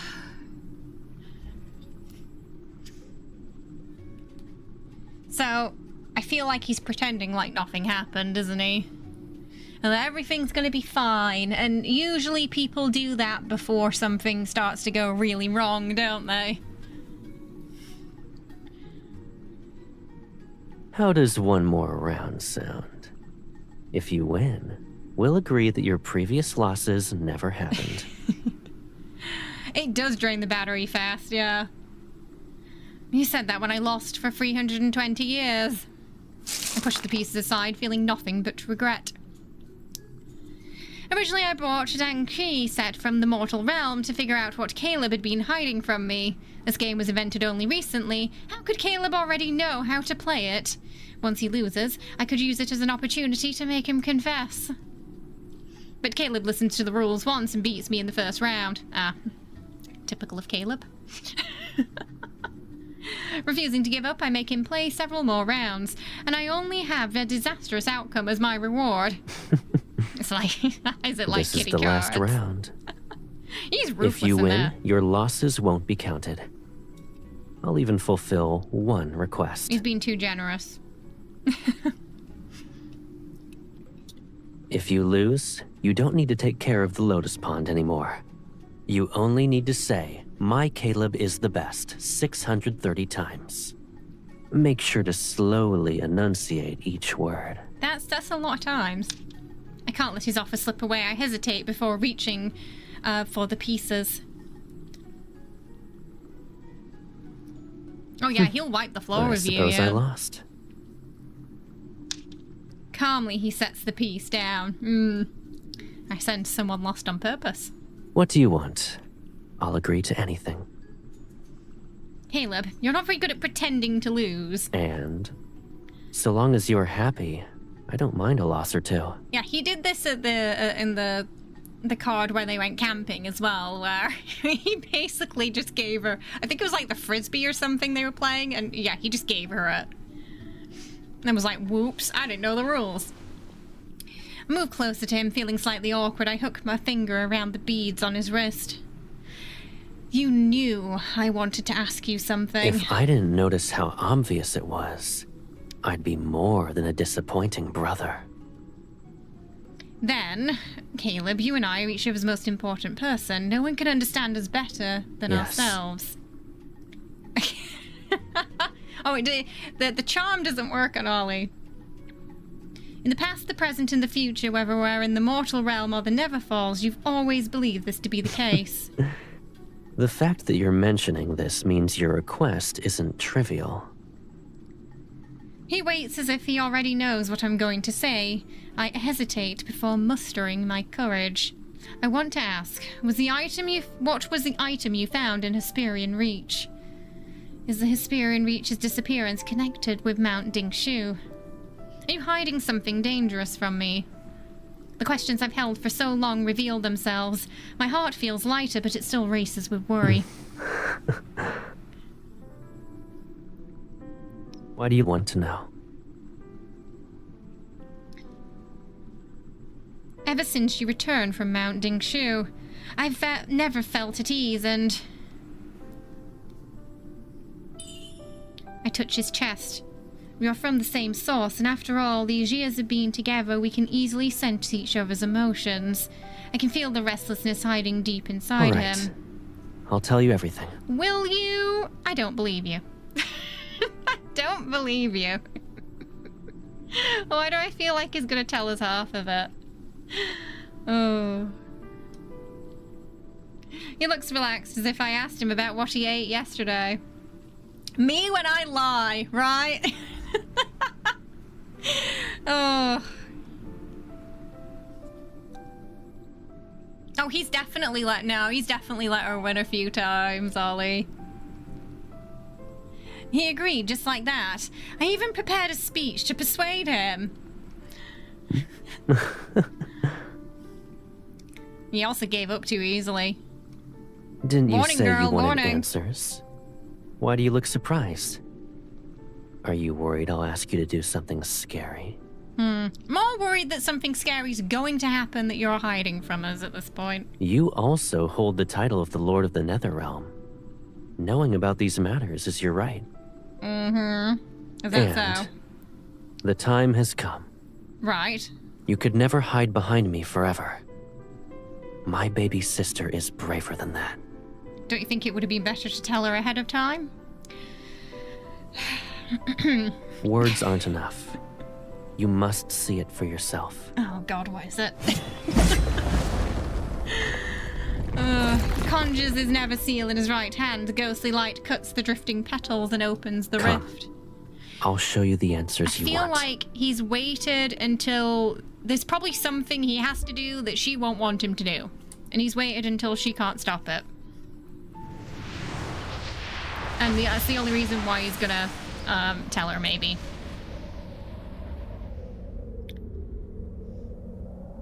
It's dark, it's cold, it's suffocating. As breathing makes my chest burn, something presses against my lips. Cool, steady air flows into me. Someone enjoys the cool, steady air.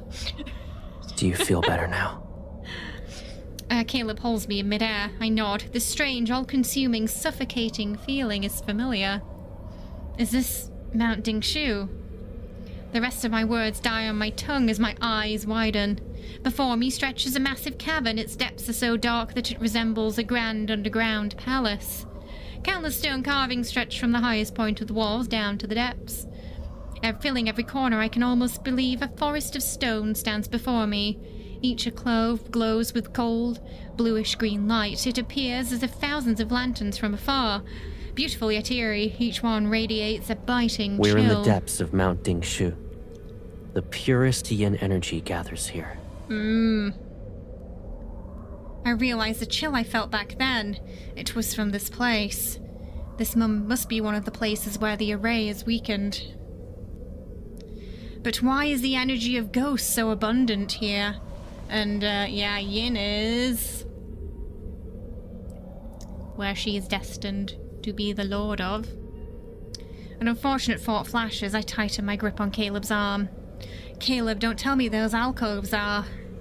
He doesn't answer. He simply lowers his head and gives me another soft, cooling breath. Don't push yourself. Hey, Rocket. If you feel overwhelmed, tell me. Also, it seems like... Have we ever seen her breathe in this chat? I'm just thinking about that now. As we pass through the barrier formed by glowing symbols, screams explode in every direction. It's as though the mountain is crying out. It's getting spooky. From within the countless alcoves, twisted claws reach out. The rage and despair are trying to crush my chest. Yeah. So it's almost like he's trying to breathe some life into her because she needs it down here. Oh, God. Let me out! Let me out! What happens to you? What did you do in your life? Or what has to happen to you for you to get stuck here? Kill me! Why can't I die? Oh. The alcoves are maybe stone cells, the more apt glow with cold blue fire. Each flame looks tranquil, but the cold is worse than the searing heat. Inside them, ghosts burn in the cold flames, while their insane kin tear them apart. And even when they die, the yin energy revives them. They are trapped in a perpetual cycle of suffering. Is this like a hell? Is this hell? Help me, please. I don't want to stay here. In a nearby cell, half of a mangled face appears. Despite its features being twisted, I recognize it. You're one of the ghosts from Hesperian Reach. It's him, Caleb. Oh. All the ghosts from there have been moved here, maybe. No! Lock him away! Rock like us! Must suffer in this boundless darkness! Did he sacrifice them to fix the issue? She said she couldn't feel it anymore. You're...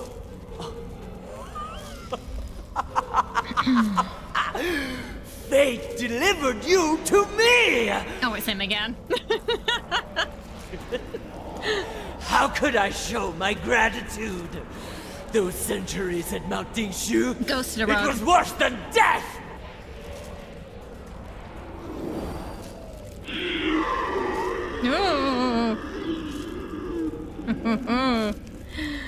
Screams and howls bounce off the cabin walls. I start to process what I'm seeing.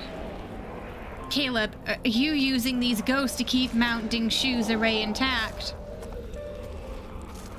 The ghost that ate brides, and the others before it, they had been imprisoned here. Why? My question disappears under those sounds. Caleb frowns and moves his hand. Oh my goodness. In an instant, every ghost is pulled back into its stone cell. Eerie and fierce, the icy flames burn brighter. The yin energy here continues to eat away at the yang energy. If Mount Dingshu's array breaks and yin and yang become unbalanced, this world might become a domain for ghosts. A real purgatory filled with evil spirits. He looks up at this vast icy prison, the cavern filled with ghosts. I guess it's so there's too much yin because he's there with her. They're not separated like they're supposed to be. It was an accident when I discovered that they can slow the yin energy. For ghosts whose only instinct is to eat humans, this is the most suitable end. So he's justifying it by they deserve it. So this is a form of punishment. But it seems like the yin energy consuming the yang is going to be inevitable. This is just slowing the process, it's not preventing it. How do you know all of this? I'm also the Lord of the Netherrealm. Yeah, you know, it could have been worse, Key. Yeah, for sure. It's Could have my been worse. fault. Oh. I left you behind many years ago. You suffered and lost most of your memories. Okay, start talking, buddy. You can ask me anything. I'll tell you the truth. Will you? And if you don't want to bear the burden, you can offer it to me. Even, look, my cat just went, when he said that, she went, even Jenny doesn't believe him. Hatred, pain, despair. I will never let those bitter things approach you again. Yeah, we want the truth. Even if it hurts, we should carry this burden together. I tighten my grip on his hand. Tell me, what happened back then? Was this world truly overrun by ghosts? Caleb doesn't answer. He pulls me close and rises to the air. We leave the suffocating energy belonging to the ghosts and land on a stone platform. Only now do I realize how cold my body is. The shock must have affected me that much, and I bury myself in Caleb's embrace. A warmth returns. I look at him and wait. In the beginning, there were 30 days of darkness in the mortal realm. The sun didn't rise. Then, light finally returned, but it was brought by wildfires. Hills and valleys burned as far as the eye could see. Yeah, the old lady mentioned that. Then there was a drought that lasted for years. With no food and water, humans killed one another. A few ate the flesh of their own kin. So almost like a biblical reckoning. And then, the ghosts appeared. Where did they come from? Since yin and yang were unbalanced, calamities corrupted them. But why were yin and yang unbalanced? Fear, despair, hunger. He said it was his fault earlier. Twisted thoughts from the living fed that corruption. So it grew. Ghosts appeared one after another, and the world became fragmented. He lets out a cold laugh. Who was the real monster? Those ghosts or humans? Guess we're about to find out. That old spirit master described history, not tales. She remembers, and my brother remembers. I'm the only one who forgot. So when Caleb sensed yin and yang becoming unbalanced and all the calamities may strike again, he started using ghosts to power the array to keep the yin energy under control. I think either him or they broke it, because she is the yin energy. Yet I feel as though there's more to this and it's significant. He also said it was his fault earlier. I try to think, but as soon as I clutch my head, maybe I learn too much at once. My mind is heavy and entangled with a fog. It blocks my path towards the truth. Perhaps it's more akin to a barrier, and a dull ache starts to throb. Does it hurt? Those ghosts' energy is too strong. We can't stay here. Might be better to take this conversation to another place. We'll continue this once you've recovered. All right.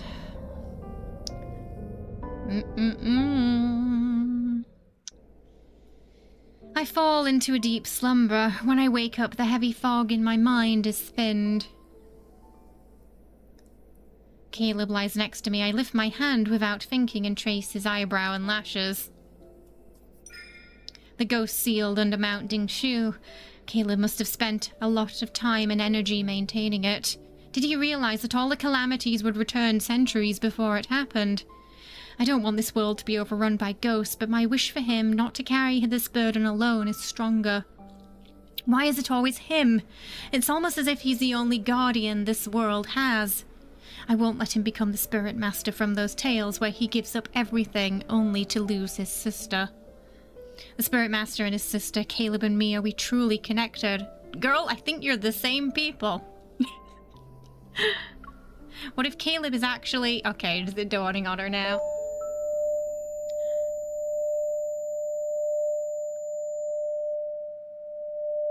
I shake my head again as the pain shoots through it.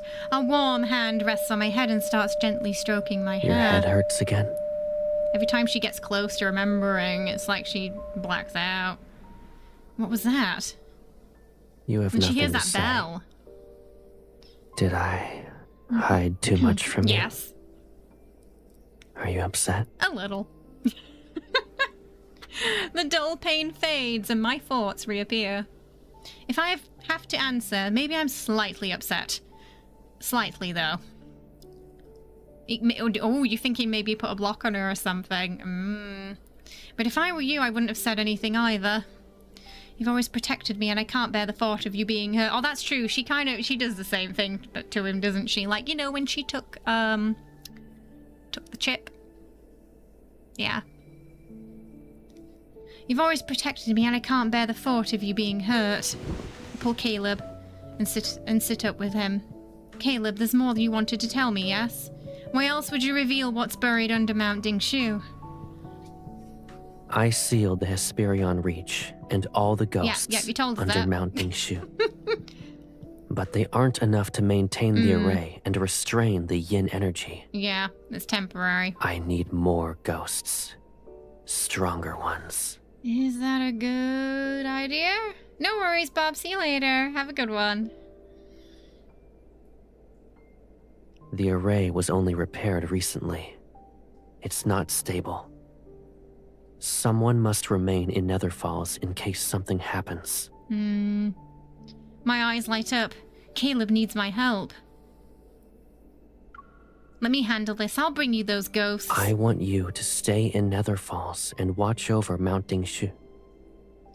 That won't do. You know how comfortable I feel when I approach it. And I barely feel hungry anymore. It'll be alright.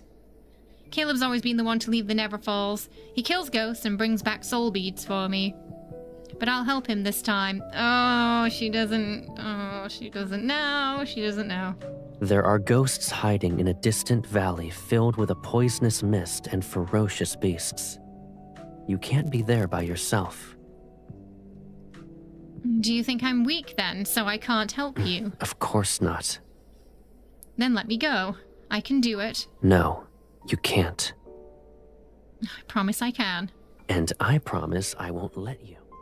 And he's already gone. He's already gone. Ugh. Eventually, after my persistent pestering, Caleb finally relented. On a clear moonlit night, he escorted me to the Gate of Two Realms. He was clearly reluctant to let me go, showering me with endless parting words and even handing me this artifact for protection. I threw my arms around him, just as I had many times before when I was the one seeing him off. I nuzzled into his chest and with deep affection.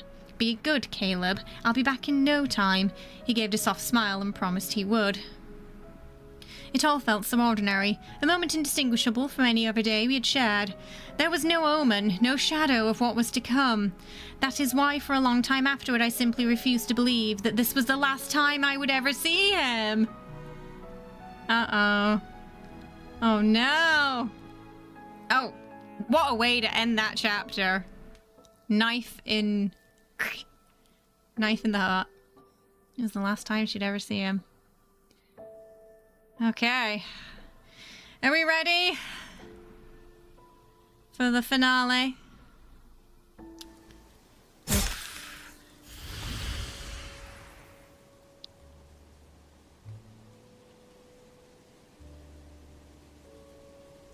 Too weak. These aren't powerful ghosts. The valley's supposed to be dangerous, but it's beautiful, clear water and rolling hills. It's so peaceful that anyone would want to stay. He lied again, didn't he? He lied. You remembering the Colonel Myth when he told her to go check something out because he knew it was safe while he went into danger and he almost died? Yeah, Key, exactly. I think he's pulled that again. Pulled a fast one on her. I searched the area for a month only to find a few ghosts. They're so weak, they turn to ash when my blade grazes them. I'll ask Caleb when I get back. Maybe he sent me to the wrong place. But this place is beautiful. I should buy some paper and draw the scenery here. Then he can see. I catch a few drifting blossoms to find the most gorgeous one for Caleb, but none of them are good enough. Oh, you sweet summer child. Yeah, the more he resisted, the more she would want to do it. Exactly. So he had this plan. He had it concocted already. I think he even gave her the bait for it, you know? Knowing she wouldn't yield. Dizziness and pain crash into me. I fall to my knees and watch blood drip onto the grass. Something locked away in the depths of my mind frees itself, and memories flood to me. Oh no. I feel a chord inside me break, and then it is silent. Caleb. No. My hands shake as I try to summon Caleb's artifact. A golden lotus flickers into my palm, and then it disappears like smoke. His artifact is forged from his own power. If it is gone, then... I must be overthinking. Yes, that has to be it. I need to go back. I need to find him. I stumble to the stream and dive in head first. Every river in the mortal realm is connected to the River of Oblivion. If I can return to the Never Falls and see him.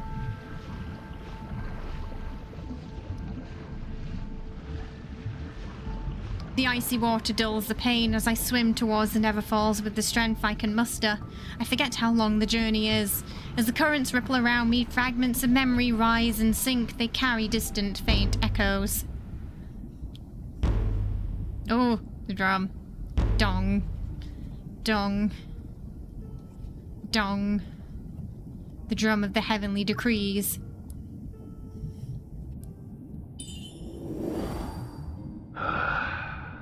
Sir, it's not that I refuse to treat her.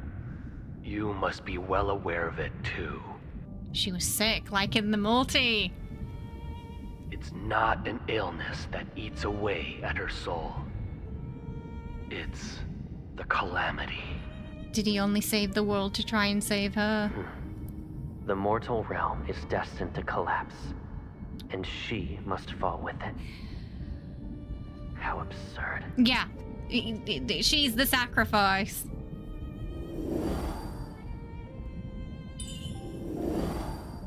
The drum of heavenly decrees has spoken. Only your sister can save a world ravaged by ghosts. Only she can save the living. Save the living.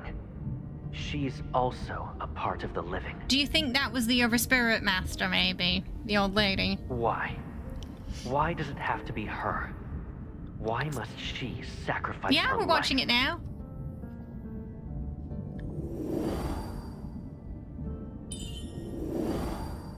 Oh. The monsters! They're here again! No worries, Rick. I'll see you later. Night night. Spirit Master, you struck the drum of heavenly decrees. Please tell us, how can we survive? You'll live. I'll give you that opportunity. And my sister, she'll also So he tried to live. defy what they argue was fate. Though all the sounds and fragments, one voice rises above the rest, and I know who it belongs to. So familiar that tears well in my eyes. Oof. So yeah, we did guess earlier that she was probably a sacrifice of some kind. Darkness surrounds me, yet scenes from the distant past appear. The night wind carries away the scent of blood and distant wailing. Fires on the horizon paint the sky a faint red. A jagged boulder sits a few steps away. A quiet figure rests on it, his long hair falling past his waist. He holds a small knife and patiently carves a bone mask with practiced ease. Yeah, it's that song. Midsummer. Caleb. For the first time, I can clearly see his face, and then it becomes blurry. He smiles softly and his thumb brushes against my cheek. You woke up early. You don't want to sleep for a while longer? He says that when he needs to do something he doesn't want her to know about. No, I've slept long enough. I realize how far I've drifted from these memories. There's always something that must be dealt with. I promised I'd make a mask for you, but I never finished it. For the past few days, I rushed to finish it for you. He sets the mask against my face. It's intricate, beautiful, still carries his hand's warmth. It's better than I imagined. When you're well again, you can wear it while you dance and sing and run through the hills. It'll be just like before. I try to touch him, but my fingers only create a ripple.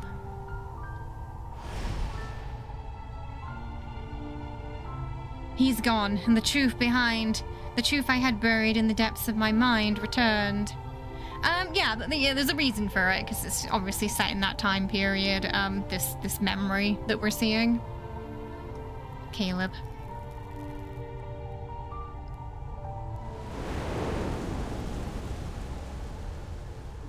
Yin and Yang fell into chaos, the mortals suffered, and ghosts roamed the land. 1,000 years ago, perhaps even further back in the primordial past, the cataclysm that nearly ended the mortal realm reached its end on a moonless night. The spirit master revered by countless souls, and their final beacon of hope, Caleb, my brother, my one and only, has left me. Farewell. So he sacrificed himself instead, it sounds like. The final word from Caleb drifted softly into my ears. Dong. I don't think that was his final words. Dong. Dong. Dong. Dong. Dong. One beat, then another, from the distant Hesperian reach, the drums of heavenly decree broke through the air, their thunderous rhythm rolling and echoing between the earth and sky. Every ghost in existence followed the sound, drawn by the relentless thrumming. They surged like a tide towards the man who was beating the drum. I fought with everything I had to reach him, but the barrier held me back. I couldn't even take a single step closer. For 10 days and nights I listened in vain as the drums thundered up. Wow, so it was not a quick demise either. She had to basically watch him slowly suffer. For 10 days and nights I listened in vain as the drums thundered on. Then, as the last veil of darkness began to fade, I heard the rhythm falter, bit by bit. The sound sank into a heavy silence. The Hesperian reach is where the sun sets. And that day, the only sun I had never rose again. Okay. Alright. Through the howling wind, a desolate chant began to drift. Rest now, departed souls, in the hill of home. This is fine. Everything's fine. Rest now, departed souls, in the hills of home. And then, what happened? It became clear to me later that if none but the ghosts can cross the steepest of Hyperion's reach, then I will simply become one of them. I will not leave Caleb there alone. So yeah. Then began the endless slaughter. I killed the wicked and devoured the vile, soaking myself in blood and sin, but none of that mattered. I didn't want Caleb to wait any longer, so I guess she felt that she could only turn into a ghost if she did something wicked. Yeah, so she lost him. She lost him, and I swallowed the countless helpings of resentment, agony, and despair, until at last nothing remained but a hollow numbness. Those dark, chaotic days blurred together for so long, and that explains why she's a ghost that has that hunger.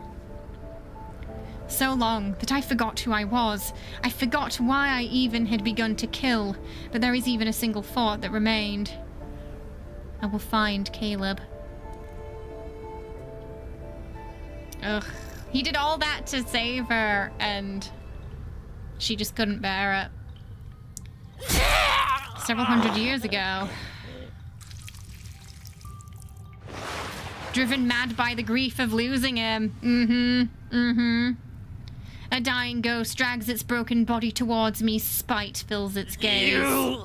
You're a monster. That's where that got into her head then. Don't feel proud. You'll die soon.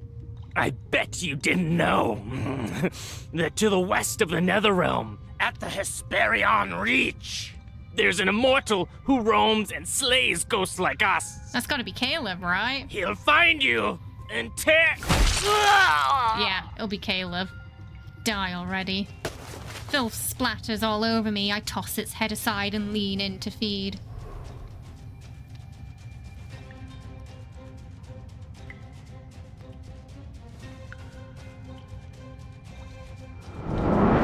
Yeah, it basically told us where he was. My prey is stolen. A snarl erupts from my throat as I hurl myself at the intruder. He doesn't dodge, instead he embraces me and lets my claws sink into his skin. Blood falls. I'm not sure if that went the way he planned it to. It's me. Who are you? I only know Caleb. I finally found my brother. I thrash, I punch and kick and claw and bite, and his blood coats every part of my body, yet he refuses to let go. I'm Caleb. I'm your brother.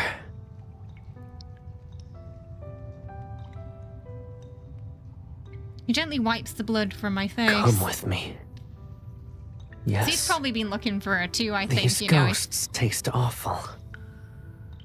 I can show you a place with more delicious food. I mean, he must have known she was there if he's sort of pre-prepared something beforehand, right? So it was just a case of tracking her down. No, who are you? Don't touch me. Leave. Do you think she remembers his name, but not really his face? But he endures every kick and scratch, and he holds me close as if I'm something precious that he refuses to let go. I promise I'll never leave you again. Ugh. I wonder if the ghosts he make taste like braised chicken wings. Oh yeah, the signature dish. Oh. So it's kind of that inevitable situation where he sacrificed himself to save her, but she ultimately died anyway, from grief. Caleb steps over the collapsed table, shattered burners, toppled lantern stands, and a layer of broken jars. From shredded silky pixies, she trashed his house. Did I upset you? Yeah. Is it because I wouldn't let you eat those ghosts? Or do you dislike these beautiful clothes?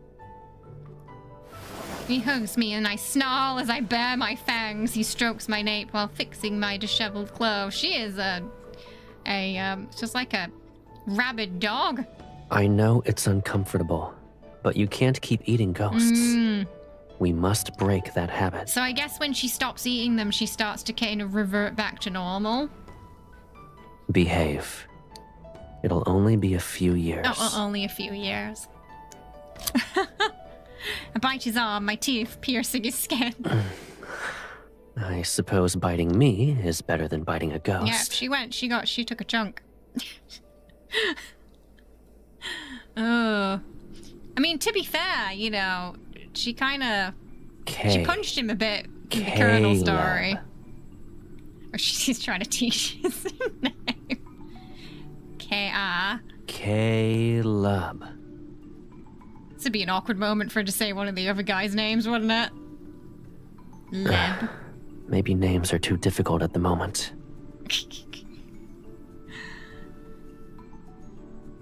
So she can't even talk properly. Man, that would be the worst one, Ollie, yeah. Caleb. Oh. I'm sure someone made a fic about that. He guides my hand to his throat. I blink and feel the subtle vibrations under my fingers. Caleb. Caleb. He smiles as if this made him the happiest he's ever been in his life. You wonder if this is what happened to her in the main story, like after the explosion. You know, when they were younger and they escaped the lab, maybe. Coco. Oh. At the time, I didn't understand why he was delighted, but I wanted to remember that smile. Yeah, because he probably remembered and she didn't. He probably remembers everything that happened in that lab. At long last, I remembered that smile once more. It seems like the burden of memory is always on him. 500 years, 400 years, 300. So this was how Caleb found me, piece by piece, across all that time. As the memories surged alongside my tears, I grit my teeth and swam the vast waters and the salt of my own grief. Caleb, you promised me. You promised you would never leave me again. I cannot lose you a second time. So he's about to do the same thing again. She's worried.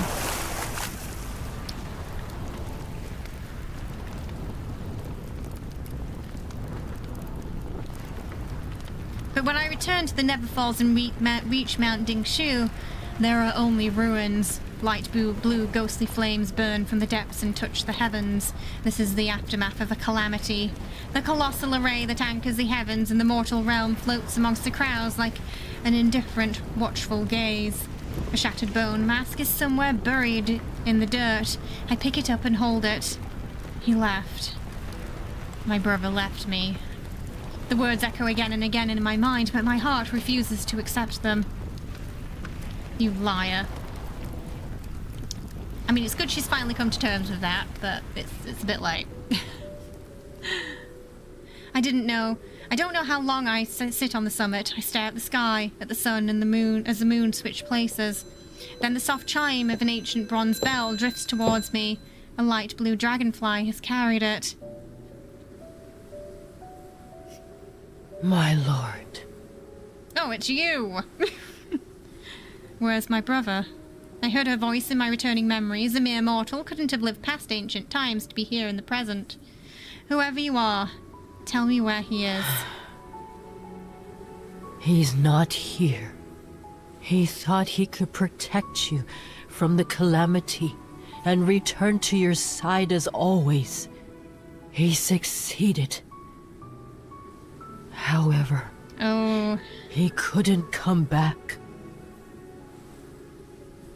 What am I supposed to do then? He kept this world alive for me, but if he isn't here, then nothing matters. This woman is tired of these two. Do you want him back? I turn my head. If you agree to do me a favor, I'll help you find him. What is it? Tell me! The dragonfly floats towards me, its wings releasing blue and red mist. Long ago, only the mortal realm existed. There was no nether realm. The drum of heavenly decrees chose you. You are supposed to separate Yin and Yang as the lord of the nether realm. The very embodiment of the nether realm itself. Because she was yin, she was supposed to go, but he went and he's yang, so it fucked everything up, basically. But Caleb took your place and killed every ghost instead. Yeah, because he's the light. Then he used his own strength to force the nether realm into existence. It took him centuries. The mist twirls around us like a hazy dream. But Yin and Yang were never truly separated. Because she followed him. Hence why the calamities continue to appear. Because they're bound by fate, but they were supposed to be separate. Through this boundary of yin and yang, life and death, to maintain the balance. Only you two can end this cycle. Her steadfast gaze, bearing the weight of years, settles on me. If you and Caleb separate the nether realm and the mortal realm, this world will no longer be fractured. Yeah, the old lady, yeah, exactly, Ollie. She's like, you gotta stop mixing your yin and your yang. It's messing everything up for the rest of us. Oh. So yeah, ultimately, we are heading towards a story of the star-crossed lovers that have this burning passion, but can never truly be together. Not for long, at least. Because they're destined to be apart. Only then will I tell you how to bring him back. I see. You approached me so we could do our duty to save this world, but why? Why must Caleb and I carry this burden as our fate? I mean, good question. It's not fair. Why us? Why not the neighbors next door? It's like him wanting to choose him as a test subject instead of her. Yeah. He'll always take on the burden of pain for her, won't he? Yeah, they got a couple of 1,000 years in, so, you know, it could have been worse. It just cost a couple of million lives. The heavens sit above us, but the answer to no one, it never saves anyone. So really, when you think about it, their love is quite selfish. Because it consists of this bubble that's just them. And they will quite literally let the world burn if it means they can be together. Sometimes you wonder if Caleb is Astra, because he keeps Zane and MC apart because he can't be with MC and he doesn't want someone else to be. Also, he threatened to put Grandma in a home, which I respected him for.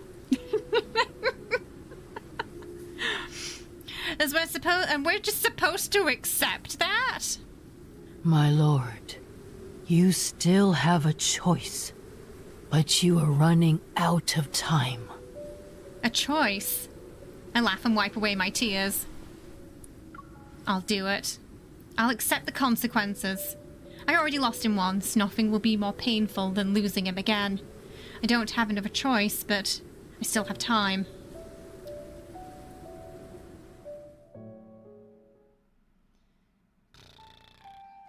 Guided by the old spirit master, I traversed every corner of the Netherrealm, gathering the lingering fragments of Caleb's soul piece by piece. I bore him back into the sacred ruins of the Neverfalls, cradling him deep beneath the lotus pond to await the day of his awakening. I breathed back life into the withered forest, working alongside the young Neverwardens to nurture the flora of the Neverfalls until vitality bloomed once more. As vivid blossoms carpeted the surface of the pond, the hours I spent grew longer. I whispered everything to Caleb, from how 7-9 finally departed for reincarnation to how the skies of the mortal realm were clearing into blue. So it's like they've swapped places now, because she's finally in the yin where she's supposed to be. I'm guessing he went off to the light, to the yang, right? His soul remains fragile. I do not know how long he must be tended before those eyes open again, but no matter. Many years ago, this was exactly how he found his way back to me, bit by bit. This time it's my turn to bring him home. I will be his heaven and earth, his mountains and rivers, his wind and his rain and his rainbow. I will give him everything he could ever want. 300 years later! Oof, they have a lot of patience. Hey, welcome. You feel so sad, you just want a happy ending, but it isn't like that. Yeah, judging from what we saw in the trailer, it's not gonna be happy, is it? I'm your sister, do you know what that means? He woke up recently. Caleb's memories haven't returned yet. His face is pale and he shakes his head. It means I'm the one who loves you more than anyone else in the world, and I am the one who protects you, stays with you, and does everything for you.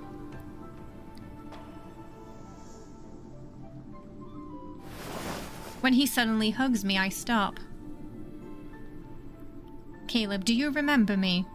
He shakes his head again, and his lips rest against my hair as his hand traces my temple. I felt like I needed to do that. Kinda. Okay, she attacked him like a feral cat, but he's he's more like a tame puppy right now. Remember, he is a liar.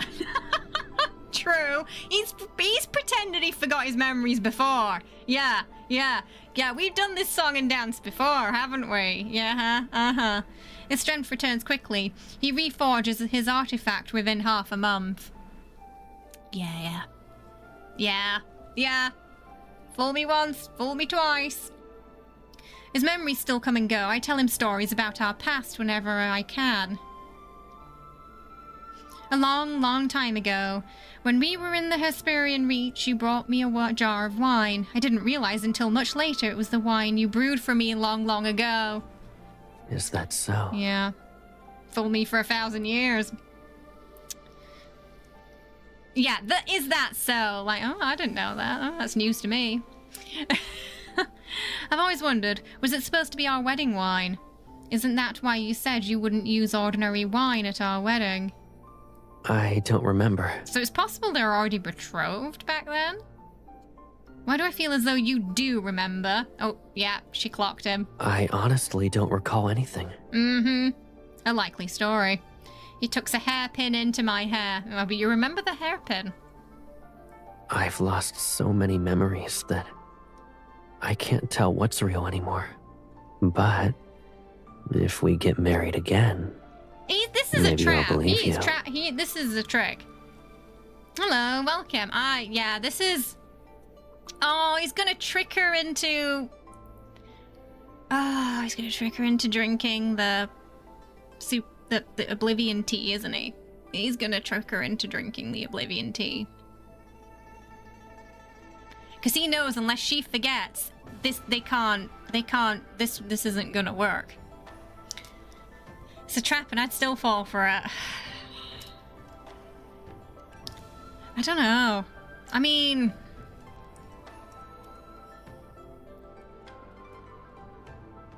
I don't know if they're going to confirm if that was a thing or not, or if it was a... What did the old lady say? Something about your birth wine. She mentioned that too, so it could have been that. But with gods, yeah. With gods and deities, that can happen, and I don't know, maybe it could have been that they were betrothed because of the calamity happening and something to do with them having to separate with the yin and yang. So that could have been some factor there, I think, you know. Right. Well, they said he had more powers than a normal... Like, he had more powers than he should have had, so there was clearly something going on with them as to why they were chosen for this sacrifice.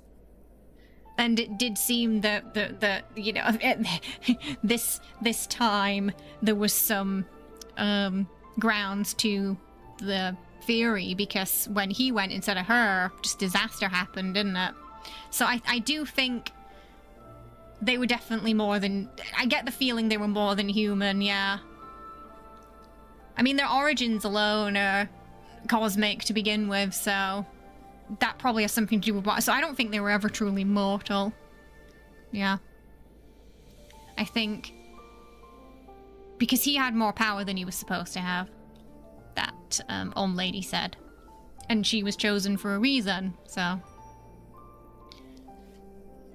And MC's never really been mortal. Like, she's never really been human. She's always been this cosmic entity, hasn't she? You remember.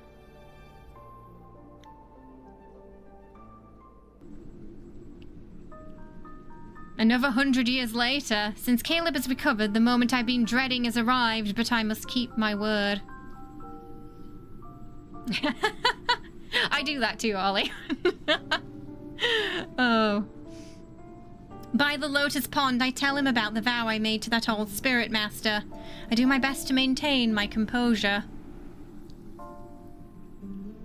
I'll stay here in the Netherrealm and send you to the mortal realm. Then yin and yang shall be separated. I do feel like also Pinky would say anything to get her to go ahead with his plan. I wish that we'd never be apart, but if being together can only bring him pain and lead him to his death, I don't think I could live with that heaviness. Caleb is quiet for a long time, then he softly laughs. It's bitter, as if he's mocking himself. Why should I live in a world that doesn't have you? No. If yin and yang are separated and our paths diverge, can I truly live without you? I second. I don't know. Does he really feel that way, or is he trying to pull the wool over our eye again? You never know. You never know with Caleb. His fingers brush against my temple. His gentle, familiar touch has never changed. Nether Falls is cold and dark. When you're scared, I won't be able to hold your hand. And He when wants the to send nightmares her. wake you up, I bet I won't be able to soothe you. he's gonna flip it, and he wants her to go up there and him to handle down here because it's cold and dark, and he wants to take on the darkness instead of her. That's my theory.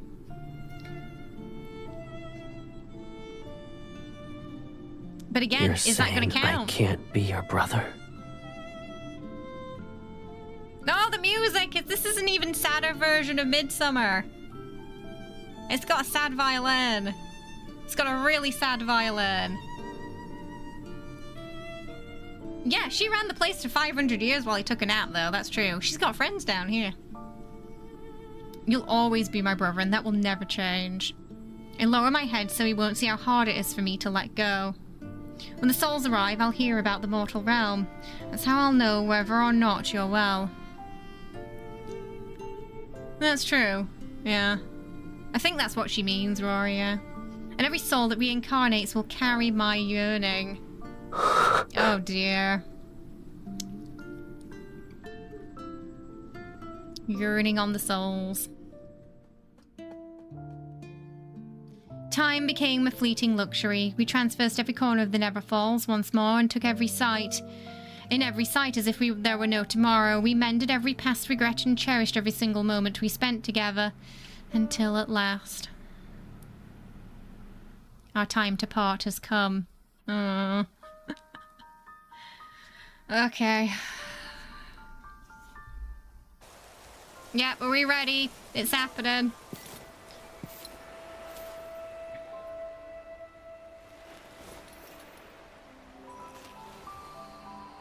Scared? As long as you're here, I won't be.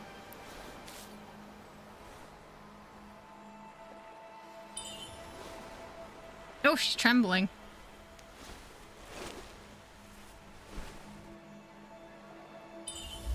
Let darkness return to the Netherrealm and every soul find its path. Let the light rise.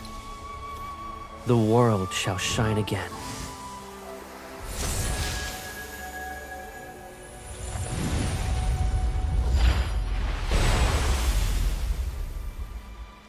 Oof. Well done. When I return to the world of mortals, I'll protect everything in your place. I won't let a ghost approach you again. I promise. He's gonna switch him. You don't have to do that. Being yourself is enough. Oh, she said he'll always be your brother.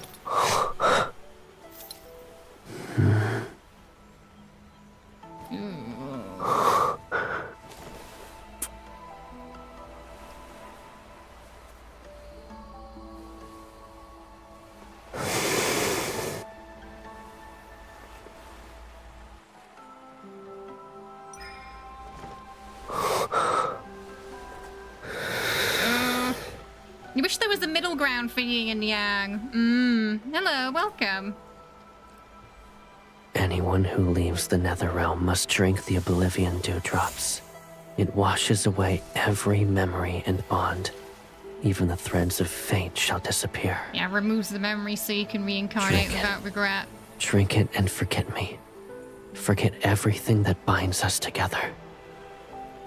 Only when we forget can yin and yang truly be separated. It's the only way this world can survive. I think though that the person who's supposed to drink that is the person who's going up, not down. Because you're supposed to drink it so you can reincarnate, right? So I'm gonna guess whatever he's got's not the same thing. And technically only one of them has to forget, and it's the person going up.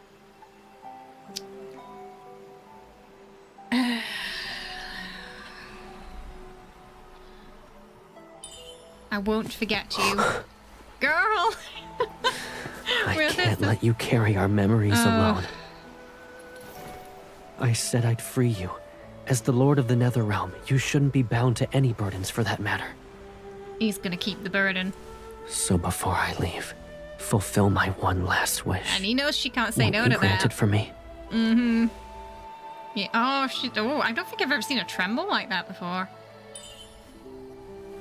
Goodness.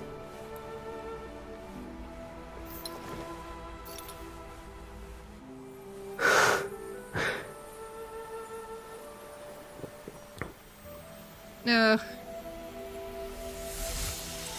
Marriage and divorce is the same, Kendall. The contrast. Ugh.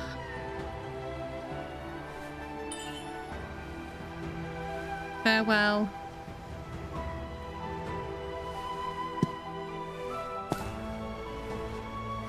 She went straight through him. He's crying, so this is, yeah. Who's the ghost? She's going that way. Oh, but he's going to the light. Oh. Oh. Oh, he's gonna light the light though. An interminable amount of time passes. So much time has passed that the River of Oblivion is completely dried up. It cuts off from every stream in the mortal realm. So much of time has passed that generations of the Nether Wardens have reincarnated one group after another. Why does the Lord visit the Nether Bridge to hear souls talk about the mortal realm? Which Lord? Which Lord? Who's this Caleb she keeps calling out to in her sleep? She stayed, yeah. How come we've never seen him? Maybe there was no other way, because she's Yin. So, his mistake was going in her stead, wasn't it? Maybe there was no way around it. And why does she protect this lotus pond like it's her treasure? They say the mortal realm is beautiful once more. Peace has touched every corner, and there are touching stories of love and loss. I can't see it myself, but I know the new Nether Wardens are more perceptive than the previous ones. They also like to ramble. The Nether Bridge is livelier now. Yeah. Well, as soon as I sort of, I didn't realize that in the trailer, but yeah, as soon as I saw her walking towards the dark and in the light, I was like, oh, okay. He probably wanted to do that, but realized that if he did, then nothing would change. They'd just be stuck in that cycle again, yeah. But I wouldn't be surprised if he didn't. Based on how he cried, I'm guessing his memories are intact. You died recently, yes? What's the mortal realm like now? It would have just started all over again, yeah. It's even more beautiful. Humans have built large, grand temples for the mortal realm's ruler. Who's got temples now, though? Yeah, it's interesting because she's still calling out for him, though. Did it even work? Or just is it like it was, you know, the bond is just so powerful that there's still this remnant. Maybe she doesn't know who she's calling out, like why she's doing that, but she's doing it. I guess we'll find out in a minute. Someone rules the world of mortals? Doesn't the Nether Realm have its own lord? Of course there's someone ruling the mortal realm. Dreams, though, yeah. Caleb always finds a way. Ollie's like, I don't trust it. He cheated somehow. He fills every temple with dozens of portraits. It's her. They all depict It's her. the same person. And she looks exactly like... That's true. A lot of the myths have, and even in the main story where she'll have dreams and remember things, yeah. She suddenly points at me. Her. Everything is the same. She's the lord of the Nether Realm. It's impossible for her to be related to whoever rules the mortal realm. I can't help but laugh. So Caleb and I have been separated for so long that this world has almost forgotten about us. Okay, oh no, it's okay. It sounds like she knows. Did she pretend to drink it?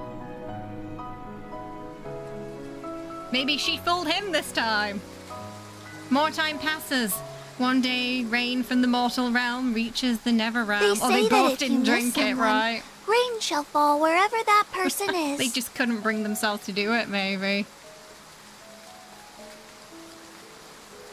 Or like half a dose, maybe. It seems they both remember each other. I can't imagine how strong that yearning must be if rain can fall here. No, it rains in the Nether realm. I pretend to be troubled, but I collect every raindrop with the Nether Wardens and store them. Does that happen when he cries?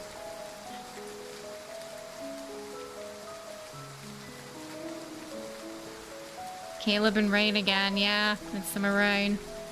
Perhaps the water can reconnect the mortal realm streams to the River of Oblivion. And when those waters flow once more, they're just stuck in a cycle, aren't they? Because they can't let go.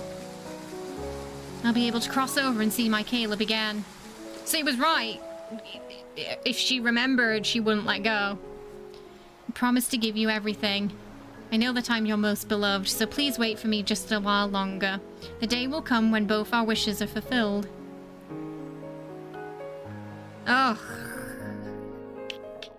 So yeah, so I feel like the mortal realm and the nether realm are forever going to be in this sort of state of chaos because neither of them. And it makes you wonder how many cycles have happened. How many times have they done this? You know, where they've tried to fix things, and ultimately at the end they kind of couldn't go through with it completely because they both cheated. Yeah. So it was sort of kind of happy because they didn't forget each other, but they had to part. Lotus fate, the entwined fate of two blossom threads through life and death, defying mortality itself. Yeah. Oh, so at the end we had like the union versus the separation that was destined and inevitable. It's a bit of an open ending there, yeah. Both kind of lived this time. I'm still on the floor though. Yeah. I wonder, maybe she couldn't. It's very possible that there was no route where she could return to the mortal realm because of the way she died too. Whereas he was never supposed to die. There was a lot of angst. Oof. It was a long myth. That was a long myth. Yeah, we don't know how they got from there to later myths, but we know somehow both died to reincarnate again. Yeah, yeah. I mean, I'm curious if the next myth is going to... So if we... Last year, the myth cards resemble... The clues were in the anniversary cards, so I wonder if it's going to be like that for the fourth set of myths, if the anniversary cards this time are going to... Because we still, we still got the leopard imagery that's not been fully explained. The jungle... that kind of a bit resembles a sort of wasteland Garden of Eden. The golden apple that's been bit into. I feel like if that is tied to a myth, it's going to be earlier than this, maybe.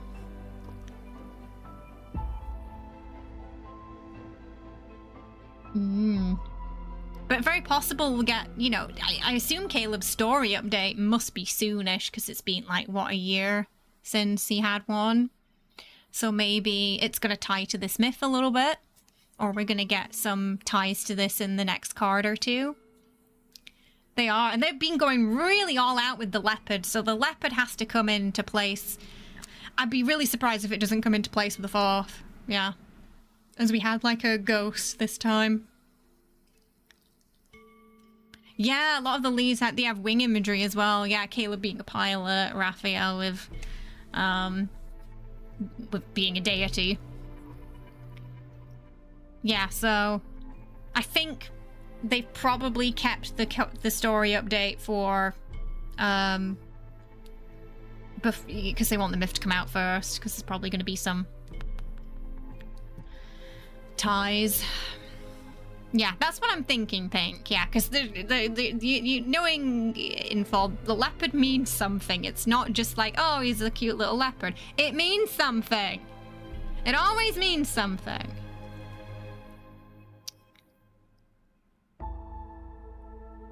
I don't know. They still haven't... there's still not much hint that there's anybody coming yet. I don't know. And they'd be so far behind. I still don't know how I feel about 6.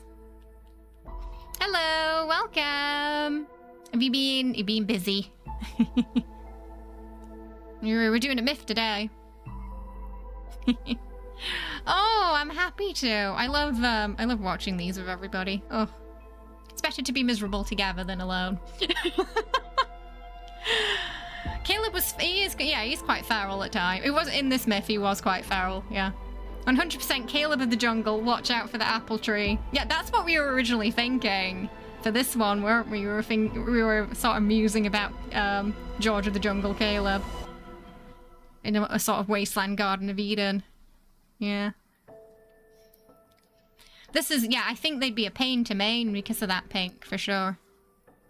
It's already a struggle if you're a Caleb or Silas main, because of the lack of content and the affinity missing, because we don't have a second bond and the companions.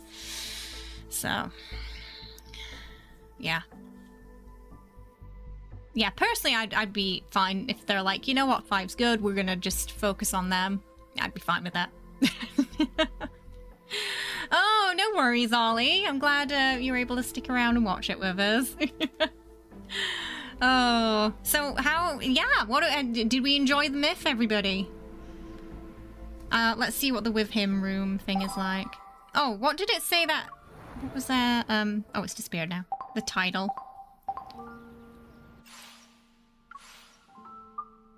Oh, never ruling. Oh, we can check out, can we check out the Never Ward Bloom? Well, that's pretty.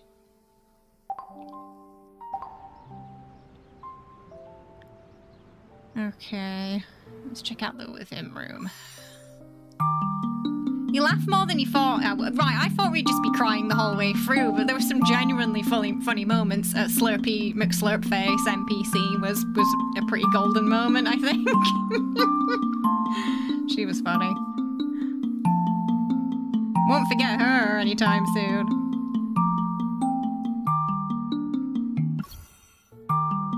He even looks sad in the cafe. Yeah, he's like, I'd rather not relive that, thanks. Ooh, it's pretty. It's the lotus. Their lotus. Oh, we got something. We are two blossoms born as one, yet if only separation could shield the other one from calamity, we would both make the same choice. I do feel like in the myths, them coming from the same source is definitely going to kind of be a consistent theme that is probably going to be less... I wouldn't be surprised if it's less... What's the word?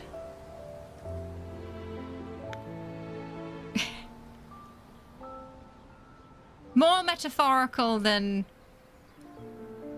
straightforward in the main timeline. I guess I lost our staring contest. If you get what I'm saying. What I didn't understand is that they seem more like people chosen by the heavens and fate's decree than creators of this world, reading the article.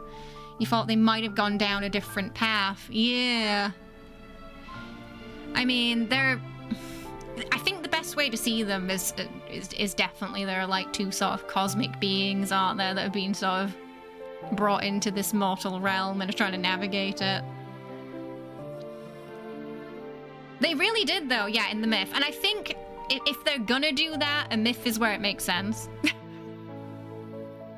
Because, especially if you're gonna do like a yin and yang story, then yeah.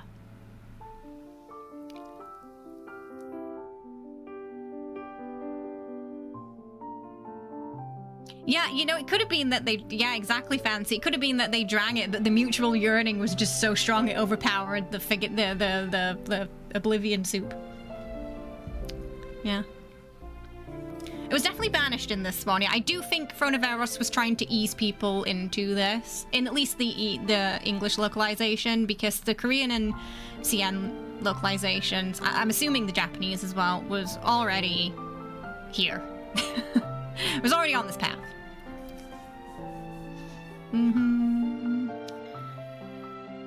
Oh, that was, yeah, I did that one. It made me cry a lot the first time I watched it, Lunar.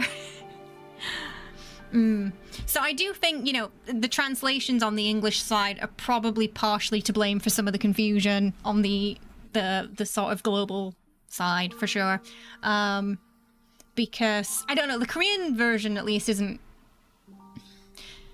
as confusing for me. I'm not a big fan of translating little into baby because I think it's a bit infantizing. Like in the Korean version, I would have just translated it to little or younger or just sibling. And I've seen others translate it in a similar way who've translated from the Chinese too. So I feel like that wording specifically in the English localization may be part of what will make a few people uncomfortable. Yeah, the myth was very heavily tied to Chinese creation myth and Buddhism as well. So it was, yeah. So you have to kind of look at it in a folklore context, I think, for sure. For sure. This myth especially, it is Chinese folklore. Embedded in its nature.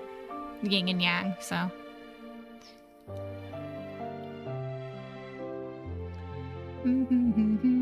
There is a lot of that in Greek mythology. Yeah, Greek mythology is messy. It's way messier than that.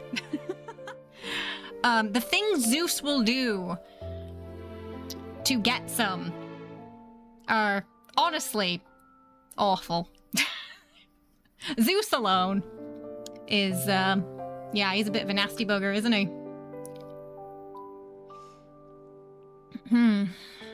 So far, what do we think of the third myths overall, though? I think, you know, we've pretty much had banger after banger.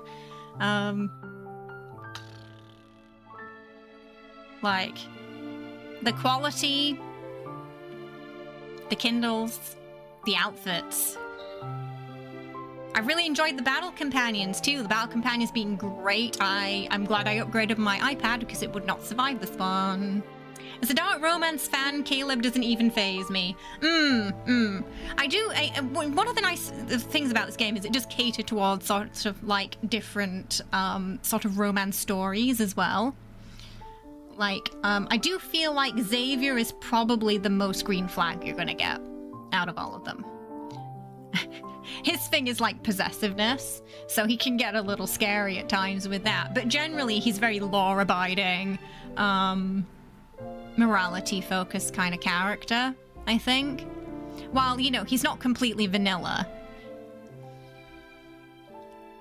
He's probably the most green flag. Because he errs onto that more morally just side than perhaps some of the others do. Zane, he has that struggle, you know, wanting the will to be good, but the Jekyll and Hyde thing going on. He's got a god on his shoulder, disrupting things. You know, he'd never hurt her intentionally, but accidentally, it happens. Oh yeah, he's a bit secretive too, Xavier. Yeah. Raphael, he's got that just sort of double assassin life, hasn't he? God. So there's already a bit of a power imbalance with them anyway. With him being the god and she being like the chosen. That gets somewhat balanced when she can control him.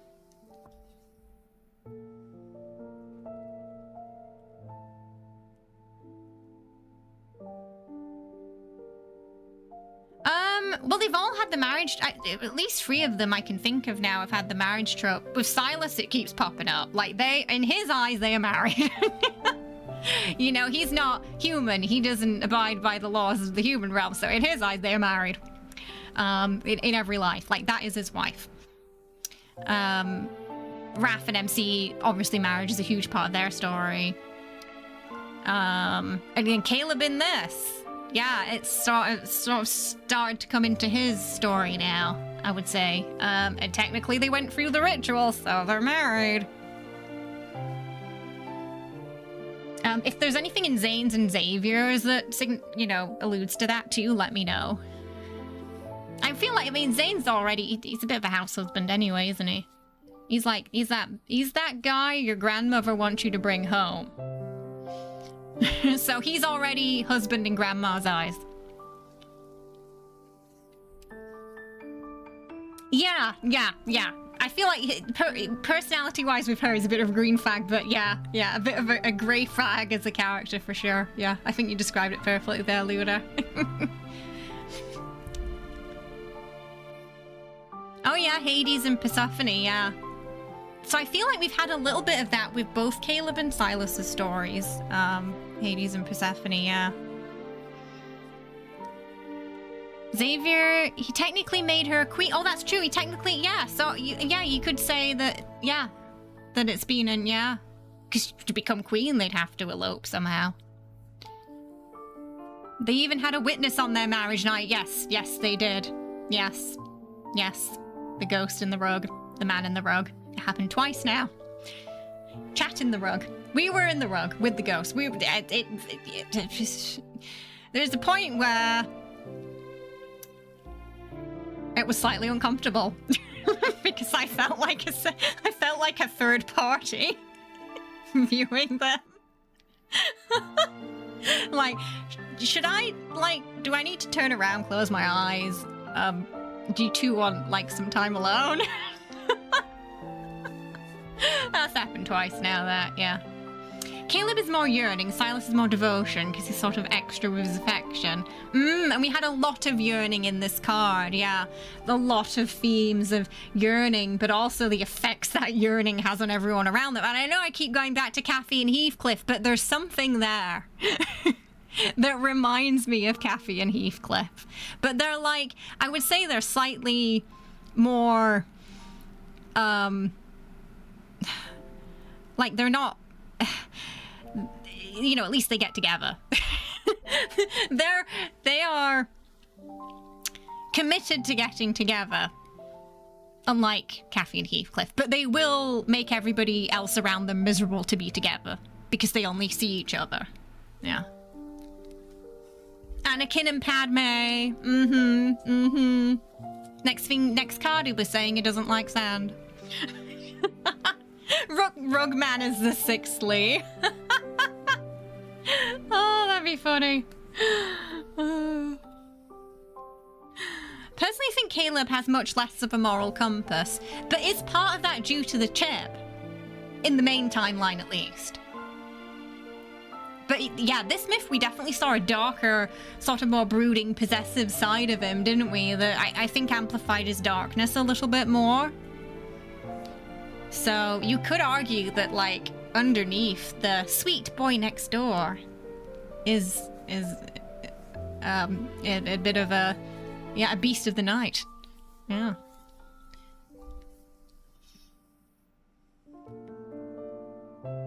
I think perhaps at times Caleb's moral compass is a bit wavering. I'm not always sure where his limit is with that. Yeah, he's very single-minded with MC. Yeah, like he would let her destroy the world if she wanted it because she's his princess. You give her the match. Who was this rug? So in Throne of Eros, there was a guy that Caleb wrapped up in a rug, and he was still in the room while they were getting it on. The whole time he was there, in the rug. This time there was a ghost. So we were joking that the ghost is the spirit of Rugman, who is forced to, in this new life as a ghost, is forced to watch that again. It was his villain origin story, yeah. Oh. Caleb feels bad, though, when he had to take part in killing the kids of the main story, but he didn't want to do that. He was forced to do. That's why I think he has a little bit... Yeah, he's definitely steering more towards good than dark in the main story, I think. Or at least he's fighting with that, you know?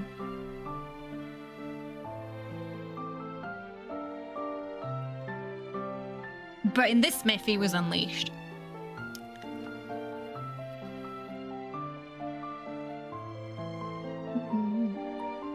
Reincarnated as the head of Ever for revenge. He'll be the final boss of the game, yeah.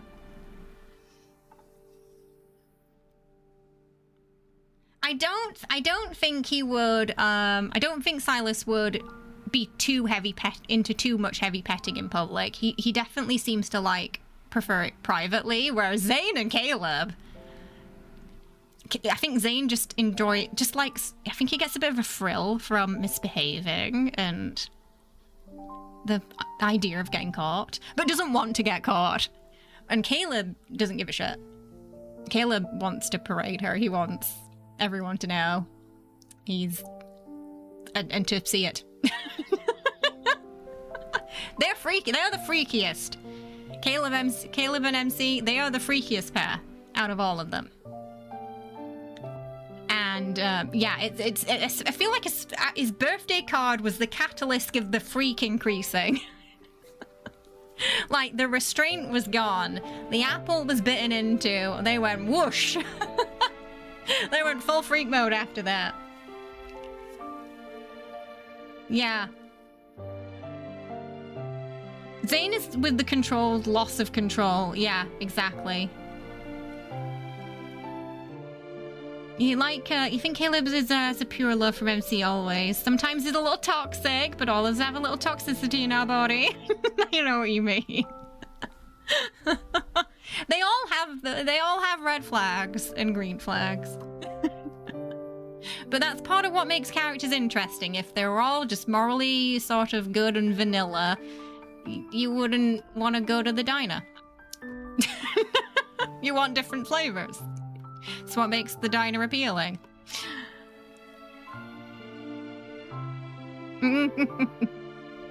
I do feel like that's Xavier's thing, the jealousy, yeah. There's been some cards where he's I've been a little scared of him, to be honest. I haven't. This is the first one I've ever played. I think the reason why I've never played one before is this one had battles, and that was how it won me over. I think I definitely saw like it in passing around like the time, you know, Baldur's Gate was really kicking off.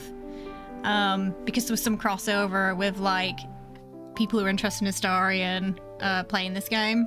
So it was definitely like in my peripheral vision. But I was like, oh, I'd never really been into like games that were just romance. And then the stuff about the period tracker happened, and I was like, that's a fantastic idea. Why are people getting weird about it? It's a natural thing that happens to a lot of us. If I'm playing a game every day and it has a tracker in it, that sounds great. I love it. That more games should do that. Why not? And I use it, and it's helped me. It's genuinely a very useful thing in this game to have that tracker. So I was thinking about it a little bit more. And then I think it was last year, we did a ghoul cosplay for Fallout. And I was wearing all this liquid latex and it managed to completely fuck my face up. It sucked all the moisture out of my skin and it took me weeks to recover. So I had like a weekend where I didn't stream. And I needed something to do. My face hurt. I couldn't really do anything. So I was talking to Jerry in our Discord about that I'd heard about the game. And like, oh, Jerry had mentioned a few times that they played it. They did some artwork I'd seen. So I asked him about the game. And they mentioned there were battles in this game too. And I was like, nobody told me there were battles in this game. So I tried it, and that whole weekend I sat and I just played Love in Deepspace. I didn't do anything else. It didn't really hook me until I got to Long-Awaited Revelry, but yeah, I was enjoying the sort of mixture of story with battles and all the little mini games that it had. And I think at the time it was like a rerun that was on, so I kind of missed that because I wasn't sure if I wanted to spend any money on the game. So my first like proper banner was Caleb's XO2 myth. So I joined just after Caleb returned, I guess, and just after Raphael's birthday. So yeah, just a couple of like last week I think was my 1 year. It's very accurate, yeah. Most of the time, some days he'll be like, "Oh, your period's coming." I'll be like, "Yeah, sure it is." And lo and behold, he's right. Once it even tracked an irregular cycle for me that was due to stress. And I was, because that was the month where I laughed it off. I was like, it's not gonna happen. Like, shut up. It's not gonna happen. But it somehow, based on the data from the 2 months prior, had managed to figure out that there was something messed up. Because I ended up having, TMI, I ended up having 2 in 1 month. It was not fun. I'm already anemic, so I was not in a good shape. That month. It was bad. But yeah, it kind of gave me the heads up, so I sort of prepared just in case. And it was a good job I did. So yeah, it's a genuinely helpful tool for people who have periods. You want it to be like the game Boyfriend? I watched that show, Boyfriend on Demand. Yeah. I was wondering when I was watching it, like, was this inspired by Love in Deepspace? Now, they are making a VR version. Apparently, it's still very much in development, so you never know. It could be coming. He needs to stop eating all the ice cream, though. Oh, yeah. So, there is... I think we have a clip of it. I think there's a YouTube shot. Basically, we went live for a banner one day, and Silas just told the entire chat that my period was coming, and I was like, wow, thanks, mate. So that can happen if you stream the game. Because I synced it with all of them, it just started going ding, ding, ding, ding, ding, ding, ding, ding, ding, with the alerts. The moment I logged in. And then he told chat he ate the ice cream. And I was like, lads in chat, don't eat your girlfriend's ice cream. If she's on a period, you will not survive that. She will not forgive you. That one left you flabbergasted. I'd logged in like 2 minutes prior just to check some things. He didn't say it, so I thought it was safe. It wasn't safe. Oh no, you could sense it. I mean, yeah, he's a vampire. A fiendish vampire. So you're open with people when you're on it. So you're like, if I'm a jerk today, you know why. I mean, honestly though, it's good. And I think it's good for one of the things. I mean, I didn't realize that people found it so weird until I saw all the commotion with the game and like some people online saying it was a sexual thing. And I was like, there's nothing sexual about periods at all. It's a week of pain and suffering, and trust me, if we didn't have to do it, we wouldn't do it. And I think if people do find it sexual, they've got something wrong with them. It's just a normal, natural thing, and we should just be able to talk about it to each other without any shame.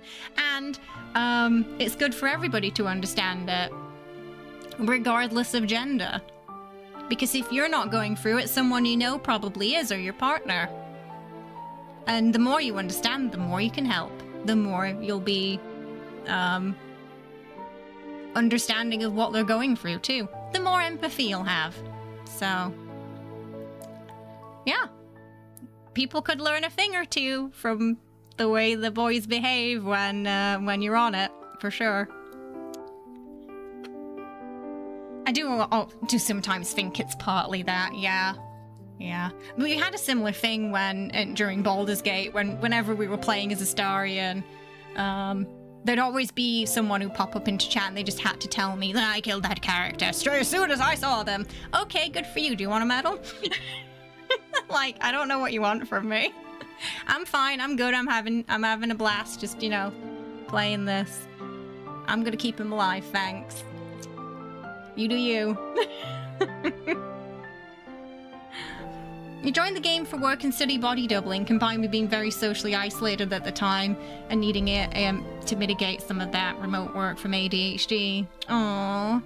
But no, I mean, there's a lot of ways where I think, as long as you don't depend on it too much, I think it can help in those areas, yeah. I know. It was...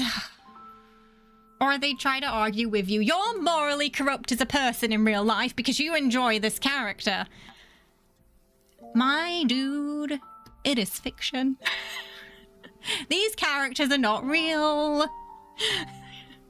Just because we play Dirge in Baldur's Gate doesn't mean we're gonna Dirge in real life. You gotta separate the two. If stories were all vanilla and morally coded, there would be no interesting stories. You gotta have friction. Gotta have some spice, some substance. That's what makes stories interesting. The Zaneford Myth trailer flashed on the home screen on Instagram. Oh no, the back shots. Not the back shots, anything but the back shots. That did go viral though. If playing games dictated who I was as a person, I'd be in jail. Right, Roxy? Oh, I mean, everyone who plays Grand Theft Auto is out already. Right, you know? I mean, sometimes video games are about just chilling, releasing frustration in a healthy environment that's not harmful.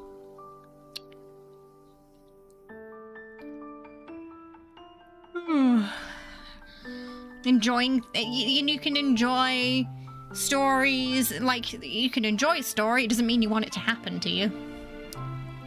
Do not ask what I've done to my Sims characters, GTA has nothing on that.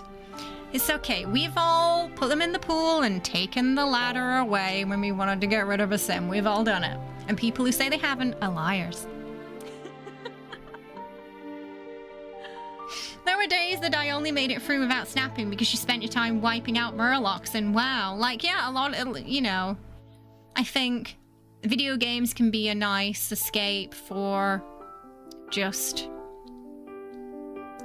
releasing that unwanted energy, can't they? So you can go out and be a normal person again with a smile on your face. Yeah, and you've got to see him as pieces of art as well, for sure. I mean, that myth was a piece of art.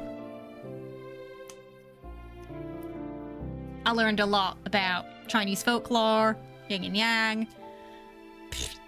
It was a work of art. You can't remove the ladder if you don't have game. Okay, I will rephrase it to people who have played it, in that case. Yeah. Like, personally for me, I've had what could arguably be described as the worst 6 months of my life. And just sort of logging in, being able to, and streaming this with everybody have really been part of the very thin thread that has kept me together over that period of time, because it's just been a little tiny escape, a little bubble where everything else going on doesn't exist. And these have been the chillest streams. I think some people who are regulars in our community can probably back me up on that there have definitely been some days where it's been, in certain games we played, where it's been pretty wild, and not always in a good way, but with these streams they've always been pretty chill, and yeah, we always have a lot of fun, we watch some good stories together, we have a good natter about the law. I enjoy these days immensely, and I always look forward to them because they're nice. There wasn't a single RUAI question yet today. Yes, that's true. Nobody questioned my humanity this morning. Which makes a surprising change. We'll have a quick look at the Reporting in during pose. mealtime, huh? Oh. Are you going to ask me to eat with you? Or have you I already haven't eaten yet because we had to do the stream. Your biological Had a cheeky clock needs snack a and that was manual it. reset. Let's sync it up with mine. We're gonna eat right now. Okay, what was I doing? Oh, okay, photo. He immediately distracted me. I wanted to check out that pose. Oh, wait, do we? Oh, no, we don't. I think we're out of... Oh, no, we probably do have more points. Hang on. We probably have the points to get all the poses. Give me a sec, because we got the card. Let me check. Then we're... Wait, what am I doing? No, go back. Ah! Then we're of the... Yeah, okay, we do. We can get them. All right. Yeah, let's get them both. 24. Okay. So we can check out all the poses.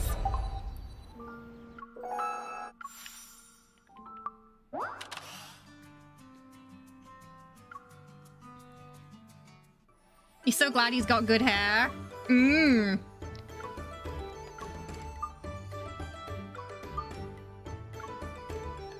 Yeah, they did a great job with her. I like that it's slightly different from the last banner too. A little bit more wild and untamed like he was. We got the two MC outfits as well. Oh, Oh, the red one's really pretty.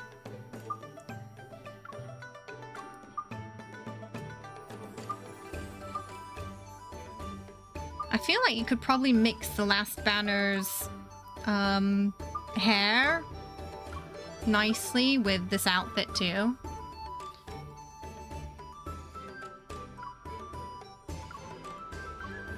Which one was Caleb's? I forget. Was it that one? Yeah, all those hairstyles are gonna look great with this, I think. Oh, was it? Yeah. I really wish we could change the color of this one, though. It's so pretty. Look at the braid. The level of detail in those braids. You can see the individual strands of hair just like slightly escaping the braid there. Oh, it's not. Maybe it'll let me do it in Glint.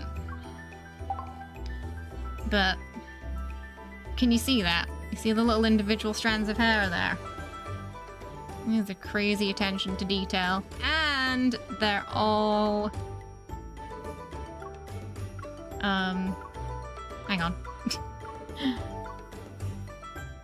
They got physics too. Which is equally impressive. Oh, I can just reset them, can't I? Alright, so we'll check out the duo pose first. If I can find it.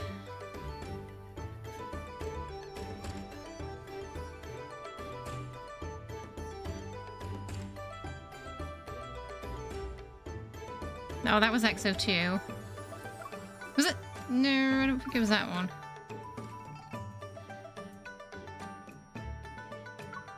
Which one was it? Oh, is it this one? I think it... Sober... Yeah, I think it's this one, because they got the cups. Probably look good with this background, I think.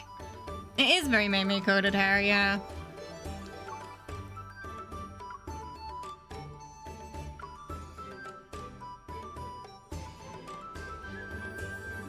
Oh, so it's like, if you want to relive the final depressing moment of this myth, you can do so with this pose. And then taking the cups. Oh, he looks so sad.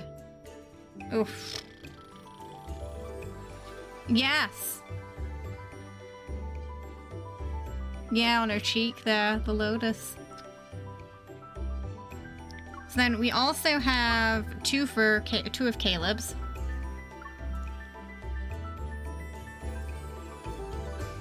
Oh, it's even worse when I remove her from that. That just, oh, it's just to stab me in the heart, why don't you? It's like she just disappeared in his arms or something. Oh. That's rough.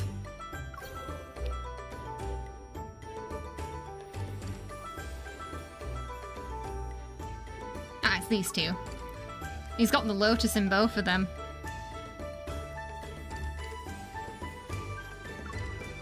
Oh, that one's great. I think that's from the Freestar, isn't it?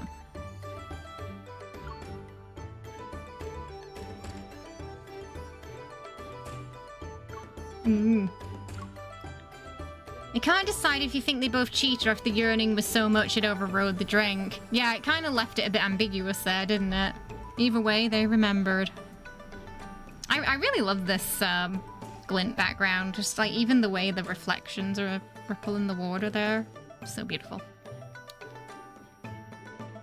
It's gonna work perfectly with this myth, I think. Ooh.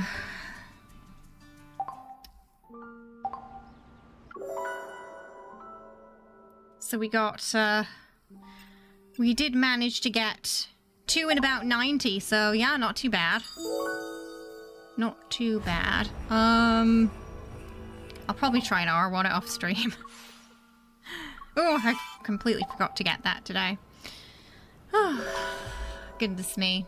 It's such a good the dynamic backgrounds are my favorite, because I remember when I saw the first one I got, and I was so shocked it was like a 3D environment. You could move around and put them behind things in it and stuff, because I didn't expect that level of detail in a mobile game. Oh, right, yeah, combat.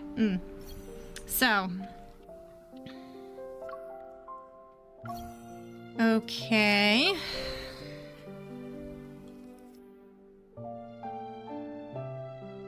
Starting effect. The team deals 8% more damage and takes 8% less damage when you apply Bing D Lotus. Oh, that's that Lotus mark we saw on the boss, yeah. A special mark you apply to enemies, you and Caleb apply to enemies, consists of 2 halves, Yang and Yin. When the enemy has both Yang and Yin, the Bing D Locust blooms, dealing damage. Oh, I like that the combat ties directly to the myth there, where it needs the Yang and the Yin in order to deal the damage. To an enemy that already has the same half, then you gain Lotus Seed, a special effect you can obtain when your charge attack hits. It consumes Lotus Seeds to grant additional buff, so you can stack it. Yin Yang Rift, created by Caleb, Spectral Slash, starts attacking after being activated by Soul Guard Strike. You restore 0.3 energy charge, and both you and Caleb restore 5% of max HP. So it's probably going to be like the other myths, where R2 and R3 you don't really need EEB.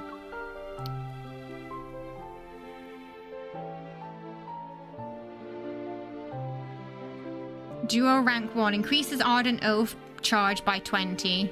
Outside Yin Yang Union, a special state you and Caleb enter after casting Yin Yang Cycle. When you consume Lotus Seed, Caleb performs an additional Never Seal Slash. This attack does not affect Never Seal Slash's original cooldown during Yin Yang Union. When the spectral hand summoned by Yin Yang Rift attacks, it unleashes an additional shockwave, dealing AoE damage equal to 327 plus 175% attack plus 15.7 of max HP. If the shockwave hits, so I kind of like Dragon. I think you need to probably keep your HP up for this. Yeah, the higher your HP, the more damage. The target is marked again. While already marked, the target takes damage equal to 251 plus 134% attack plus 12.1% of max HP.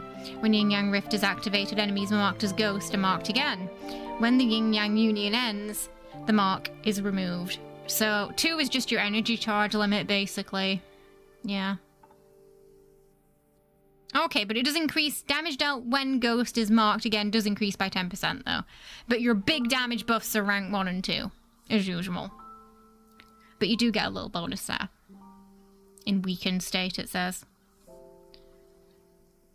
The team deals 8% more damage on rank 3 during Yin Yang Union. So again, like the other myths, this special state is your big damage dealer. So if you can't break, with the other myths, like if you often when you can't break their shields quickly, sometimes just going into the special state and ignoring the shield break ends up being quicker. This effect can trigger, with obviously a crit build, not a weakness build. This effect can trigger only once per active skill. When your charge attack hits an enemy, it consumes Lotus Seeds to unleash an additional shockwave at the target's location, dealing AoE damage equal to 327 plus 125%. Attack plus 15.7% of max HP. If the shockwave hits during Yin Yang Union, enemies struck are marked as Ghost. This effect can trigger once per charged attack. When Yin Yang Rift appears, you restore an additional 11% of Oath energy. This effect is not affected by Oath Recovery Boost. Damage dealt by Ardent Oath, Fate Unforgiven can trigger critical hits. Okay, 3 sounds kinda like it could be pretty strong then. I'm gonna try his orbits today and we'll see how it goes. I'm obviously more familiar with Silas's at the moment. I finished his orbits and I did most of Fluctuant with him.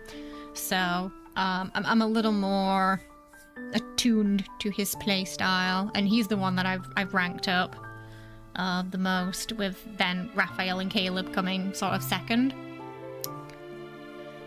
So right now, Silverwing Fiend, because this is my strongest. Yeah, I do love Bat Dragon, but honestly, since Silverwinged Fiend, there's not been anything left for me to really use Dragon with, because Silverwinged Fiend tends to trump it even if I use the Dragon cards. Like, for example, I don't have many green cards. because I missed the first year. So where is that green? Where's that green one? Where are you? So yeah, for this, I didn't have enough green red 5 stars. And I tried a bunch of different things. I tried putting dragon there and then that, and using silver wing fiend with dragon, and it just wasn't working. In the end, I just slapped silver wing fiend on, had one green 5-star, and that worked better than having more green Stella for brute forcing.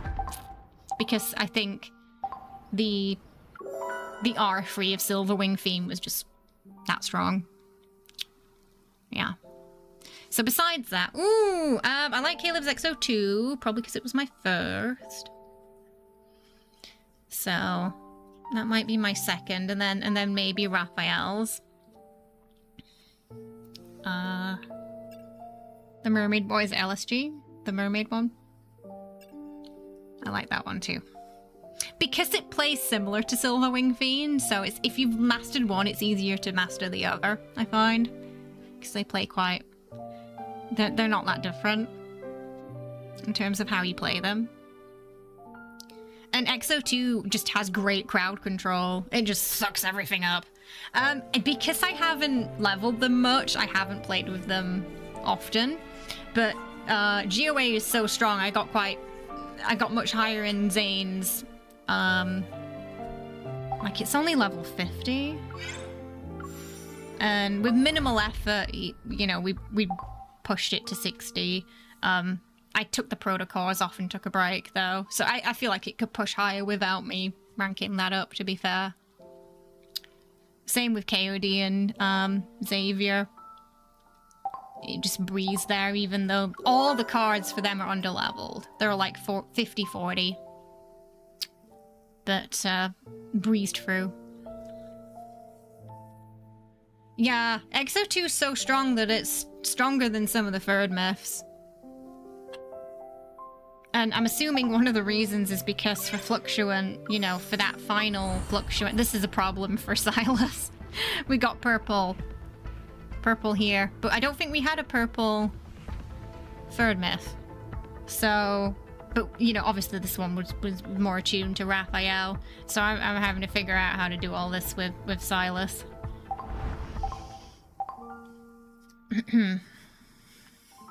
Yeah, and the recharge for XO2, like, and it works so great as a crit build as well. It's just so strong. But so much fun to play, yeah. You know, when the rerun happened, I was recommending to people, you know, I recommend pulling for this companion because you're probably going to need it for Fluctuant, and it's a lot of fun. Great for a Senior Hunter contest too, even if you're not maining him. It's still really strong, and if you're struggling with one rank that your main maybe can't Stella match, Caleb will probably fill that in. You know, purple, reds. He's great for those. I think right now Caleb has more greens than...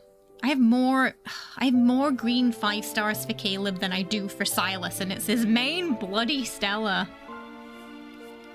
I'm probably gonna 100% Caleb before I 100% Silas at this rate. I'm like 3 cards away from 100%ing Caleb. But like, I might missing 5 or 6 from Silas because I missed that first year. I know, it's rough. Because I don't even have no defense zone, Lost Oasis. Good cat code, all of them, yeah.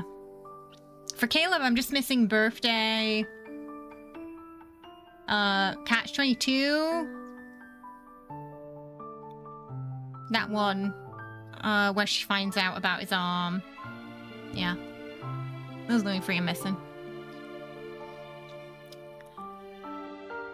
Yeah, I think it's rough if you're going into Caleb and Silas and you're a new player, for sure. It's going to be way rougher than if you pick an OT3 to be your main. Caleb's orbits are... I think Caleb's orbits are probably the hardest. And the last couple, like 20 of Silas's too, they feel a little unbalanced. Like there's a massive power creep. But I felt it in Caleb's especially. I know a lot of the people are stuck on like one in the 130s. That hopefully this myth will push them past. But yeah, I saw a lot of people talking about that. So yeah, no, Caleb's and Silas's are tough. I think it might have been Jerry. Someone once said to me that Caleb and Silas feel like the paid love interests, like pay to play. Whereas the OT3 feel like they're a little bit more free to play friendly. And I think it's because they just have so many more base cards that you can get before you have to actually start spending. They'll probably get you a little bit further than if you main Silas and Caleb.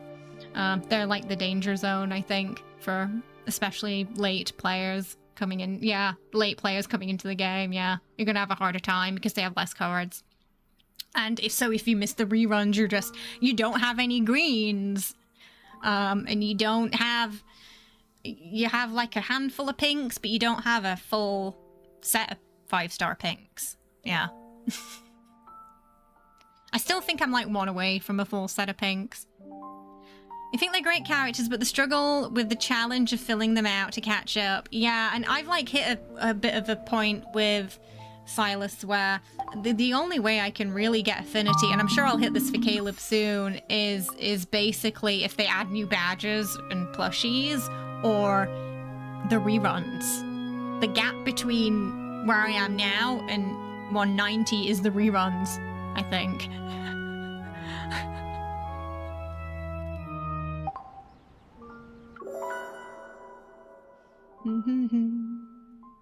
No, I'm just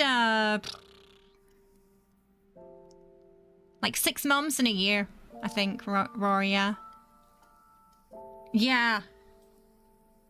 So, oh, you know, the anecdote, the bonds. So yeah, it's a bit of a struggle. I do think OT3 are a lot easier to start the game with, yeah. So if you end up getting more attached to Savior, Zane, or Raph, you're lucky.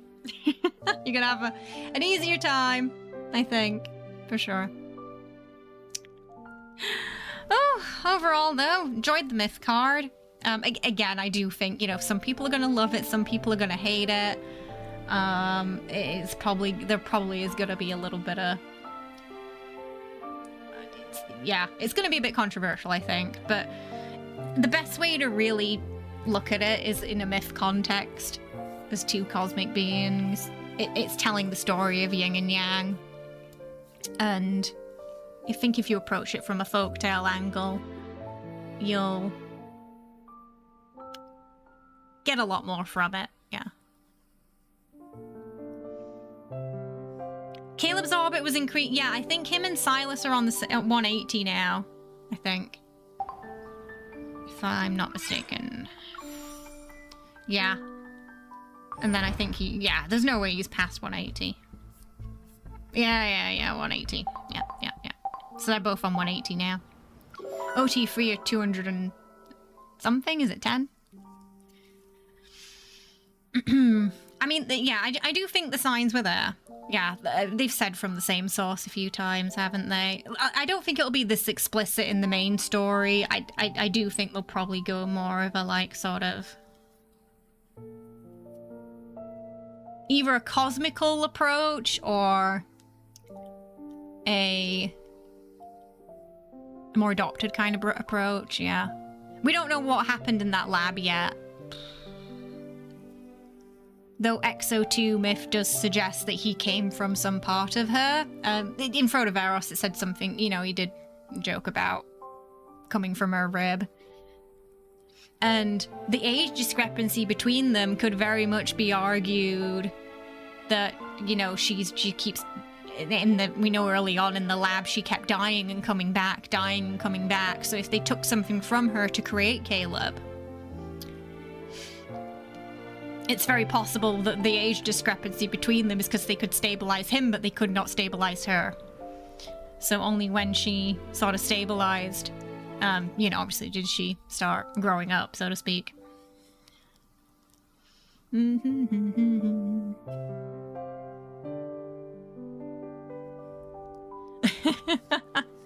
No. But yeah, I do think I prefer the... I think my only issue is I do prefer the translation little or younger to baby, because baby's a little too infantizing, I think. And that's how I would have translated the Korean. I would have translated... the word baby didn't cross my mind when I was reading the Korean. So, yeah, I would... Yeah. Little strange choice for me personally, so... That's just a tiny thing, I suppose. Yeah. So, I think that might add to some of the discomfort for some people, which is fair, you know? And again, that's why we have so many different love interests, though, in the game, because it's not gonna... Not every lead is gonna appeal to everyone. Not everyone's going to enjoy the tropes of each interest either, you know? For some, like, it's going to be just a big no. And that's fair, you know? For others, you know, the darker sides of Silas might be too much. Xavier's possessiveness might be too much for someone. Zane getting freaky in public might be too much for someone. And, you know, Raphael is a little bit possessive, and he's an assassin. You know, they've all got a trope that may be too much for someone, and that's why we've got choices, so. But, you know, it is, I would say, there's an element of dark romance to this game. Because it is going to cover some mature themes. Because it's inevitably a game for adults. So it's going to explore some, maybe even taboo at times. Yeah, you felt the same, Sakura, yeah.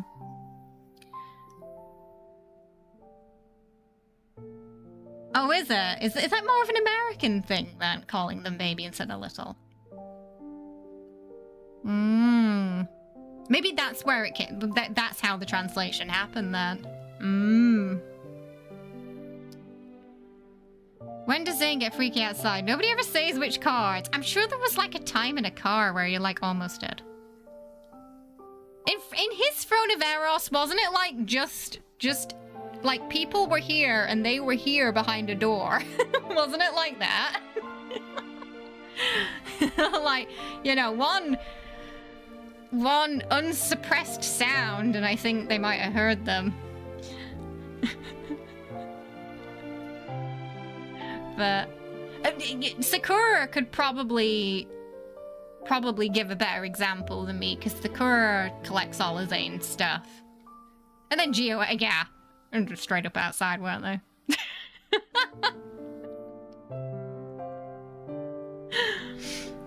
For Zane, definitely some people just outside on or around the corner. Yeah. So yeah, sorry, we got the YouTube and Twitch chat conversing at the moment. Yeah. Again, I think he just enjoys that feeling of perhaps getting caught. Because he's so controlled otherwise, you know? And sometimes it's the quietest controlled people that end up being the most freaky. Absolute Zeal, where he pretended to be drunk. I've heard many things about Absolute Zeal, but I've not actually seen it myself, but I always hear of it, like a whisper in the dark. I think so too, yeah. He likes to live in the moment a bit. But also restrained, very big key theme with him. I do love that they gave him a bit of a Jekyll and Hyde story, because I love a Jekyll and Hyde story. We need the nightly rendezvous card to return. Oh, it's going to be a little while, I think. I wouldn't be surprised if I think the cat banner came before that, right? It was anniversary last year, so probably not until next year. But yeah, it's such an important card to their lore because it's their forever first time, you know? Zane literally handled some work messages while he was supposedly drunk. But, there was one card with Raphael where, like, I don't know if it's Thomas who's calling him, but someone's calling him Well, it might be in their nightly rendezvous card, actually. Well, I don't think he hangs up. I don't think he hangs up fully. So potentially there was, if it was, I can't, I wish I could remember who it was. I think it was Thomas, who heard everything like the man in the rug.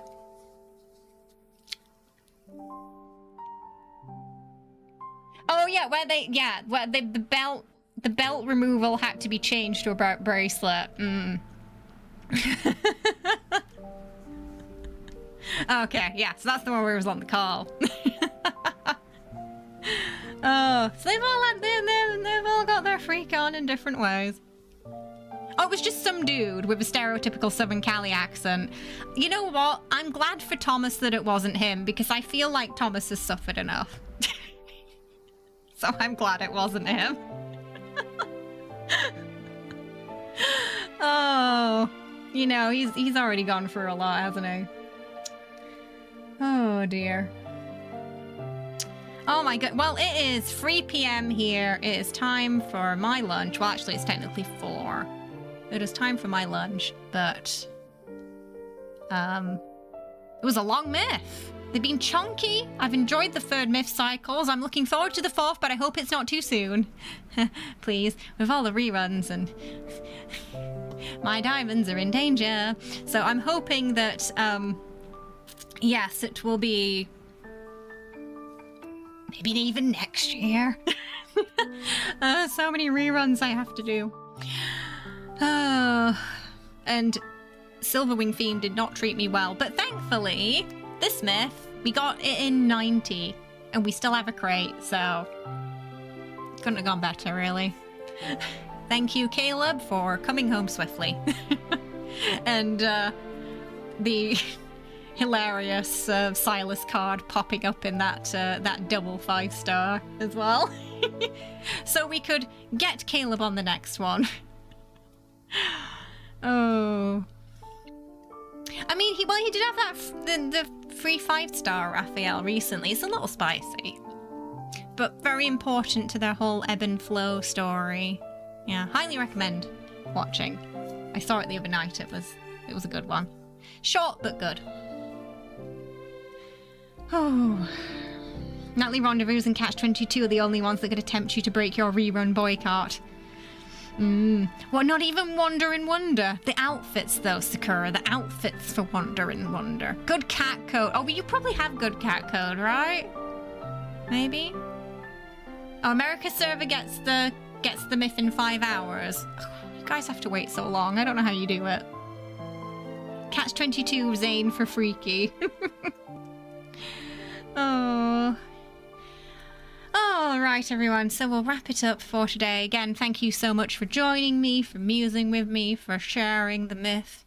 I had a great time watching with everybody, and I look forward to the next cycle, hopefully in the distant future. Next up, we got Silas's birthday, which I'm looking forward to, and hopefully he will treat us well and come home quickly, because I would like to offer that. So please and thank you, Silas. That will likely be the next stream, I think. Yeah, for April. And it's probably, yeah, that biker outfit's definitely for him. For sure. After that, I think it's Caleb's. I think Caleb's birthday comes after, is the next birthday after Silas's, right? I think. Not too soon after. Okay, all right, everyone. Thank you so. Oh, cats! We gotta feed the cats. Feed the cats. I can't forget about them. Jenny just staring, burning glare into my head there. Treatos! It probably will be a multi. It'll be spring multi probably, like last year, so prepare for that. Prepare for a birthday and then potentially multi. Prepare in advance. He is a Gemini, yeah. Which again, a glaring clue of the Gemini twins. I was looking at that the other day on his About Me, and is like with him room thinking, oh yeah, it was in the sand to begin with.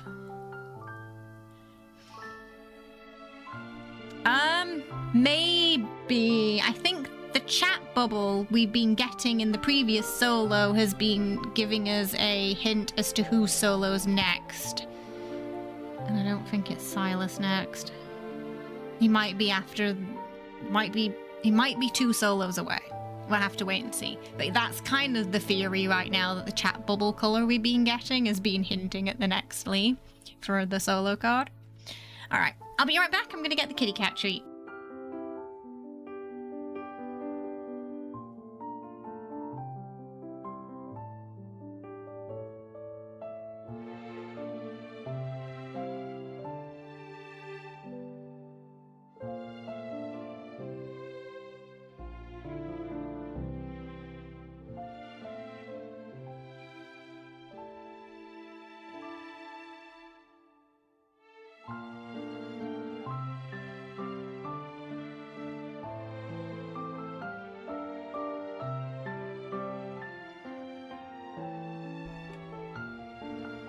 Alright. Oh, you're surprised he was an Aries. Whenever I hear Aries, even as a star sign, it makes me think of Ares, god of war.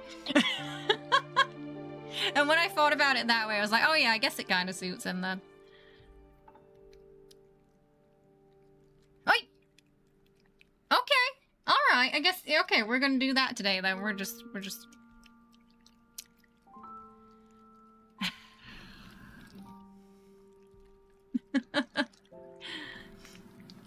She's been punching a lot this week. She's been very, very, very naughty. And it's new because she keeps punching. And I don't mean like a bap. I mean like a curled paw. Kind of like that. That's what she's been doing.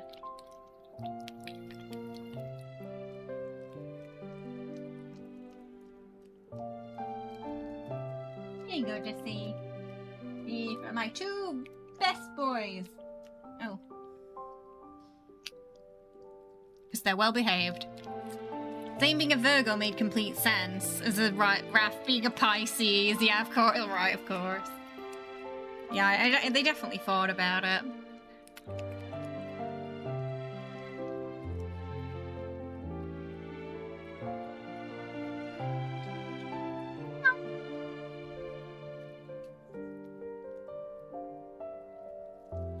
There is no tiny detail in this game that doesn't... Everything means something, you know? Everything means something.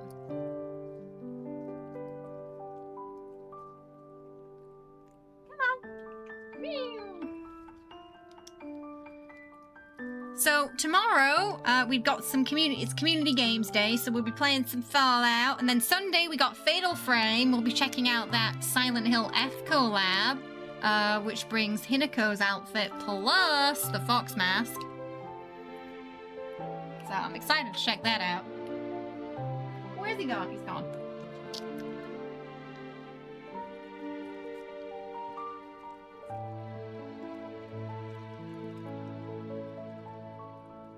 Oh, maybe.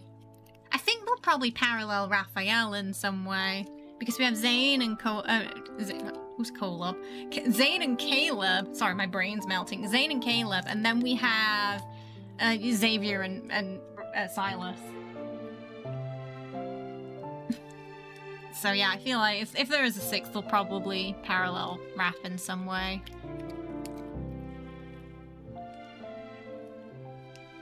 Ah, that's the thing that's been keeping you playing regularly, because you're always reading between the lines, yeah. It becomes almost like a community puzzle, doesn't it, as well? Trying to figure out all the clues together. He knows when it's empty. She does not. Oh, goodness. Oh, alright. Thank you so much, everybody. I will see you tomorrow for more Community Games Day. We'll be starting at our usual time of around 6 p.m. ET. As far as I'm aware, there's no server maintenance over in Fallout Land. But yeah, thank you once again. Wish me luck that I can R1 this myth off stream. Alright, I'll see you later, everybody. Bye bye.